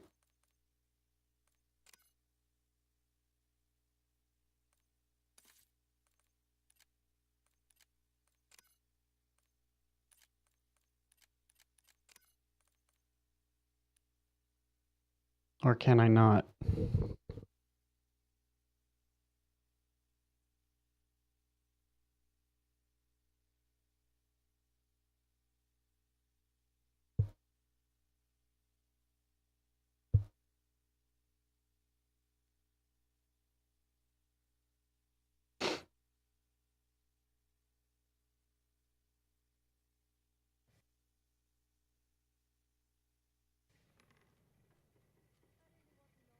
Unless there's other patch notes, because this says preseason patch notes.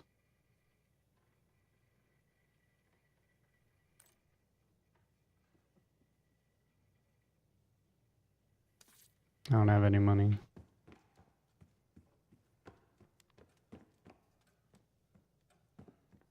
Have you figured out this piano thing yet? I think you're ahead of me.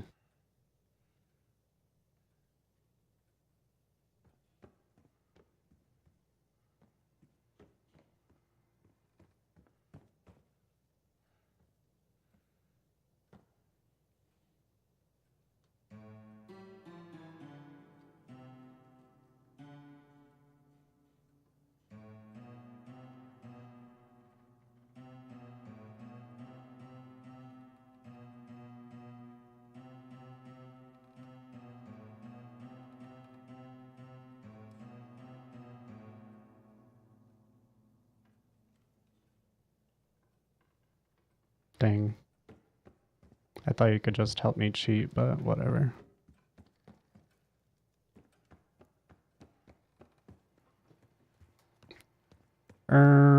Mission? Wait, no. How do I start the mission? This.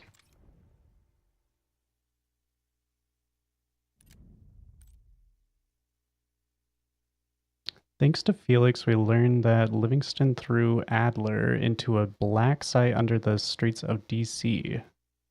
Not a place you'll find in a tourist guide. Well, we just brought him in, and now we gotta go break him out.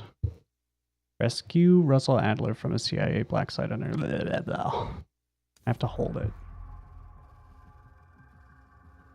A branch of the DC tunnel system houses the black site, which according to the schematics that I borrowed, has an entrance directly beneath Capitol Station. Is the game loud enough? Golden Adler is secured by retinal scan. We won't have access. At least not anymore. We have an opportunity, though, if we move fast. This Saturday night, the station is hosting a political event. Take it, Felix. Interestingly, one of the event's attendees, a Senator Jack McKenna, has security clearance to the black site. We only need a high-resolution image of his eyes to get past the retinal scanner. I'm working on something for that. So we're gonna show up to this fundraiser, get what we need Okay. from the Senator, then grab Adler from the black site before anyone knows what's happening. Sounds simple enough. Don't you think?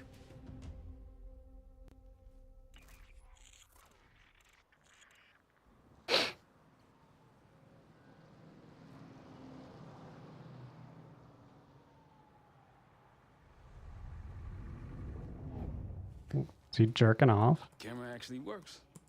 Sometimes I surprise even myself. Let's just hope Sev and Case can get the retinal scan. You're going through a lot of trouble to rescue this Adler fellow. You're telling me.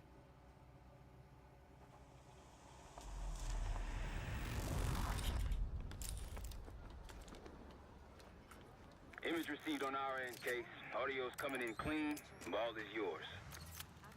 You're stepping into my world now, Case. Or should I say Jess Burke, photojournalist for the Washington Telegraph.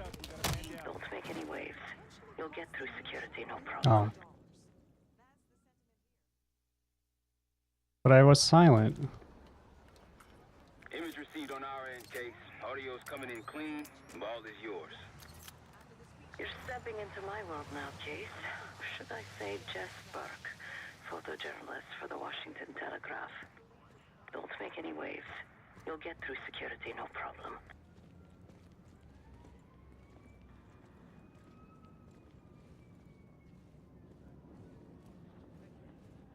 Of course, we would prefer Princeton, but at least Harvard will keep him closer to home. Oh, so this must have been...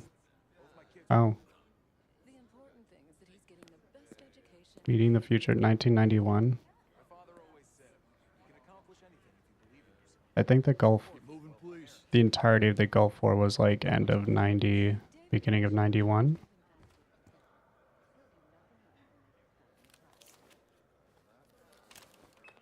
Things are starting to wrap up in there, just so you know. Enjoy. Have a good night. Hi, I was just on my way out. Ugh. I don't know why you're here exactly, but you need to be very, very careful. Langley has assembled a team to track the three of you down, and they may even have eyes here tonight. If you are spotted, forget about suspension. Livingston will literally bury you alive. So it's great to see you. We'll catch up soon. Keep with the plan. Find Sev. There you are. Come join me at table 14.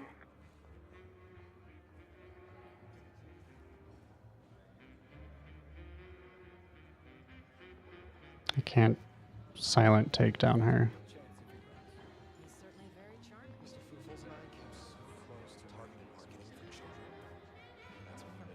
Cupcakes. Is that an actual picture of Bill? Can I go up there? No? Okay. I hate when there's like real pictures in a video game. Because then just the people start looking weird. Take a seat. It's like a really low resolution photo too. Do I look the part? Just another business tycoon's trophy wife. The senator's on stage now. Use your camera to get a better look. Le sénateur.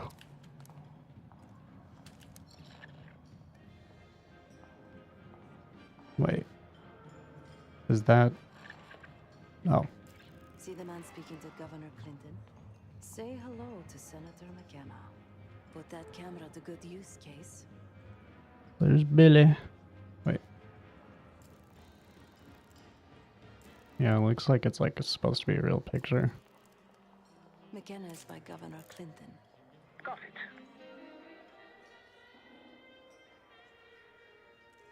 Cupcakes. Not getting it clear. Actual cake. There is wine. What your intention is here.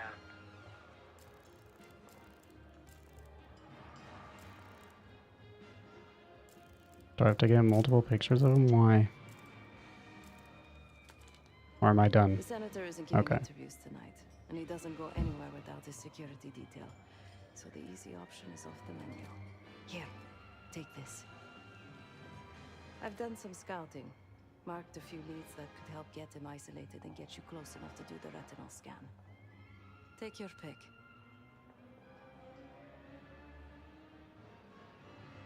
What am I doing?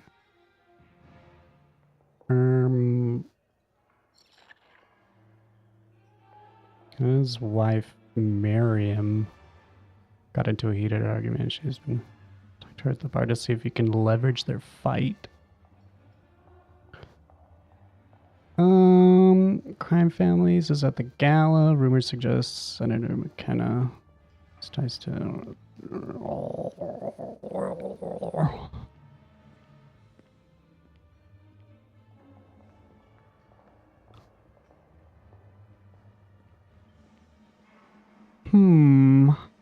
This one. Got any questions? Now's the time to ask. I'll tell you what I can.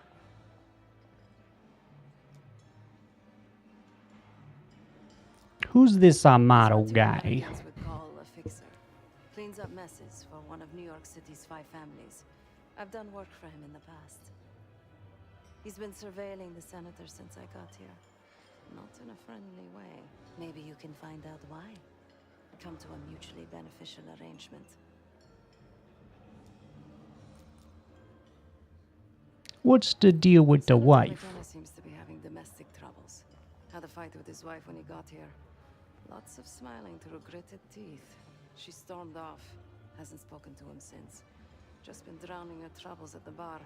Maybe you should lend her a sympathetic ear. Why did you cycle the coat check? Whatever's on it put McKenna in a real bad mood. He crumpled the note and shoved it in his coat pocket. Why would the wife know anything though, Jed? Get our hands on that note. I bet we could use whatever. Who talks to their wife? The floor is yours, Jess Burke.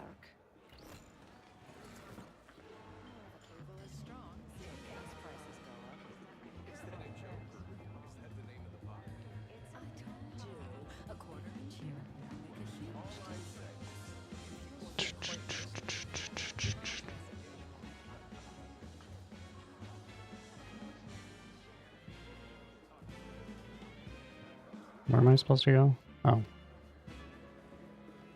That hot goss. Can I go up here now? Sir, this is a restricted area. Okay, so, okay. I'm trying to. You're blocking me. You're blocking me. Okay, okay. Whoa, whoa. He was blocking me. I was trying to leave. The floor is yours, Jess Burke. Jeez, this game is hard. Oh.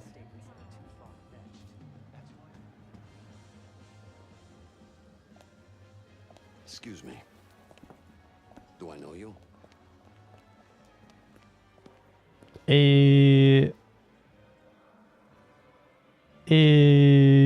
We have mutual acquaintance. Zavati Dumash.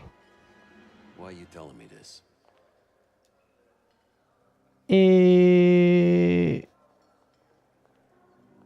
Sev needs photo of senator up close.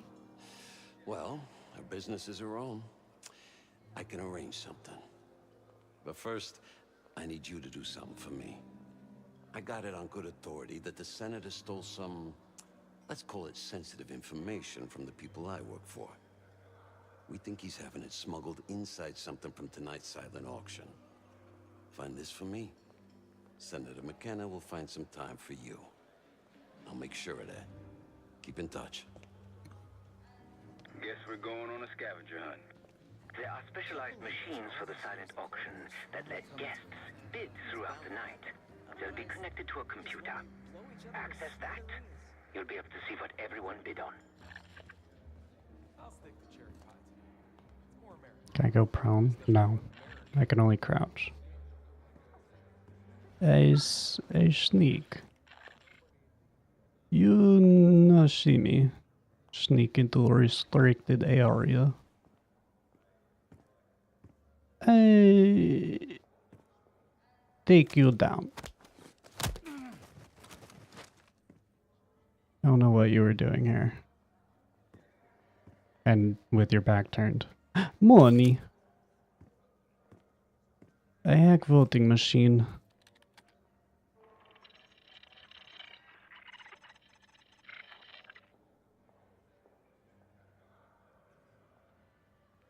Was I supposed to know this?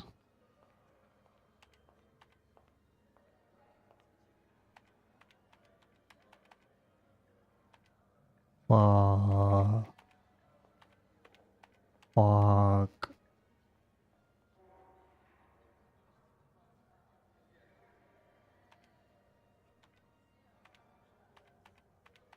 Me.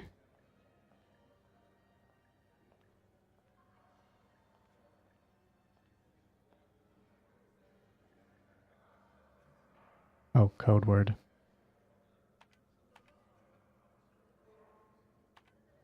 Wait. M. Mogami.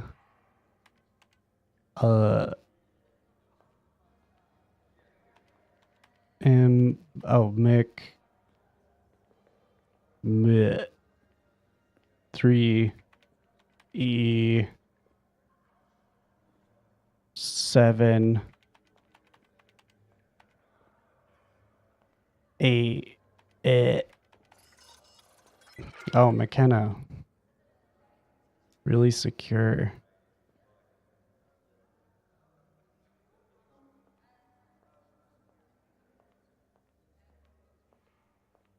The senator bid a fortune on an antique clock. Shouldn't be hard to find. Only one place it can be, and that's the auction hall.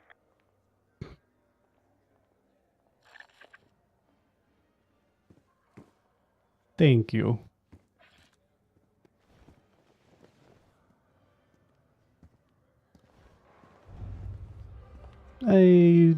I do nothing back there.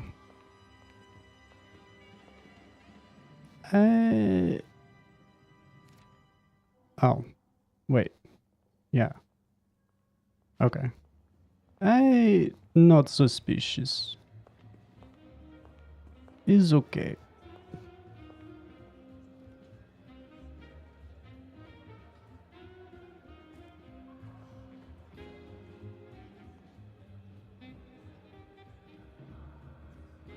The First Amendment protects against government censorship.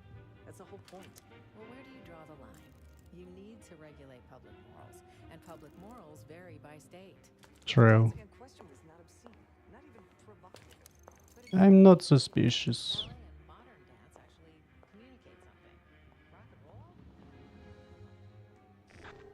Hello. Not suspicious.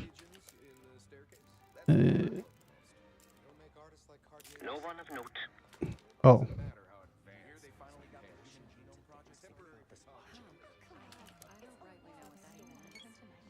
The back of someone's head is not particularly useful for identification. It's okay. Not getting a clear subject. Wow. Okay, where's this cock? Hello. The clock should be in that room somewhere. Ooh. Thank you. Where is it? Oh.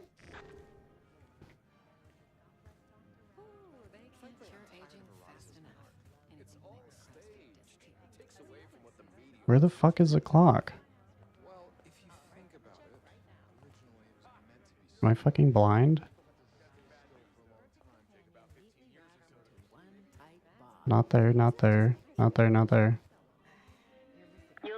Oh, Jesus. This is horribly lit. Bloop. I sneak. Oh. I'm not suspicious. Oh!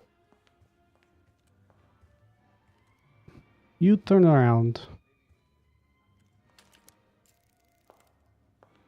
Thank you. I actually am suspicious. Wait. Oh. This is useless. Can I get... Okay.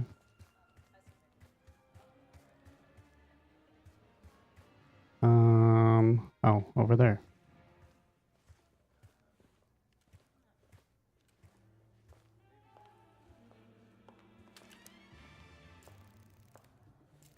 You turn around.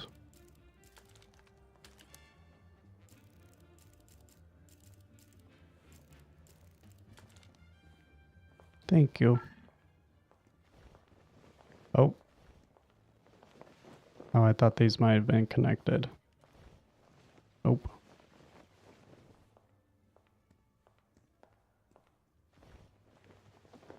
I sneak.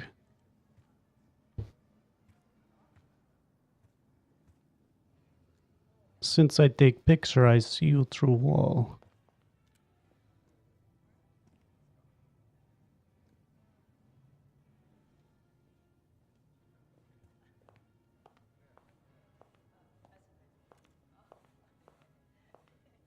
Fucking idiot. Whoa.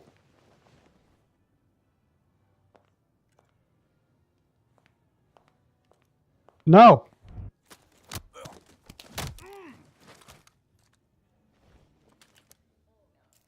It didn't have to be this way. I don't know what your intention is here.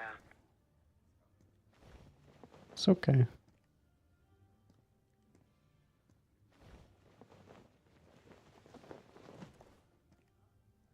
It's okay. Where's the clock? Oh, the only place where I can get to. That's good.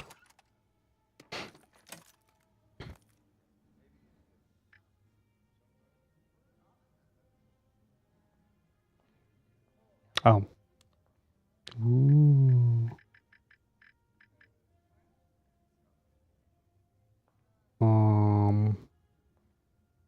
Wait. It's 3, but there are 4 numbers.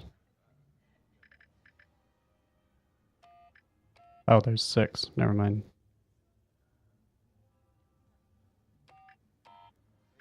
Wait, no? There's not 6? Okay. Am I just supposed to guess here?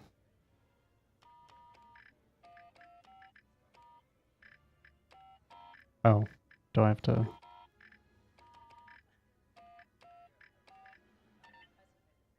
Oh. 3,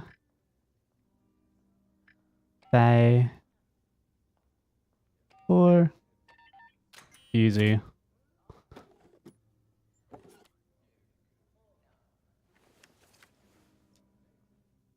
I found this kit. Don't usually have computer disks in them, right? It's so funny. Doesn't matter. It's currency now. Just deliver the disc to our motto so we can get I'm glad it gave me choice to be funny.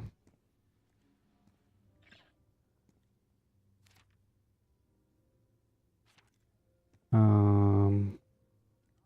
think I can just... I can't slide and dive.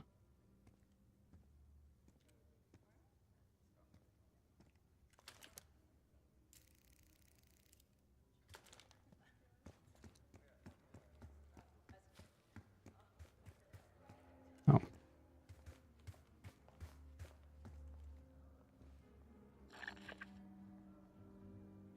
There.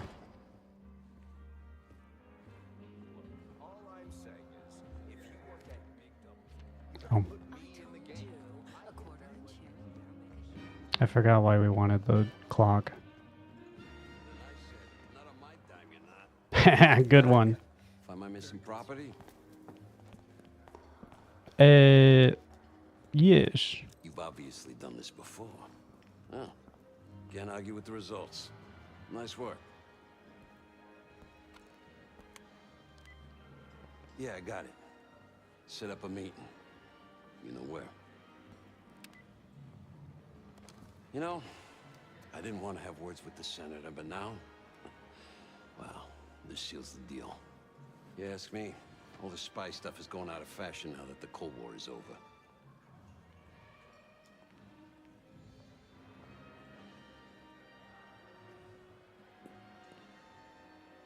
What is on disk?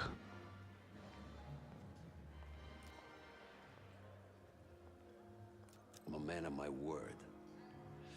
Some associates of mine are escorting Senator McKenna somewhere more private as we speak.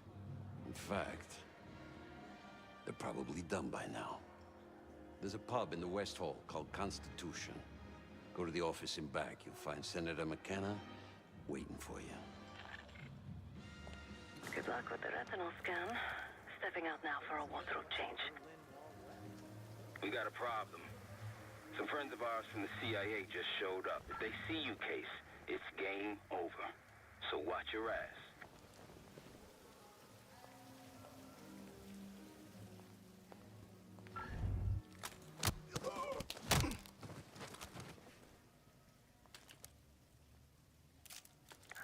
Not getting a clear subject. I sneak. You no say anything.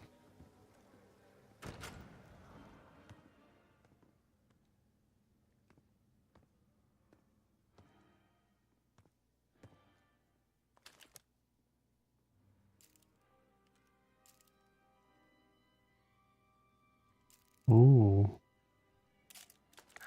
Not getting a clear subject. Nope. Nope. Oh.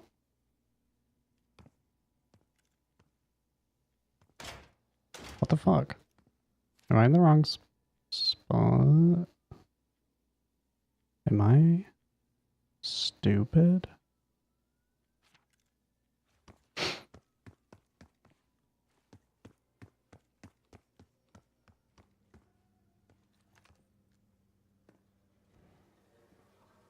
I continue.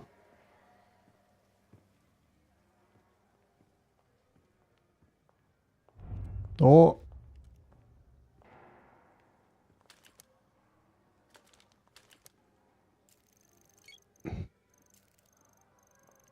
Oh.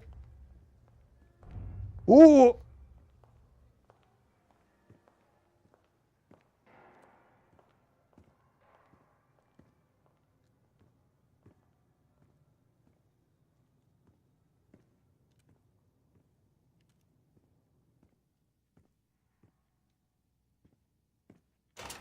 Fuck.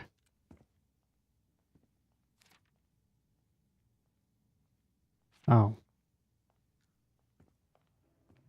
Wrong side. Ooh. Ooh. Ah.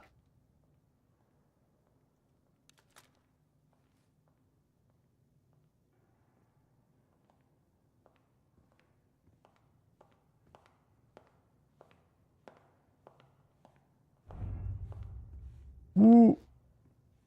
Ooh. It's okay.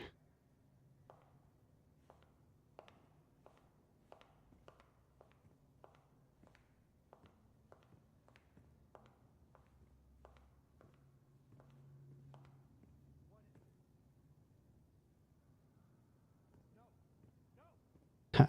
Dumbass.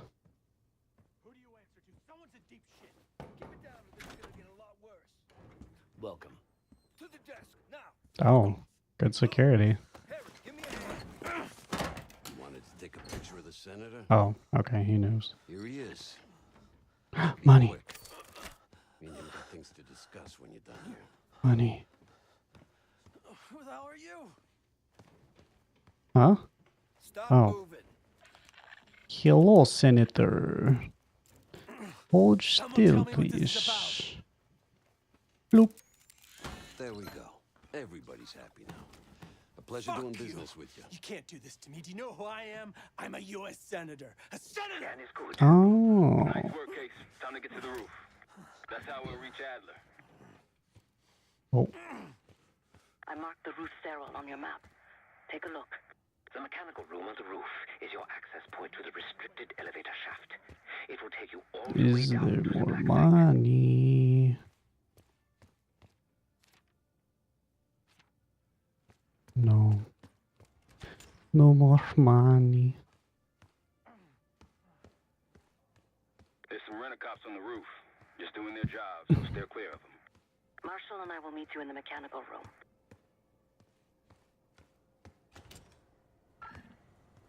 Once you're on the roof, look for a fixed ladder.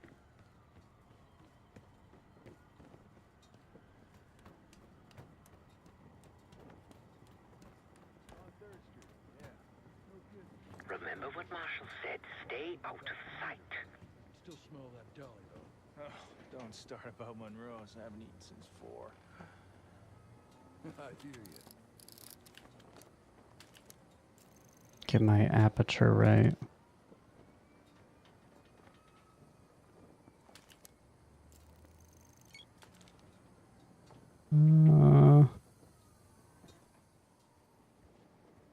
Dun, dun, dun. Switching to the floor. Freezing my balls off up here. Good luck with that. We're stuck up here. Cold and bored. Where am I trying to get to? Oh.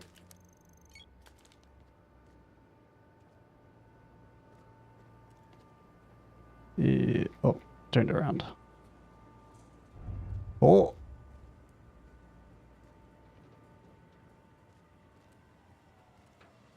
Keep low and stick to the shadows.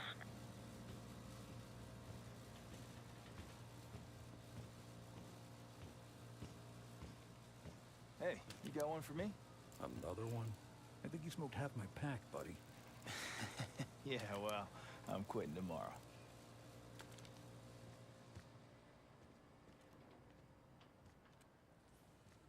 We're almost there.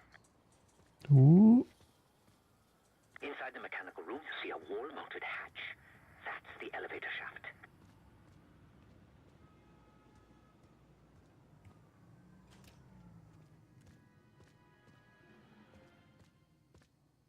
Nope.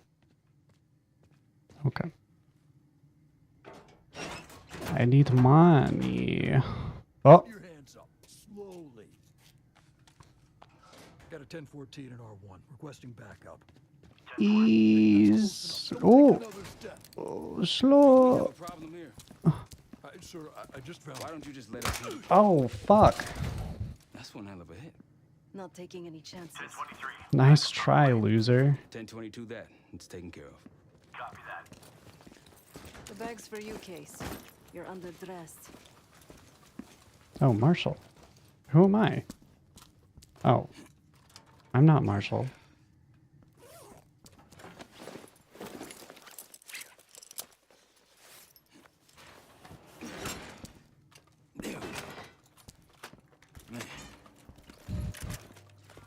I'll keep watch until I hear from you two.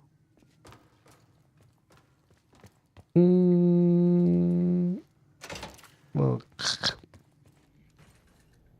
locked, okay. Have fun down there.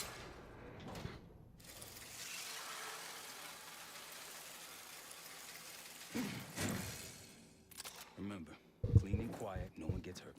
Get in, get Adler, get out. Okay.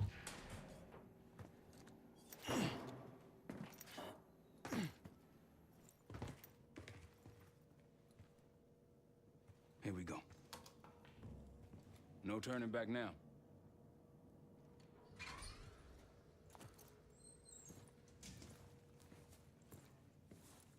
Let's go. Hit the scanner case. Okay. I modified the infrared image to highlight the capillaries in the senator's retina. It should have just enough resolution.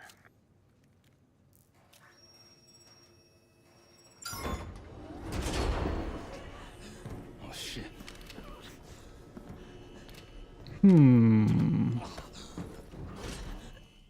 Please help. They jumped me during shift change. Knew our schedule somehow. Started shooting. Must be Pantheon. Pantheon? You can do this loud or quiet. I don't know about that. If you want to go in guns blazing, I got your back. I do not.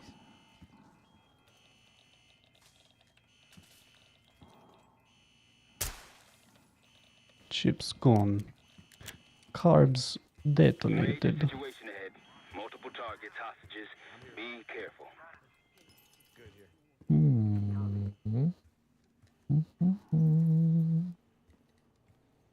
Tango's in the room to your right. That silencer should come in handy.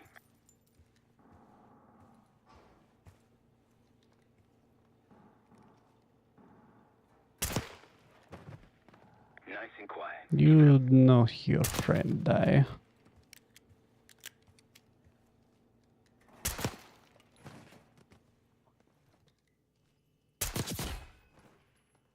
Ishi. Hold up. Tango after 12, top of stairs. No eyes. Now's your chance. Clean kill. No one saw you. I can't be here. I'm seeing two Pantheon in the room ahead. That event? No. You go through it? We came in through the northeast tunnel. We were caterers. Used the roof and elevator. There's too much shit in the way. The door won't budge. Man, just a couple of stragglers. Not worth it. No. Orders are to clean house, and that's what we're gonna do. Get that door open. Sure, man. Hold your position. You've got company. Oh. Area's clear. From where?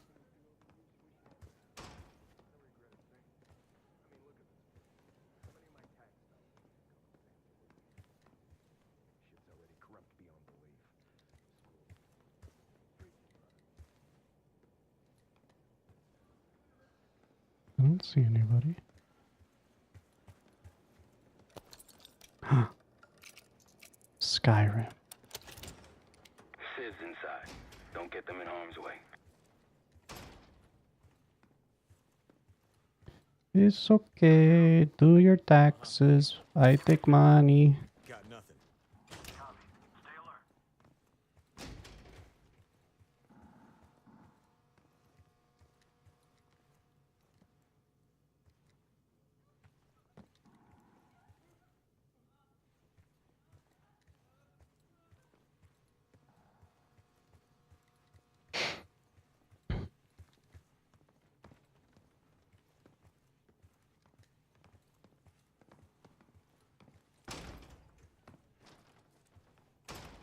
The fuck?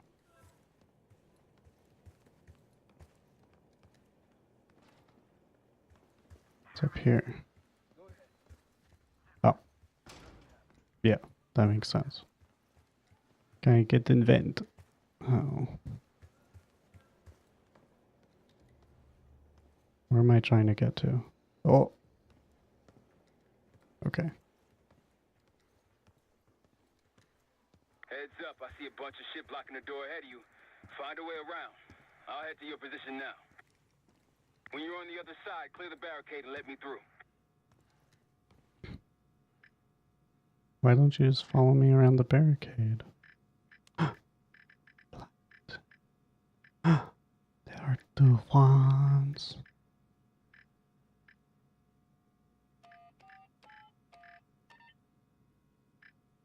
Easy. Try the room on the left. God. I'm a god. Look for anything that could get you to the other side. Maintenance shafts, vents, whatever. I close. For suspicion.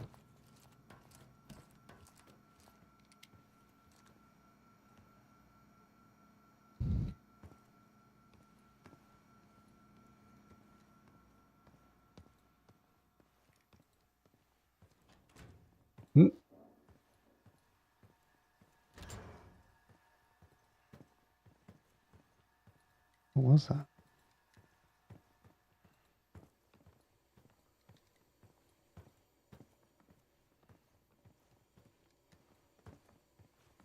Bloop. I'm at the door, Case. Waiting on you. The list. The list. Real names and cover names. Jackpot. Hey, what about the guy we're after? Let's see. Adler. That is who we are after as well. All clear. Where you at? Oh, am I supposed to kill these guys? Contact. Location. Hostile gunfire. Now it's on.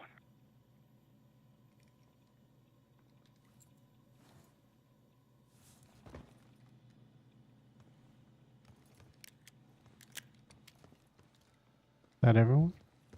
Any money? Money, money, me.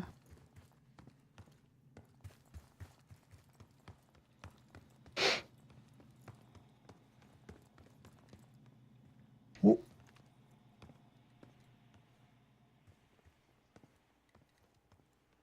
Ah. How did you see me? God, your body armor fucking sucks.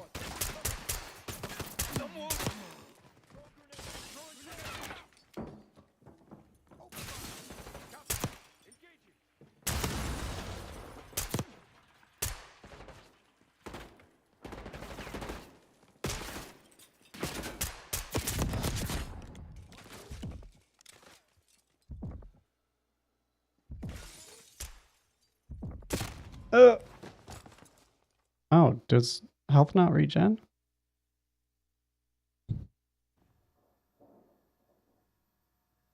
Embarrassing. Can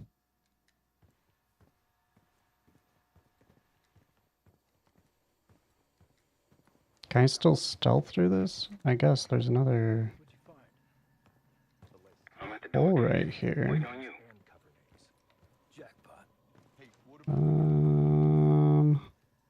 Whoop. Oh. Okay.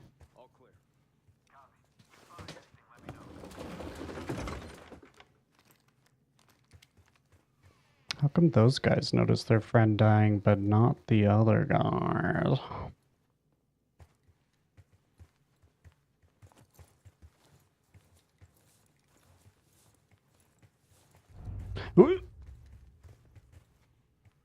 No, no, no, she. Oh.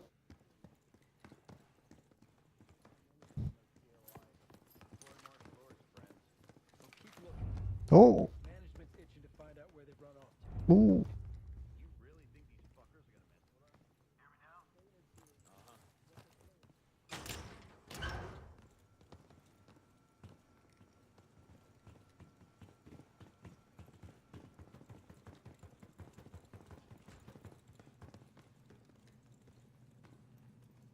Damn, that's a lot of door.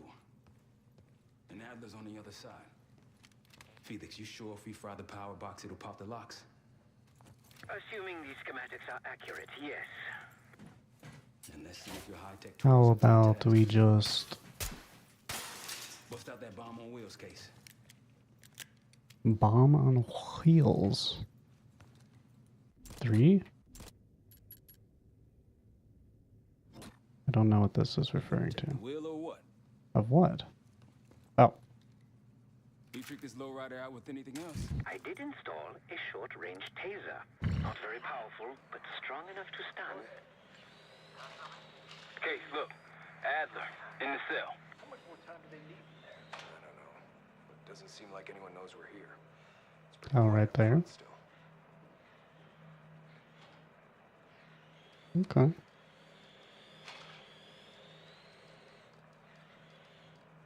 Oh, that's us.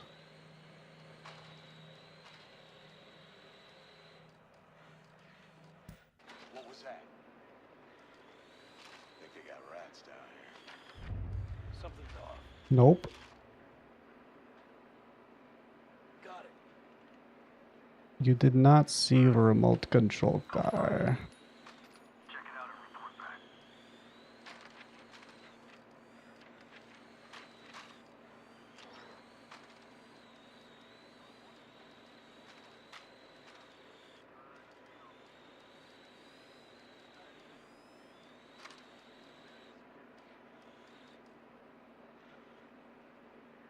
Ooh. No way. Okay. Oh. No. Boom. You spotted. Step on it. Oh. No. No. I die.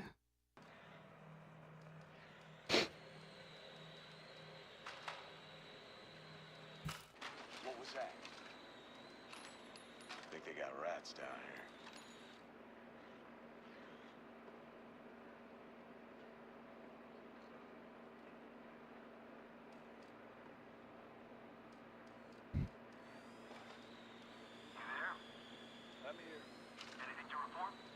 All quiet. Bird, report if you find something.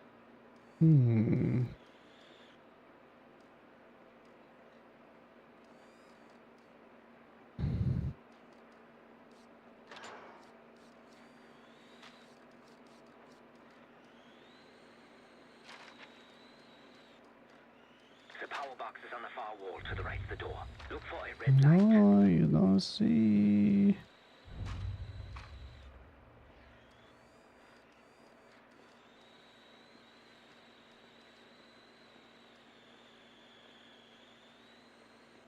Come out. No. Just heard something. Copy. Go find him. No. Check it out and report back.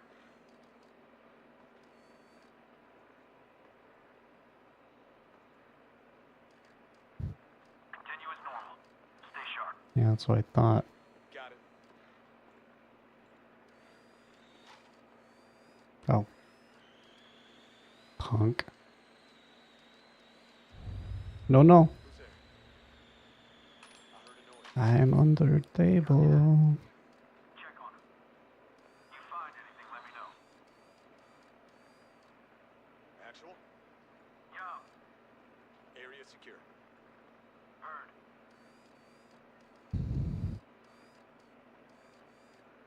Copy. Get back to it. Copy. Loader box case. Oh.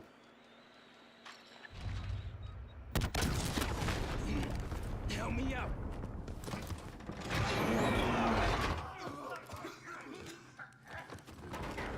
Go, go, go.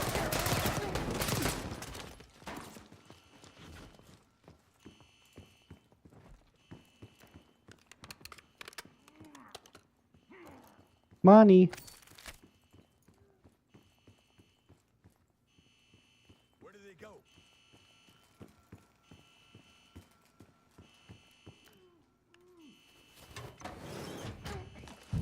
Easy, Adler.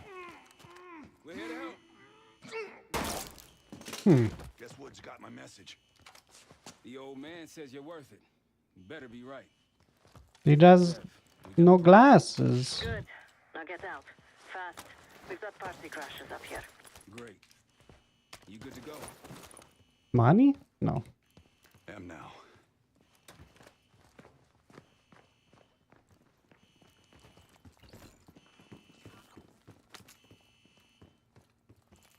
Money? No. Unless you want to turn in that cell, it's time to go, Case. Bandits storming Capital Station. They're coming for you. Now what? Elevator shaft's the only way out. Backup's got a ride waiting for Money?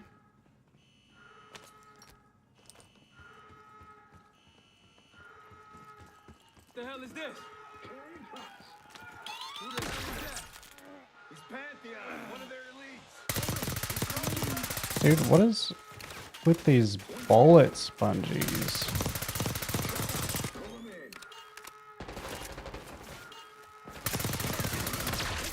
How annoying.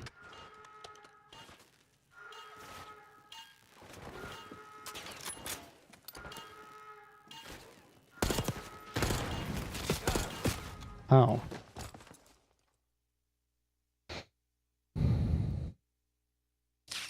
Who is this? Who the hell is that? It's Pantheon, one of their elites. He's throwing traps. Throwing grenades. See someone.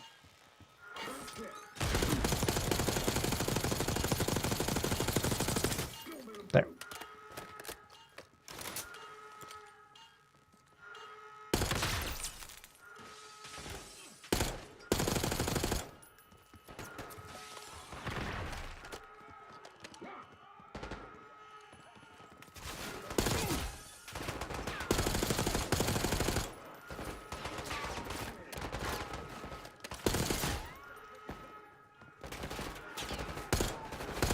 Oh shit, that's Adler. Fuck.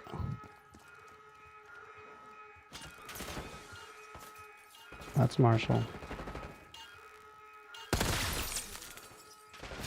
Oh.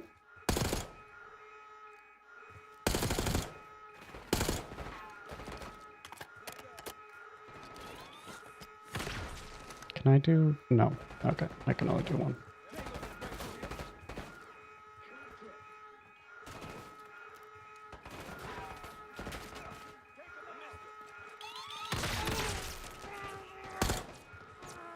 That's Adler.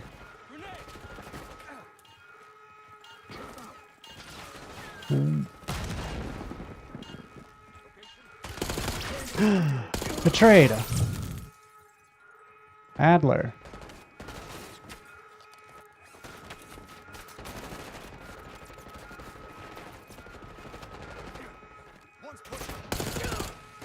Adler.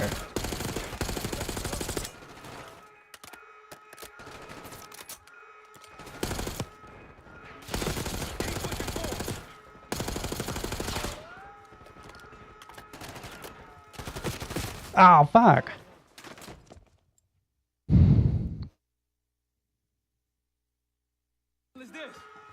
Oh, come on.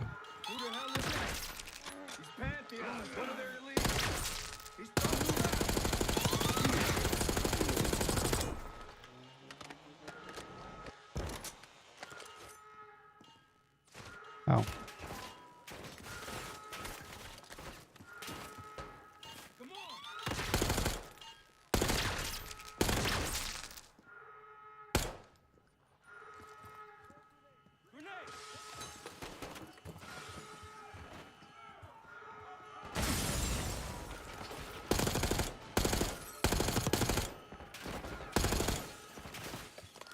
They don't react to bullets.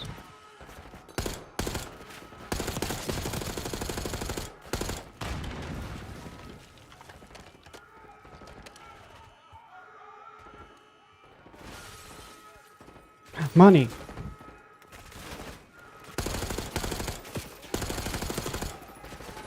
How come health doesn't regen? This is fucking annoying.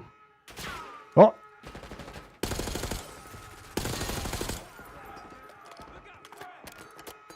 Oh!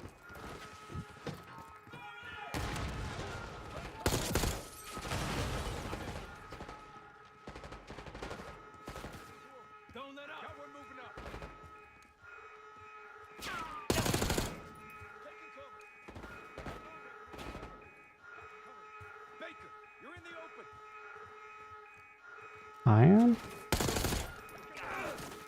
Oh, that's Marshall. You're dressed like a cop. I'm sorry. And your name's Marshall. Ah! Oh!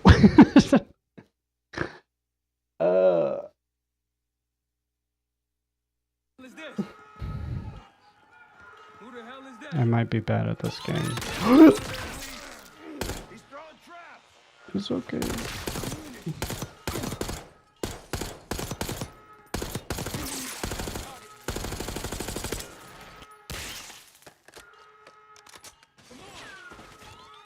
Did you just kill him?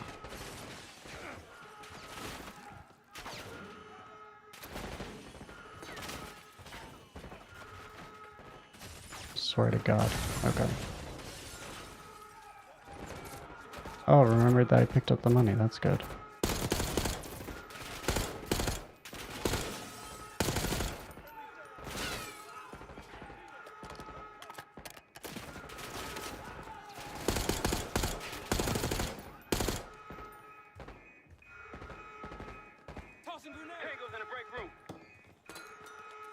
Do they have to? Do they have to have the alarm going this whole time? Ah! What? I shot you in the face.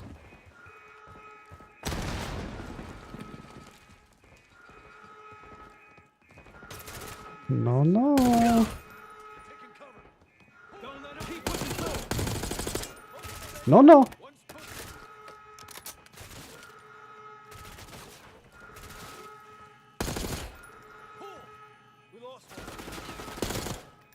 Why just blind fire? But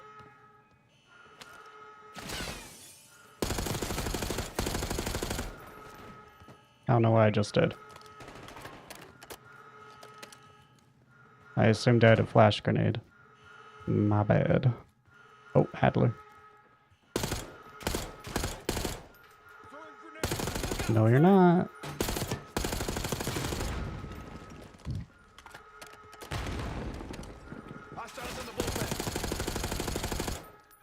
Okay.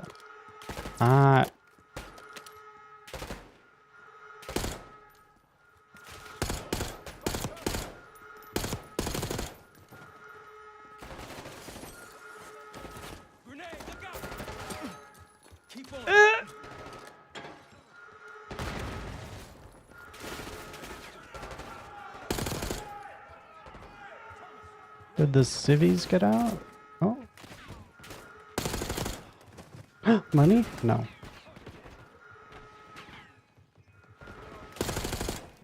Ooh!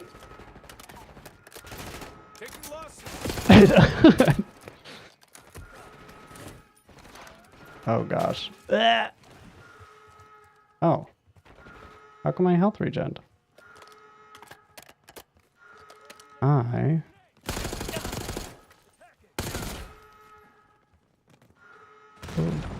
I'm almost out of bullets.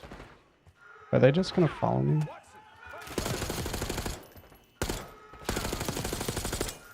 Ooh, I need bullets. Oh, shotgun. I don't know if that'll be good.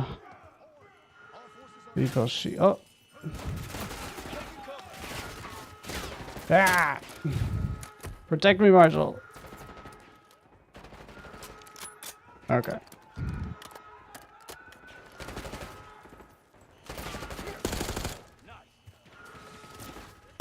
Oh! How'd you get all the way over there?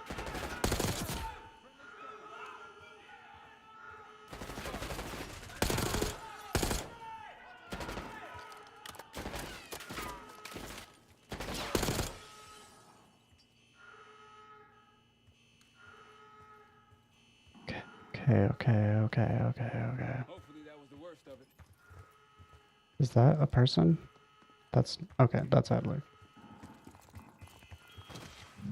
Oh!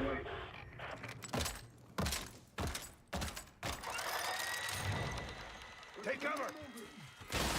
Ah! Stay low until that minigun stops spinning.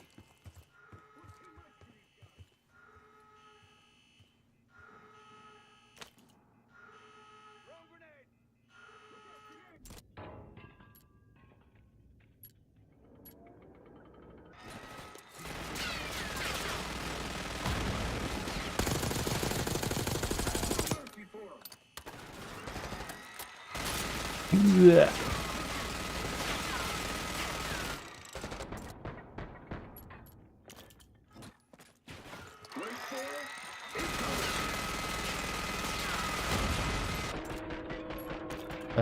C4? Oh shit. Oh, it's just one C4, okay. The young guys literally sent the big guns after you. How's that feel? Like progress. Money? Money? You two first. I'll give you a boost.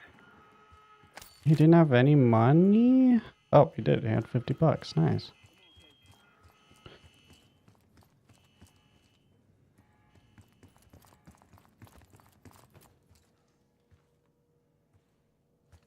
Oh, wait. What's this? Throwing knife. Okay. There.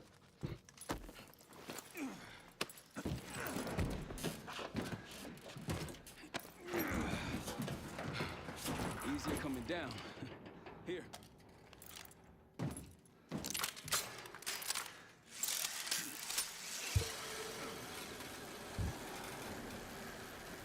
Almost home free. Look out!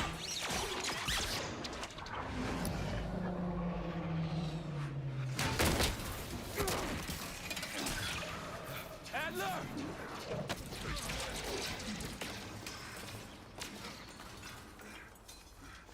I got you.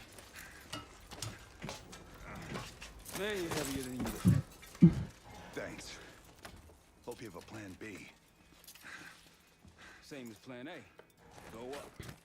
We'll just take the scenic route. Let's get moving. You said you had backup earlier. Who'd you find crazy enough to pull a stunt like this? Real upstanding citizen. Okay.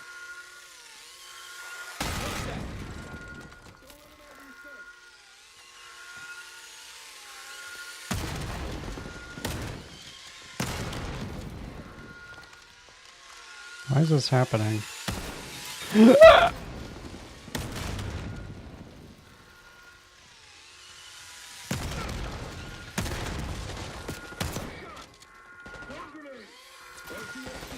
What the fuck? You're annoying. Whatever. Do it. I'll just use the minigun. I'm sorry I doubted the minigun. Same as plan A. Go up. We'll just take the Oh. Let's get moving. Oh. You said you had backup earlier. Who'd you find crazy enough to pull a stunt like this? Real upstanding citizen. Okay. Contact!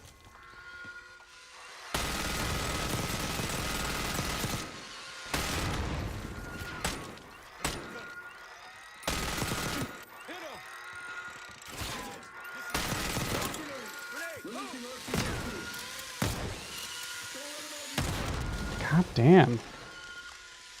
How annoying. Come here. Now! Fuck you, dude.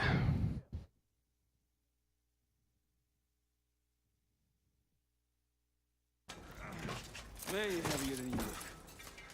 Thanks. Hope you have a plan B. Same as plan A. Go up. We'll just take the scenic route. I love listening to this more than You once. said you had backup earlier. Who'd you find crazy enough to pull a stunt like this? Real upstanding citizen. Okay. Contact! Boom. They're down. Money. We got stairs, people. Keep your heads on the swivel.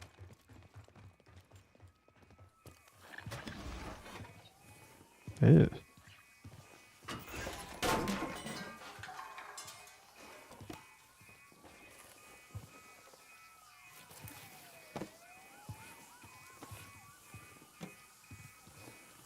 I hope Bill's okay. Hey. You look like a man from multiplayer. You guys should shoot me.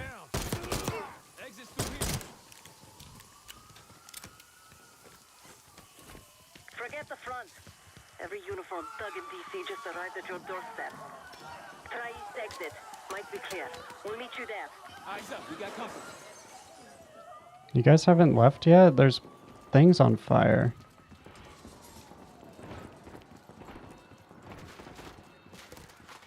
Target spotted. You think they sent enough guys? Bleh. Move up. Taking low. Hit him. What's going to cover?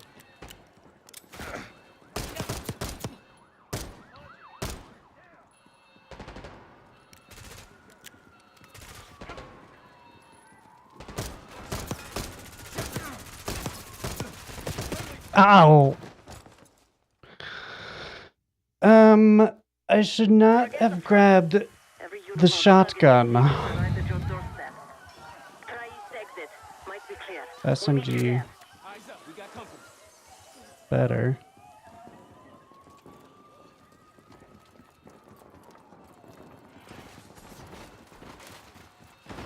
Target spotted.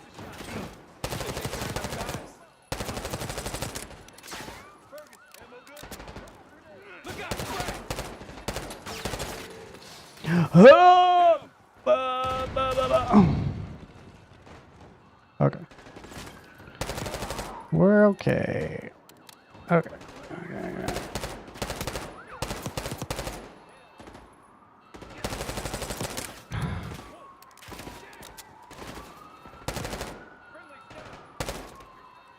Attacking. Move up. Enemy moving.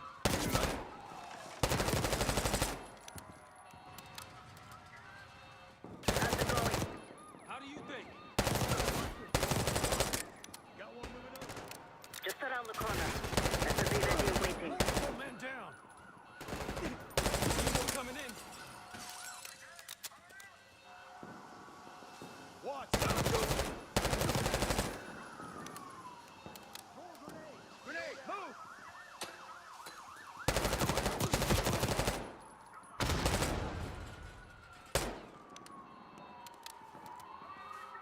Throwing grenade! Incoming frag!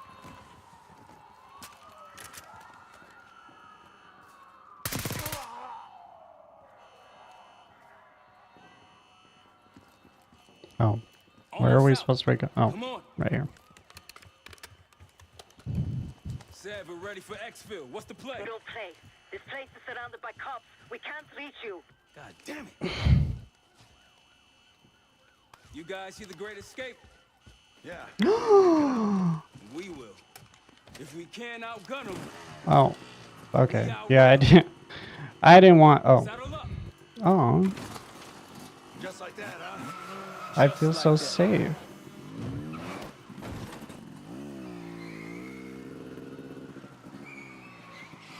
Ever do anything like this before? No.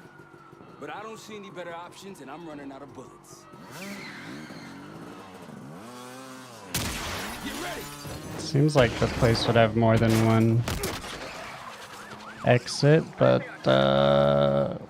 you know.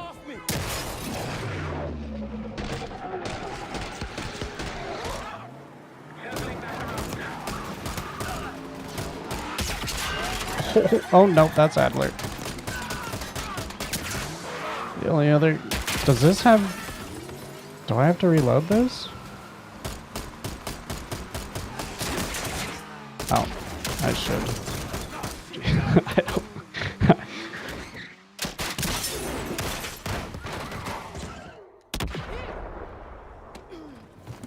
Oh, I was shooting at you.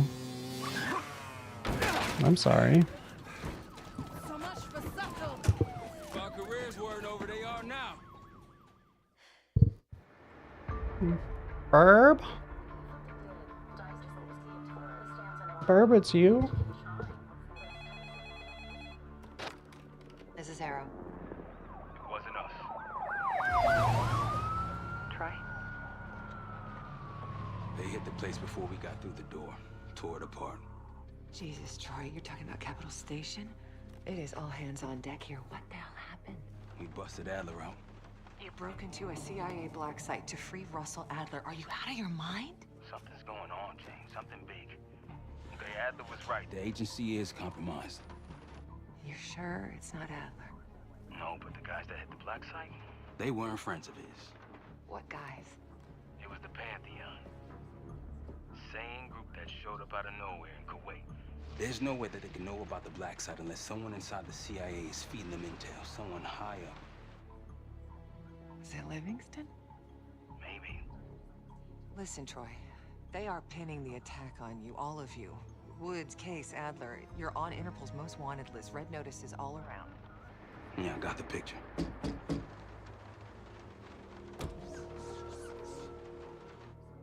I can help.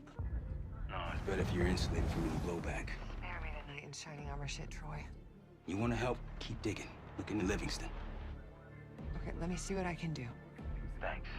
And Jane. Yeah. Don't trust anyone.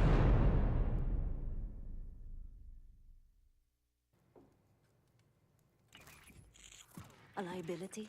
Seriously? You'd never pass for Delta. An interpreter then? You don't even speak Arabic. Wasting my breath. I'm not taking a vote here. Okay, you're staying back. I want you here with Felix and Woods. Well, if you have this figured out, I'm not just going to sit around. I'm going out. Let her go. Moving on. Adler, you sure that's all the lie we told you? Before you executed him? You're in my world now, Marshal. Gonna have to grow up fast. I'm listening. Alawi knew the Pantheon had a presence in Iraq. It's part of a technology exchange with Saddam Hussein. Pantheon gets cover in facilities. Hussein gets access to an experimental weapon. But Alawi didn't know what the weapon was? No. Only that they're calling it the Cradle. The Cradle. Cradle. It's in Iraq right now. Presumably. Alawi said it was in transit to a remote palace. Demonstrations taking place in a bunker underneath. Hussein is a world-class collector of palaces. There are many on this map alone. Alawi was confident he knew the one. Yes. This one.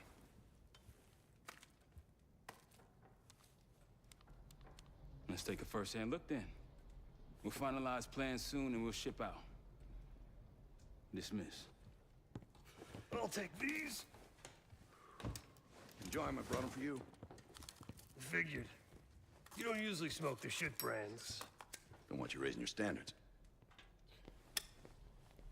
Well, there's never been a better time to be cheap as hell. Hey. Yeah. Listen, I understand that in your own Adler-ass way you invited us to this place. Maybe you've got squatters' rights, but don't much care. You got a point? What I do care about, what I need you to understand is that this here is my team. You need us more than we need you, okay?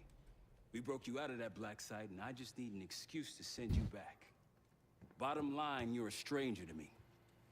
All I got on you is your reputation, and it ain't all roses, Adler. Well, you don't have to trust me, Marshal. But it might be best if you do, for you and your team. I'll be the judge of that. Ooh, a contest. So exciting. Should I get a ruler? By the way, Adler, I'm still waiting to get paid. I had a little something stashed for you upstairs, but it seems I was robbed while on vacation. Nah, you just loaned it to us.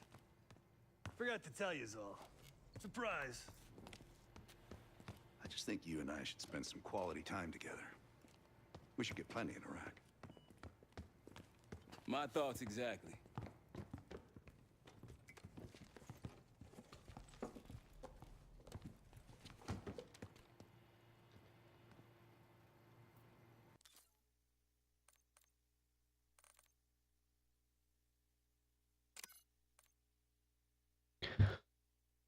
Oh.